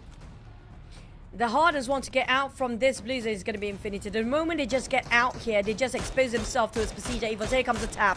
Being exposed entirely. One knock. Make it even two possibly. And both Infinity out. We're down to full squad versus full squad. Vampires versus PERSIJA EVOS. Who will win this one as both are craving for that chicken? Oh yeah, both of these teams have not gotten the chicken dinner yet in the PMSL Grand Finals. Both of them won it. But PERSIJA EVOS has better control of the circle at this moment. Half of the circle is theirs. With Vampire Esports on the outside, Misery will shoot from the side, getting a knockdown to Stone. 3 more to go. PERSIJA EVOS is a good run for them. But can Vampires come back from the downfall they had the entire PMSL Grand Finals? 2 knocks possibly at the back line. RedFaZe is here. This is the monster. Here comes the monster RedFaZe showing his wrath. The moment they try to push in, and Misery coming up from the flank side, they're surrounded, they're cornered, down to only Ravenclaw. Can they finish off? Zuxi pushing in with a DPS and a nade. Finish off Stone and Tony K. The slam of the desk by RedFaZe, showing the confirmation that chicken is theirs to take. Yeah, and PERSIJA was cooking, and it is now served. Ladies and gentlemen, the chicken dinner for PERSIJA EVOS, the second one for the Indonesian teams. And here is PERSIJA EVOS, the long-awaited chicken dinner. They had a great week 3 in the league. Their first day in the grand finals wasn't that great, but now, day 2, they scored this chicken dinner. And this will definitely push them up a couple of notches in the overall charts. Will be enough, and that's going to be your MVP, the legend himself, Zuxi, with 1,000 over damage dished out and 7 eliminations by just one player. His Mini 14 got quite a number of ammunition. The last time I saw it, it was around 555 ammunition in it. So there's nothing that can stop him from spraying the players. They tried to cut across that desert just now. Yeah, the moment they moved first and then the Infinity was eliminated, they know they had control of the circle. Because by the time they're like in the middle and for Vampire, they're like still on the outside. It was really, really hard for Vampire. By the time they had control of the circle, it's not only about like control, like parking in the middle. No, they open up the space. So whichever angle that Vampire tries to come in through, there's always somebody from PERSIJA able to stop them. And true enough, they won that fight. Wait. Now, I'm looking at a lot of numbers here, okay? It's 19. at least 19 eliminations for PERSIJA EVOS. That's one of the highest eliminations in the grand finals so far, and we still have the record held by Vampires in the league itself as 20 eliminations. But this is a lot, and everybody were pulling off their weight from each of the players of PERSIJA EVOS. That was a flawless run as a team. Yeah, for the record, it is the highest in the grand final so far. Before this, it was 18 with the chicken dinner gotten by FaZe Clan, and we're talking about only grand finals. And PERSIJA EVOS broke the grand final record with 19 eliminations. And if we just look at the stats, based on the travel distance, they had to travel a lot. And for them to travel a lot, they had more opportunity to gain elimination points, in which they won fight after fight after fight. Onto the final moment, the final circle, they wrap things up by taking out Vampire Esports, and it's 19 points in total for them. 29 points. That's definitely going to push them up in the top 5 anytime now. Maybe even close to number 1 spot. We're talking about a lot of teams on the first page will be pushed down just by PERSIJA EVOS themselves. And today has been the rise of the Malaysian and Indonesian teams here today. But when it comes to PERSIJA EVOS, this is them showing their best performing team in the grand finals. Yeah, PERSIJA EVOS finally letting the chicken dinner. I can't wait to see how many placements did they jump in the overall charts later on. But you gotta think about it as well. For Vampire Esports, although they got the second place finish, this is still their best game so far today. So not too bad for Vampire Esports. They still got 8 eliminations together with the second place, so that's 14 points for them. But PERSIJA was double that amount with 29 points instead. This is yet the best run by Vampires since yesterday, and today this is the first time we get to see the Thai teams manage to secure themselves in the top 4 for this round. 14 and 11 points coming from Vampires and Infinity themselves, while XERXIA have been pushed down a lot of zeros, starting from DZavis, XERXIA, GEEK, Semnon, Alter Ego, and BTR. That's going to be literally 6 teams with a 0 point for this map. Yeah, I know, right? This is probably the most amount of teams without a point in a single round so far in the grand finals. Man, and they're like, what? Even like Sem9, who got 2 chicken dinners today, down there. A big name like BTR down there, Alter Ego, the previous champions down there. I mean, this is just going to flip a lot. And speaking about flipping, PERSIJA EVOS now tailing behind FaZe Clan by 18 points at number 2. They're taking the 100 over mark for their side as well with 101, while GE at least are stagnant at 3rd place, but will be catch up by Sam9 if they're not being careful. They're being targeted so hard just now. But on the side of PBE, feels like nothing moving too much on their side, but Vampires that definitely shoot them up from the 13th place before up to the 8th place. That's a lot of flight of stairs they've been taken on. Yeah, Vampire finally seeing them back onto page number 1. Page number 2 is definitely not their spot. But on the other end, well, Alter Ego goes down further onto number 14. And top performers, wait a second. This is the first time in the PMSL we got all 4 players from a single team getting the top performer. And that's what happened when you eliminate and taking out 1/3 of the population in the map just now. Everybody deserved the spot. It's going to be Misery, Luxy, Redface, and Zuxi with the most damage out there, but the support coming out from Luxy, Redface. Redface has been tanking all the way out there by himself, while the other 2 twins are separating themselves in 2 different angles entirely. That was a flawless run and such organized a chicken dinner by PERSIJA EVOS. Oh yeah, very well done indeed by PERSIJA EVOS. The fans went wild with the 19 elimination haul from PERSIJA EVOS, and that also means it's a 2 back-to-back for Indonesia. We are going to have this one final game after this inside of Miramar. Now I'm starting to wonder, are the Indonesians starting to rise, and could it be another chicken dinner for Indonesia in the last game? Or maybe even PBE who start to push their numbers up with their elimination. They scored 8 just now. It just shows how dangerous they can get, slowly but surely, trying to get those elimination numbers up. But don't forget, when it comes to getting your hopes up, it's going to be the Battle Royale Dragon Ball Super available for you guys. Try out something new. Play with different characters because they all have different skills. So, have a bit of a refresher than the normal PUBG Mobile. Yeah, and it's very different from your usual if you have not. This is also very different. You don't get to see this all the time. Daily first draw, only 1 UC. And today is day number 2 of this promotion. Tomorrow will be the last day for you to make this daily first draw, only 1 UC for the PMSL Dream Chasers set. So make sure you do it today, you do it tomorrow as well. If you didn't do it yesterday, well, too bad. The thing has passed. So don't regret it. It's only 1 UC anyway. Everyone can spare 1 UC. Now today has been the day for FaZe Clan to play as safe as possible, but safe is not already an option for them since the gap has been closing up even closer with PERSIJA EVOS taking 29 points in the last map. And can they score another for PERSIJA EVOS? That's not impossible with this lineup. Yeah, I mean, PERSIJA EVOS, oh yeah, and because of that, I scored as well. Yay, so we're even. Yay. It's just now only FaZe Clan left. If FaZe Clan scores, then, well, we will get everything correct for today. And it's very rare for us, Just say it, just put it there. Because usually we're just going to curse and jinx the team and we put it out of predictions down there. But come up from the side of day 2 in the Grand Finals, totally different story. We saw big names out there being crushed by the underdogs. Like example, GE, a lot of them been taking GE seriously after we saw that Miramar map just now. 3 teams in a row try to wipe them out simultaneously. And not just that, Vampires, they have to play is a bit safer, a bit slower than usually they play. And they try to play in the center of a circle, but not try to attract too much attention by not opening fires as much as possible. Yeah. I guess a change of play style as well.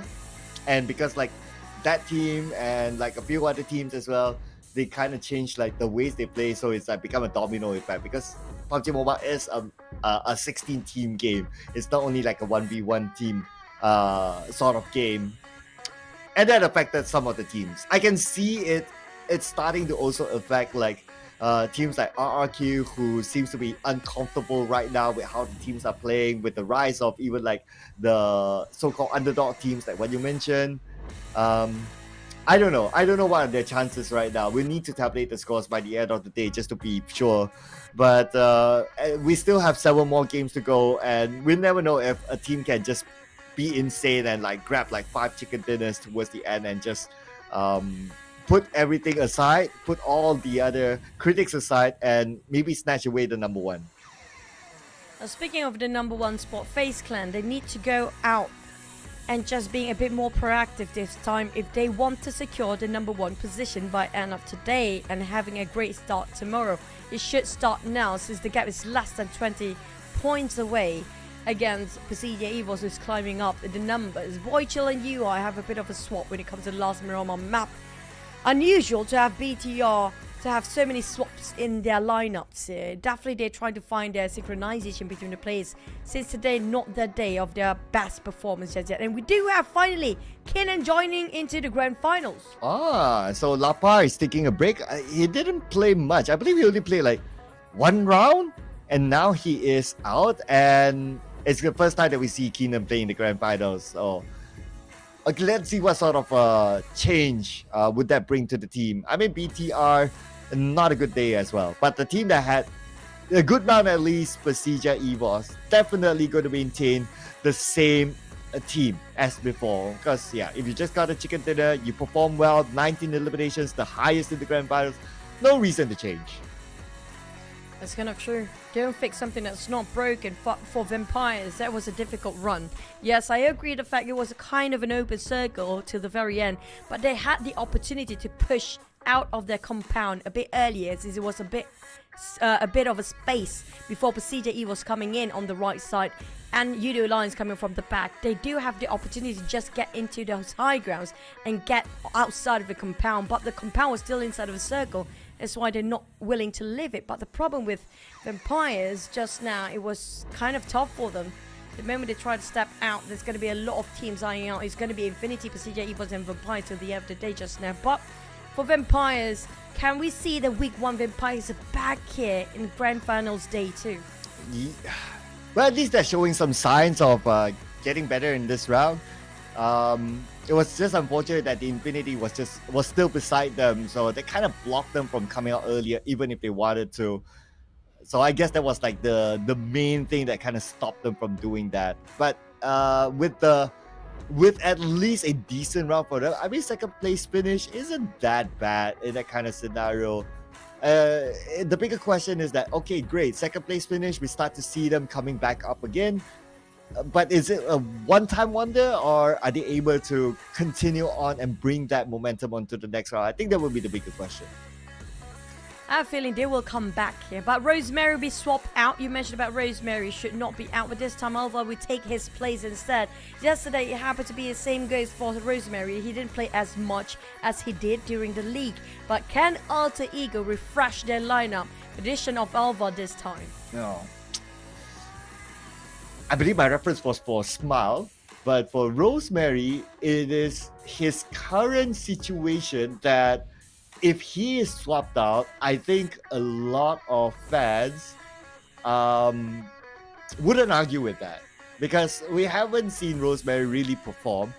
And if you kind of think about it, like yesterday when the match that Rosemary didn't play, yeah, they aren't as fight opening as when Rosemary was at his peak, performing especially like for last season, but they still held on fairly long. Like they reached like top 5 or top 4, something like that in yesterday's game.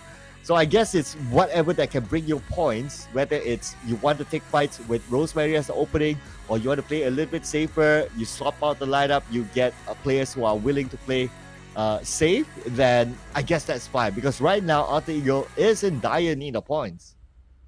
Now, speaking of the game, we're here for our last map of the day, Grand Finals Day 2 PMSL.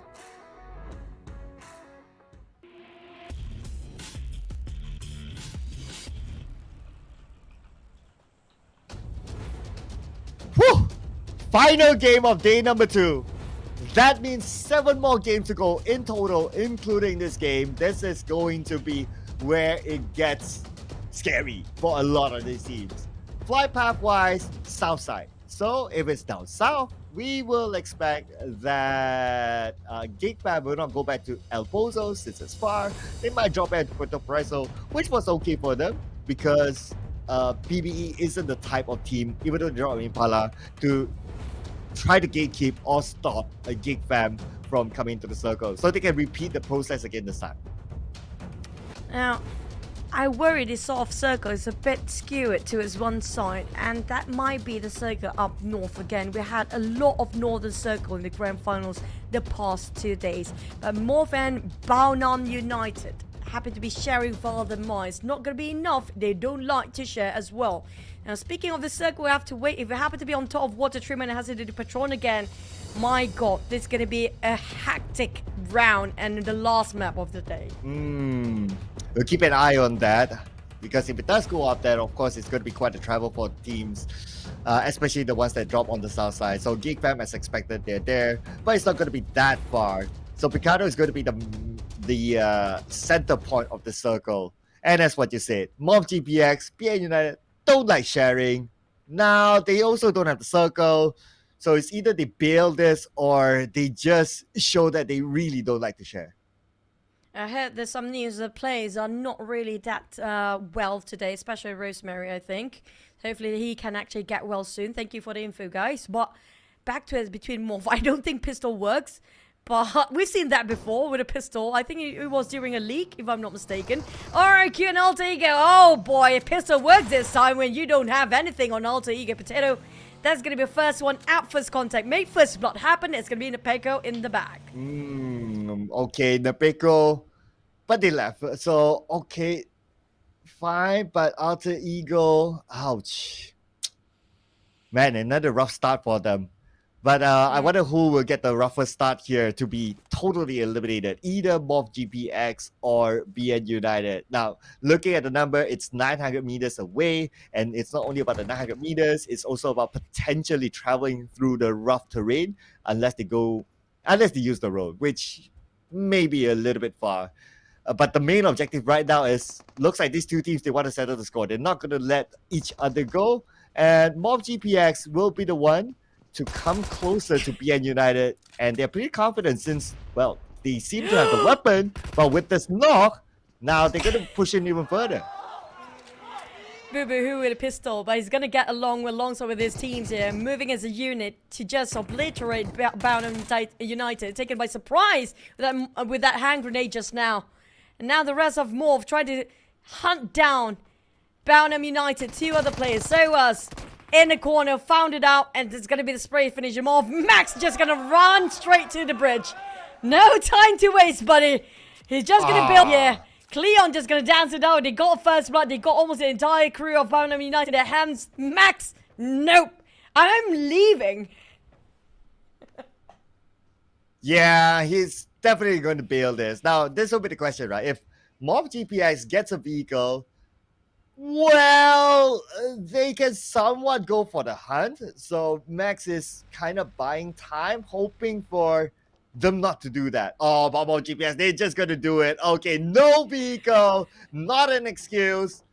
The manhunt is happening now. Max jumps in the water. Oh no, this is from bad to worse for him. Max, my god. This is just very comical to watch. Will Karma gets his back from Max here, since he bailed the ship when the entire crew went down early on. And MORPH will see the end of it. of Bounham United being eliminated. But for Max, he still survived. He's diving, definitely. He's way deep in the sea right now. He don't want to face death yet. Well, lucky for him, he's gonna stay for a bit longer for now. Yeah, I guess his best hope is just to go down south, hope for a vehicle, and also hope for MORPH GPX to let him go. If you ask me, well, MORPH GPX should let him go. I don't think it's really worth it to pursue because they don't have the circle. Although MORPH GPX is a team that doesn't mind coming in a little bit later, but yeah, I think MORPH GPX should focus on the loot and get into the circle instead of trying to get that 1 point that I'm not sure if it's worth it. Yeah, I agree. Just let Max run for his life for now. His life is so valuable for Bounham United. They barely got any points here. And they're definitely at the very bottom as well. So that's a good sign that Bounham United is still in the game for now. And Max definitely tried to survive as long as he can. Even though he got himself some weapon. It was very comical that Boo just now with a pistol. You know what? I'm going to go in with my team. I believe that's trust on another level for his teammate to cover himself with a pistol for Boo. That's something else entirely. That's teamwork at its best. And also using the psychological advantage, right? Like if you have like a lot of people there and your enemy probably don't know what sort of weapons you have, they'll be like, oh, that's like 4 people. And they're not thinking of like, okay, what sort of weapons they have. That's just too much, right? So just playing the psychological advantage, well, that gave them the edge. The moment they got that 1 nade, that's good enough. And we all know it was hard for BN United to recover. So a great move there, great teamwork, a lot of trust for MORPH GPX, and gotta give it to them. Trust your teammates is one of the key things to get success in PUBG Mobile. Call it a bit of a bluff coming up from MORPH just now. Despite Max do have better weaponries than the rest of the team. But hey, he survived. He did what he needs to do. That's compulsory and that's necessary for him. But back on the side of FaZe Clan, this time they're being a bit more aggressive compared to the last one. Just now we saw the entire day FaZe Clan has been trying to get themselves in a safe spot just to survive to the top 5. This time they know the gap is a bit too close now for PERSIJA EVOS to chase that #1 spot. So FaZe start hunting people down. Spotted out XERXIA before this, but PERSIJA is also on the motion for their plans. They start to move and try to hunt people down as well, and nothing's stopping them after they got themselves that adrenaline rush with high kill volume so far, the highest in the grand finals.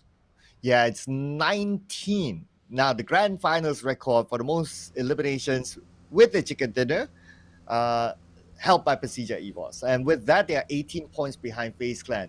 18 points, probably worth like 1 round? Yeah, thereabouts. But it's a matter of like FaZe Clan now. What would be on their mind? Do they want to like, okay, as long as they can have 2 school of thoughts, right? One is like, okay, we want to get the points to we want to get elimination points just to extend the lead, or they can play a little bit safer and have the objective of, as long as I survive higher than PERSIJA EVOS, I'm cool. So either way, FaZe Clan has that option to take. But for PERSIJA EVOS, because they are chasing, so they might want to get as many elimination points as possible, just like how they did before. And legend has it, Max of Bounham United still running until today. We haven't spotted him at all. It means that he's running. Definitely running. We can't see him across the map here right now. I don't see Bounham United's any of the tag down there. I don't know where Max is right now. He's definitely out in the blue zone. Obviously, I think that's going to be the case here. But speaking of FaZe Clan, like you mentioned before, they want to play it safe. But I don't think that's going to be enough since PERSIJA EVOS just showed what they're made of. If they want to play safe, the most they can get around 15 to 17 of total points with addition of eliminations at the very last minute. That's not going to be enough for the side of FaZe Clan. Well, that's where they also hope that, okay, PERSIJA EVOS goes out before them. Because if you take fights, it's not like a 100% guarantee you will win, right? So if PERSIJA EVOS takes a fight, and I'm not saying they will lose, but they have the potential to also lose. It could happen either way. And if they happen to go out, then FaZe Clan will just need to like, oh, okay, we can just gain points however it is and still extend our lead. And as we speak about PERSIJA EVOS, one of the players knocked down by Yoodo Alliance. And this is the thing that FaZe Clan is also hoping for. That's kind of true. But hope can just be dreams and hope if you don't take actions against it. But this is where the hope matters for FaZe Clan. It's PERSIJA EVOS being spotted out by PBE and Yoodo Alliance at the same time. Mix stolen away those eliminations from afar, I think.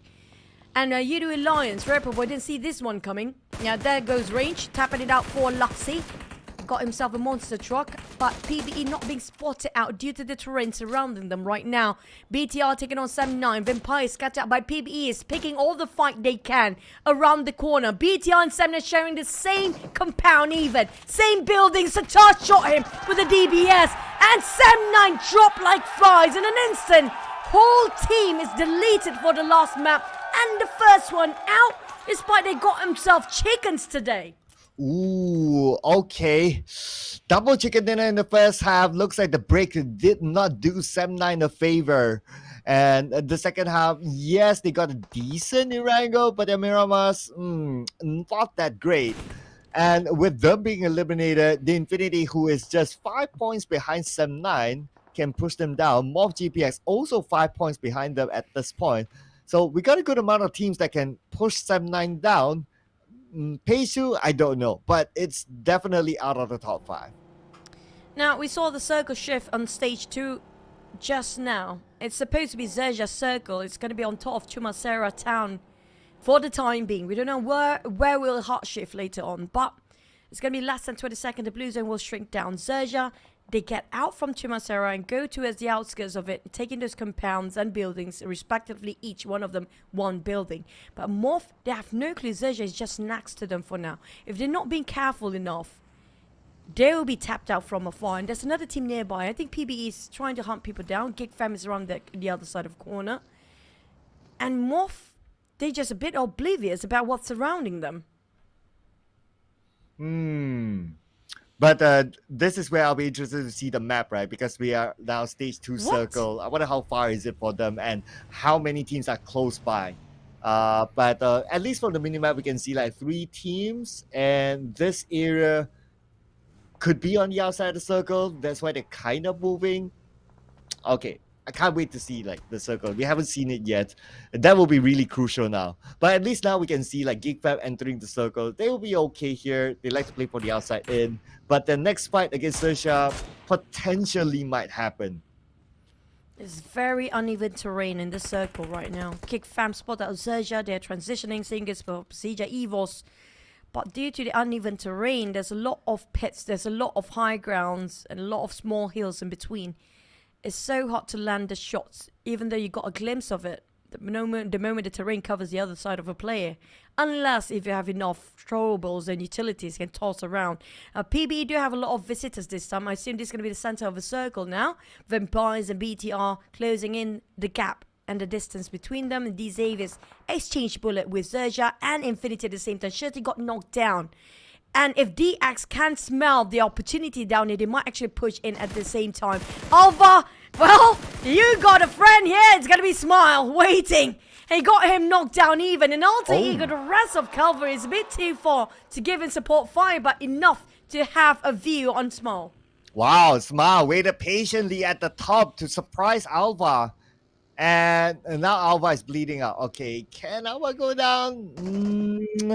It could potentially hurt him. So I think he's just calculating, or will he take the risk? Okay, I think he went down. Yeah, he still went down. He took some damage, but his teammate is there. Okay, so he will be revived. This angle, Smile is not able to see where Alva is at, so he could not finish up the job. Okay, try just to gamble it out with that toss. He might actually fall just perfectly on top of Alter Ego, but it's going to be a very long down there. But on the side of stage 3, the circle shifted onto the northern side just now in the 3rd stage, on top of Power Grid right now, so Chumasa is not in it. It will happen between 7-9. Satar is just incredible, this one. DBS is just his master with that DBS. Man, BTR winning that fight against 7-9. Looking good so far. 5 elimination points through that. And with that, they edge closer to the top 5 at least for BTR. And they still maintain all 4 their members. So that's pretty nice there. Okay, circle time. We can finally get to see it. GE in the middle of the circle. So it should still favor them. Yes, it will. Vampire Esports playing inside of Picado, so not playing from the circle outside. This time they're playing closer to it, and they have Picado as their defense area. It's a town with a lot of buildings in it still. PBE, BTR, Vampires both take their own respective buildings for themselves. So it's going to be a long time before they start firing each other out, because there's going to be a lot of visitors from the sidelines to GE start to encroach and start to actually coming into that circle. But they're quite segregated for GE players. Some of them on the northern side, some on the western side. A bit too far apart. A bit of a dangerous game they're playing, but it will be well worth it if we can take advantage. But all meant for themselves for the side of GE right now. Balham United happen to be parking themselves very close to MORPH. This is a very risky move on the side of Balham United. This Max, we saw him running away early on and running for his life. And still running at this point to avoid conflict against all the other team. There was a random shots coming out from the side of Max. Yeah, the moment he pulled the trigger, he got back into his vehicle. So I presume that that is more of like a distraction to the other team to look at the compound instead of him traveling. Well, let's see where he will end up in later on. As now we put focus onto Picado. We got 4 teams inside of Picado itself. Vampire was the first team to arrive, but they got infiltrated by 3 other teams. Now, at least they have a good distance with each other and the circle. So we might see still a standoff here. Make it 6 teams by now, since GE already got himself there. And there's also PBE and Alter Ego. And also Vampires and D-Zavers. And not forgetting BTR down there. So that's definitely 6 teams on top of Picado. Vampire spotted out BTR. Now, we did mention about 6 teams down there, but RK and MORPH, they're still fighting at the edge of the blue zone. Now, they don't have time too much to waste. If they want to push, this is the right time, but they got less than 2 minutes to close things up. Okay, here we go. MORPH GPX rushing on top to the high ground. No Mercy on his knees.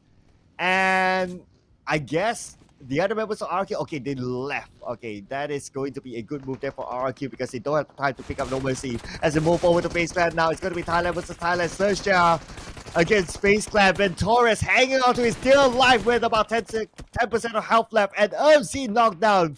RJ knocked down by GEEK fam. FaZe Clan got some help from GEEK.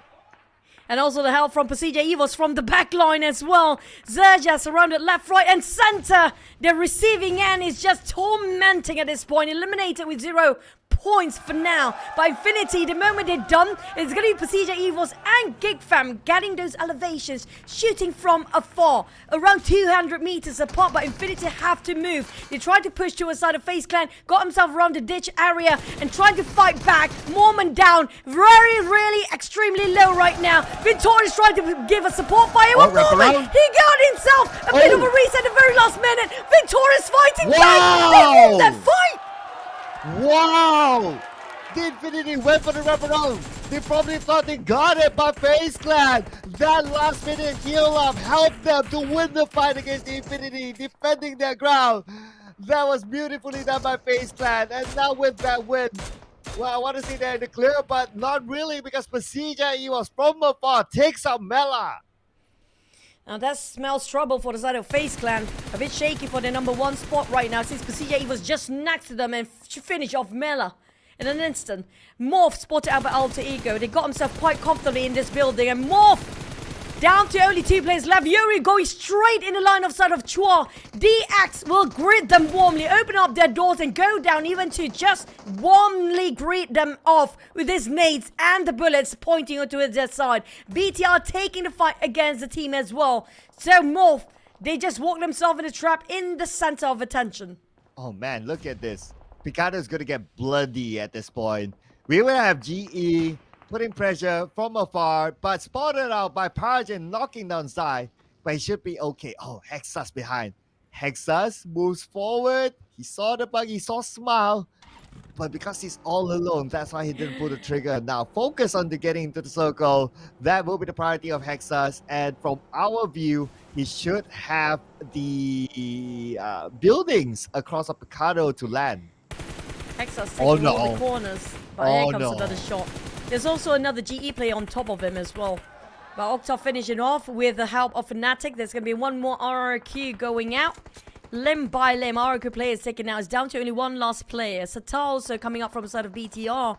At least they still have a 4-7 eliminations for BTR right now. Sata tried to scout out these Avers just next to them, but they're too close amongst each other for all the teams in the center. Speaking about center, okay, do we have any more teams entering? Okay, still going to be the same 4 teams inside of Picado itself. And then you got the other teams on the outside. What are the other teams? GE across. Somewhat having the circle, but look at GE. No real space to park themselves. Okay, they can probably play by the edge with that hill to play with. And they have to hope that the circle isn't too far, because look at the amount of space between them and potentially if the circle is around Picado. Now GE, they gathered quite abundance of information due to how they're spreading out way wide amongst themselves early on. But the problem is, to get into the circle, they barely have enough gears.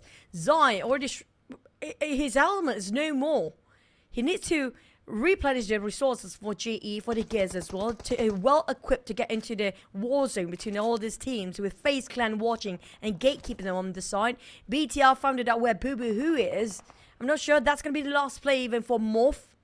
And that's going to be unfortunate with 3 points. At least it's got something out of it. But Alter Ego not willing to give this area away yet. Spotted out these Avers for the longest time. PUBGM a bit isolated from the rest of FaZe, taking a bit of a fight. Wherever they can see that it's moving, they start to shoot.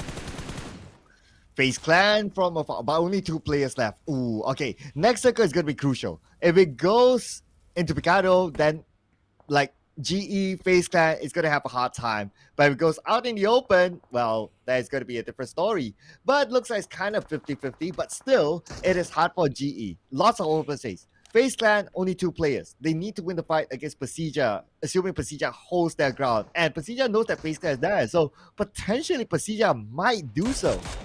But Max, buddy, he's still got himself that circle, regardless of how he's been solo himself all day long.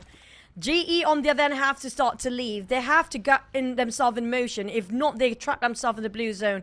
But where to park themselves, like you mentioned before, there's no space for GE to get into this area anymore. Everywhere else is occupied. Every building is taken by other teams. They barely get through the smokes. It will be temporary for them, but they need to cross the street now. Zai be spotted out. Here comes Lamborghini, but at least he got himself some time, got himself that minivan. GEEK shoot one of the players on FaZe Clan. They're down to only 1 player left for FaZe Clan. And GEEK taking on GE 1 by 1.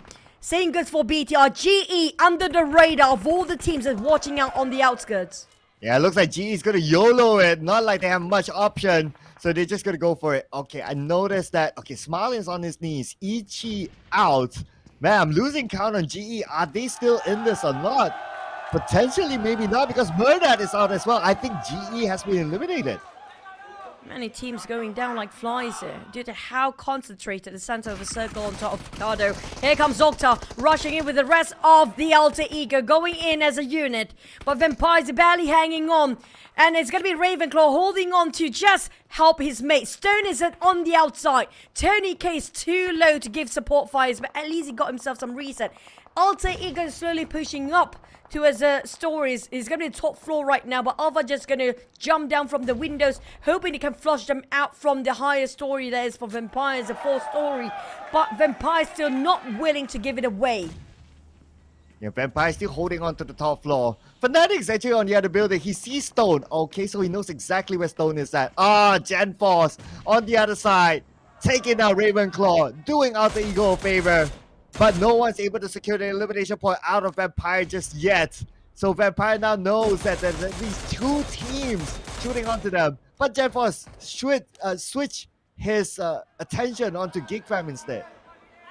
Not a very friendly neighborhood on top of Picado right now. GEEK have to scout out for the side of PERSIJA, EVOS, Yoodo Alliance, playing around the smoke, spotted out PBE and Bounham United now. Yeah, don't pick Max. Of all the people out there, Yoodo Alliance, I did look, don't do that to Max. He suffered enough. Let the guy just survive a bit longer. But UI spotted out GEEK. There's going to be a bit of explosion from those vehicles. DX spotted Alter Ego. While Keon keep the pressure on GEEK. Max, leave Max alone, guys. Oh man, Max. at least he's still okay there. You can see like even Remy, man, like all the crossfire is like just on top of Max. It's like, okay, I'm the innocent guy here. Okay, I'm not shooting anyone back. So hopefully Max still gets the circle. He's somewhat in the middle, so there's a high chance that he would.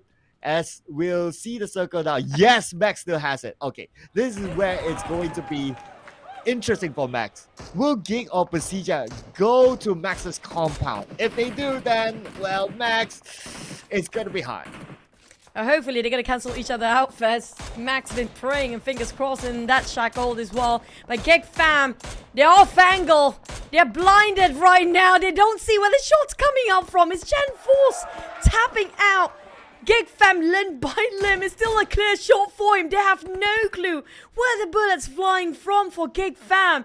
They got themselves squared down. But for Yoodo Alliance, they tried to charge into PBE. Since they popped the smoke, they know there's going to be an entire crew of PBE in there with Nepeko on the other side. Now, this is going to be interesting if Nepeko want to go in and take the opportunity to have the numbers up for REGUM. Okay, PERSIJA was wanting to clear their flank.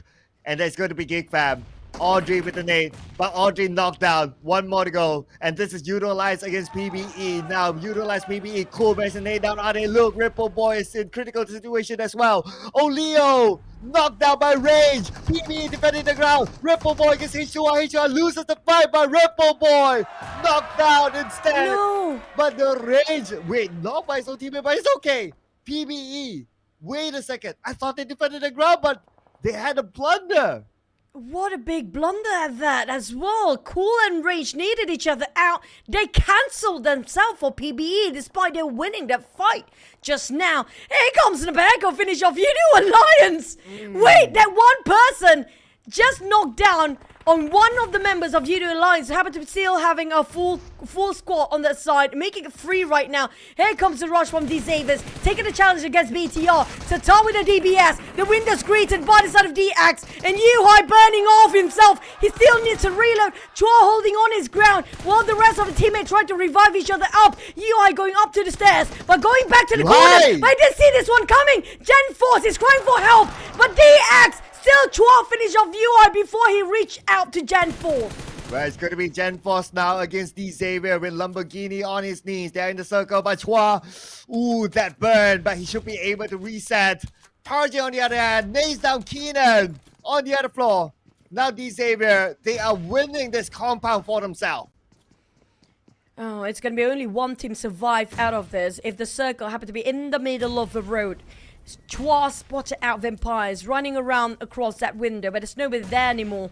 Levi spotted out and heard the audio cue of the steps coming up from the side of Vampires. Levi already prepared himself with the DBS in case the door starts to open, while DX tried to revive PUBGM. Nobody's actually reaching out to PUBGM. He's crouching himself to the side of Chua. But BTR Satai is there. Vampires start to close in the gap. Shrap spotted out some players on top of him. He tried to get out of there. The indoors is not the best place right now since the circle shifted away, but Ravenclaw needed a big one to his DX. This is gonna be just making DX difficult to get out of the compound.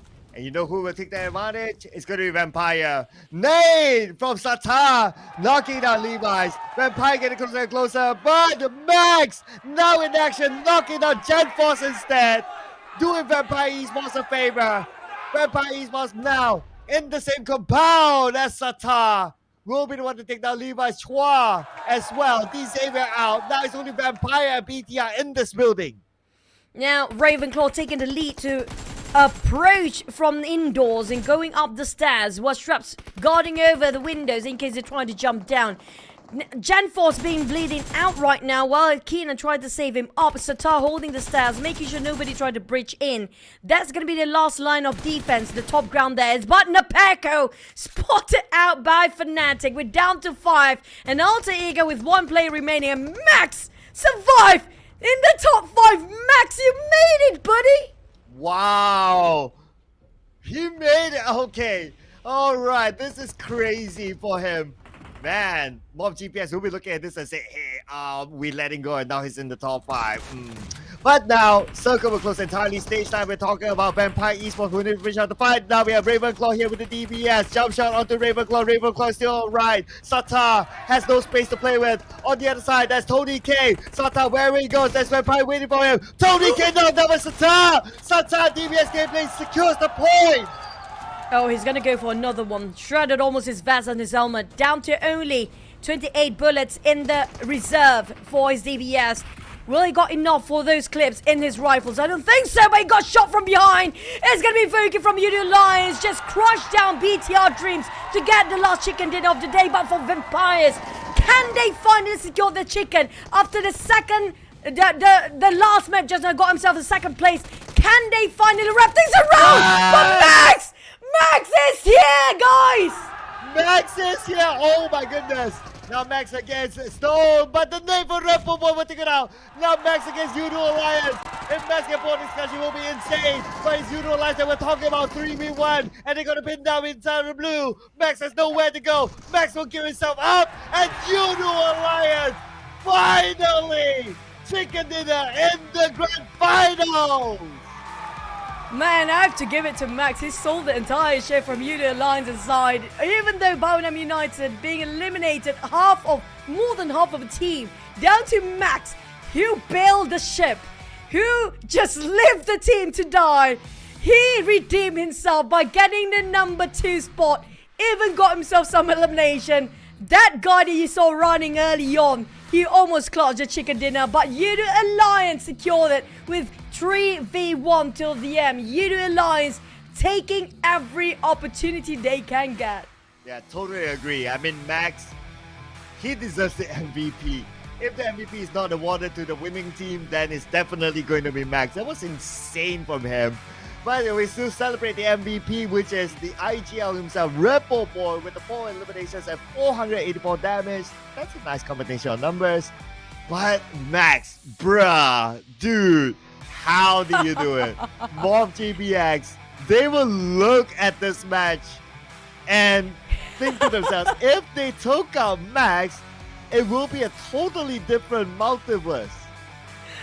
I agree. Max was running for his life, man. That was incredible. But at least the team will not be angry or have any sort of, revenge or that bad feeling they have against him. It's gone now since he secured himself in the top 5, even got himself in number 2 spot. But when it comes to teams to watch, I'm sorry, Max, you're not in this for BIGETRON United, but BTR, Yoodo Alliance, Vampires, and Alter Ego. What a game here today. What a very entertaining day here today. Today has been the best day in the grand finals. Oh man, today is just entertaining. Oh. And it's done for today. My goodness, it feels like I really want to see more of today. Today is just insane. But anyway, we still have to check the scores out. Okay, so don't go anywhere, ladies and gentlemen. Alter Ego, at least this round, they did okay-ish, despite them needing to travel this sort of distance. And they only had a full squad time of 207. They gave away the first blood to RRQ, but still able to make the teams to watch in the final round. I agree. I mean, Alter Ego, full squad time, just 2 minutes. That's going to be one of the teams that have the least amount of players that survive long enough compared to BTR, Yoodo Alliance, and Vampires. But Vampires, they are coming back in the grand finals. And we best assume tomorrow they're going to go full throttle out. Since the last 2 maps of Miramar, they just showed that they're still here. That they will not be forgot by all the teams down there. Yeah, don't forget about us, ladies and gentlemen, because there's still 6 more games to go. This is where. Okay, this is where. Okay, so MORPH GBX won the first fight. We didn't get to see the Max run away, but we know that Max ran away and second place. MORPH GBX, they weren't even in the top 4, so they'll be looking back at this and say, man, we should have. Yep, but it was fated for Max to survive that long. On top of FaZe Clan, this is definitely going to hurt them when it comes to overall. I'm not sure how much PERSIJA EVOS secured before they're being eliminated, because they're the closest one to catch up to FaZe Clan, and being eliminated one of the early ones for FaZe Clan. It's a bit shaky right now for the number 1 spot, but so far I have a feeling it's still going to stay at number 1 for now. but it's a bit of a lot of frustration for all the teams when it comes to the last few circles here. But in Yoodo Alliance, it was a sigh of relief. We can see Voki, he needed that kill still in the very last minute. It well worth it for the team. It gave them so much space. But despite Yoodo Alliance got himself that chicken dinner, BTR, 14 eliminations, still takes that #1 spot. Wow, BN United. The 6th placement points is all because of Max. That is really something from Max. What a run that he has had in this round. Other than that, Vampire Esports, okay, 2nd place finish in the previous Miramar, and this time 10 points. Not too bad for Vampire Esports. At least they stay afloat here with the 10 points. Considering that FaZe Clan got 6 points, so yeah. But anyway, FaZe Clan, with the gap that they already have, they're surely still at #1. On the other end, Sam9, great first half, but the second half, not so hard for them. Sam9 with 0 points this time. I'm not sure if they still be in the top 3 up there, because then Indonesian has to be rising up when it comes to Datum to the grand finals, and we do know BTR is on top as well. So will they be pushed down?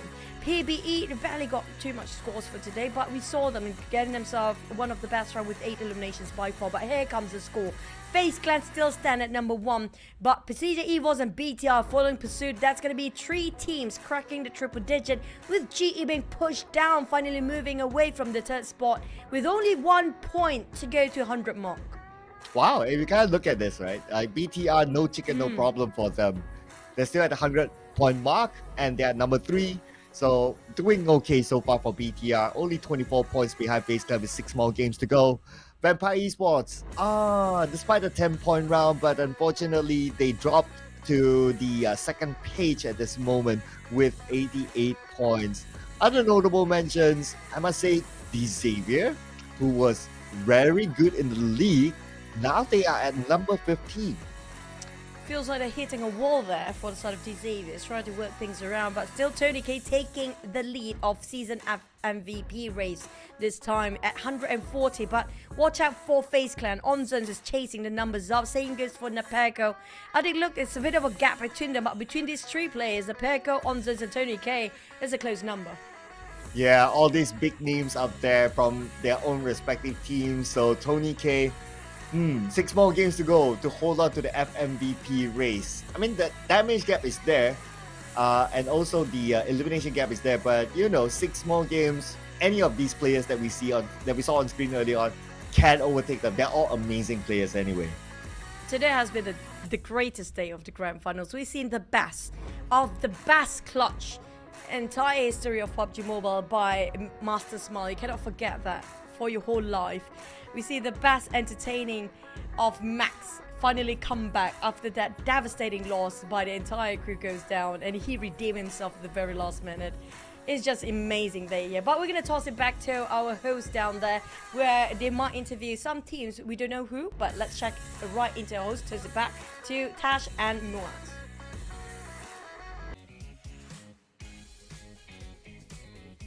Hello everyone, and this comes to the end of the day, but I have to say the civil war between countries have been absolutely insane. But before we start the interview, Malaysian fans, are you still here? That's all the Malaysian fans we have? Let's try it one more time. Malaysian fans, are you here? All right, let's do one more. Indonesian fans, are you here?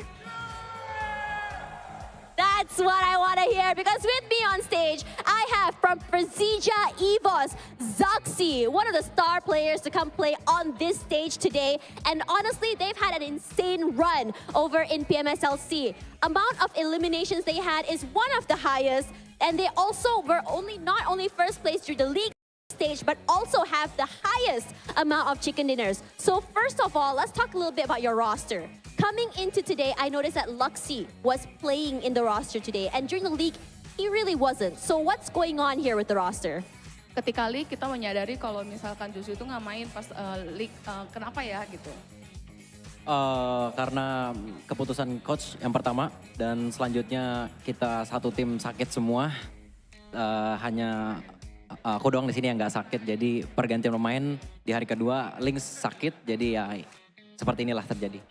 Okay, due to the team is unwell, so they decide to change the player in the second day, and also the coach decision. Coach's decision is key, and clearly it's paying off. So congratulations for that. Let's talk a little bit about the last time you played here in Malaysia. It was PMCO. You guys managed to bring the champions title home. Now in this country, one more time with all the chants from the Malaysian fans, do you think that your team will be able to do it again? Ketika PMCO kemarin kebetulan di Malaysia juga kalian dapat kalian memenangkan pertandingan itu, saat ini apakah kalian pede nih dapat membuat sejarah lagi? Kalau percaya diri sih ya percaya diri, dan jawabannya ya insya Allah aja. They say insya Allah, that means they try their best. Right, trying their best. Speaking of the chants, just now I was hearing from your fans over on that side. They even have a PERSIJA EVOS chant and song going on. Can you actually hear it through their headset? Seperti kita lihat, fans para Indonesia banyak di sini dan ada fans PERSIJA EVOS juga. Apakah supporting mereka sampai ke kalian? Apakah kalian mendengarkan support itu dan apakah ada nih hasil dari supporting itu di kalian gitu? Tentu saja para support dari fans kita sini dari Indonesia maupun Malaysia, I love you all. Can I hear I love you to Zaxi? No, I love you to him. All right, here we go. Okay, let's talk a little bit more about the motivation. You can hear them scream, you can hear them cheer. Does that actually motivate you to play harder, to win more? Apakah supporting mereka memotivasi kamu untuk bermain lebih baik lagi? Tentu saja banyak banget fans dari Malaysia, dari Indonesia juga ada datang ke sini. Aku rasa sih Malaysia sama Indonesia cukup meriah banget lah menghadiri acara PUBG Mobile di tiap kali turnamen. So there is fans from Malaysia and also Indonesia, and they are supporting us, and then they are happy with it. Right, love to hear it. Now, finally, let's talk a little bit about your fans over at home who are supporting you and clearly really want the best for you. What do you want to say to your fans at home? You can look over at the camera over there. Untuk fans yang di rumah, apakah ada kesan atau pesan untuk mereka? Pesan dari aku, dukung Persija EVOS terus karena ini masih hari kedua dan mudah-mudahan kita bisa mengangkat pialanya di esok hari. Yeah, he wish they keep supporting Persija EVOS, so tomorrow they can bring the trophy back home. Right, thank you so much. Good luck tomorrow as well to Persija EVOS as well as the rest of the teams. Everyone, can you give yourself one more cheer, please? Come on, guys, one more before the last day. 1, 2, 3. Thank you very much, guys. That will be the end of today here at Sunway Velocity. If you guys are free tomorrow, feel free to stop by here. Sunway Velocity all the way in KL. We're going to be here all day to see who will be going home with the champions title of PMSL SEA Fall 2023. On to you guys, the casters. And good night. Good night, everyone.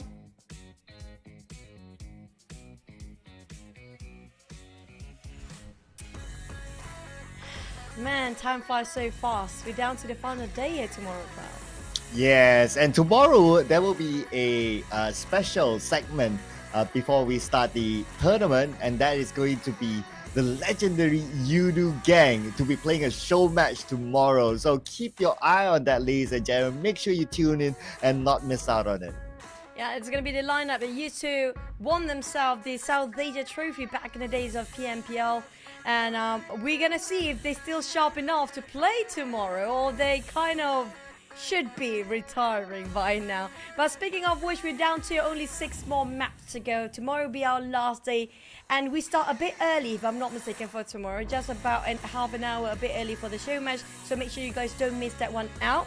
But then we're going to go down to official business later on to see who'll take the throne and trophy away for this season PMSL Grand Finals. Yes, and I guess we're going to close the show soon. So today will be my last day casting for this season's PMSL. So tomorrow Contra will be on the desk because tomorrow I have fingers crossed something good is going to happen tomorrow. So yeah, I mean, if you guys follow my social media, you know what I mean, right? So fingers crossed, ladies and gentlemen. Yeah. Good luck to you, man. Oh, thank you. So yeah, so enjoy the show tomorrow, and last words for me for this season. Hopefully we'll be able to see you guys and the following in the seasons to come. Thank you so much for watching. You guys have been awesome. Rizab Guleria, Alwin, Clover Cindy, we got Moise, we got Ezio. I mean, you know, it's just impossible for me to say every single name out there, but you know who you are. You are amazing. Thank you to our production team as well. Adik, awesome. Thank you. You have been amazing as well. And thank you to Chuchu, who has been together with me throughout this season. Yeah. Good luck to you. I do know what somebody have an award tomorrow, just so. But yeah, I wish you all the best tomorrow. Hopefully you win something out today. Though that's it for today, guys. See you guys tomorrow, and say bye-bye to Cloud. We're gonna miss him. I'm definitely gonna miss him. I feel a bit sad myself, but thank you so much. It's a wrap. We're gonna head into the grand final tomorrow. See you guys tomorrow. Good night. Have a nice evening.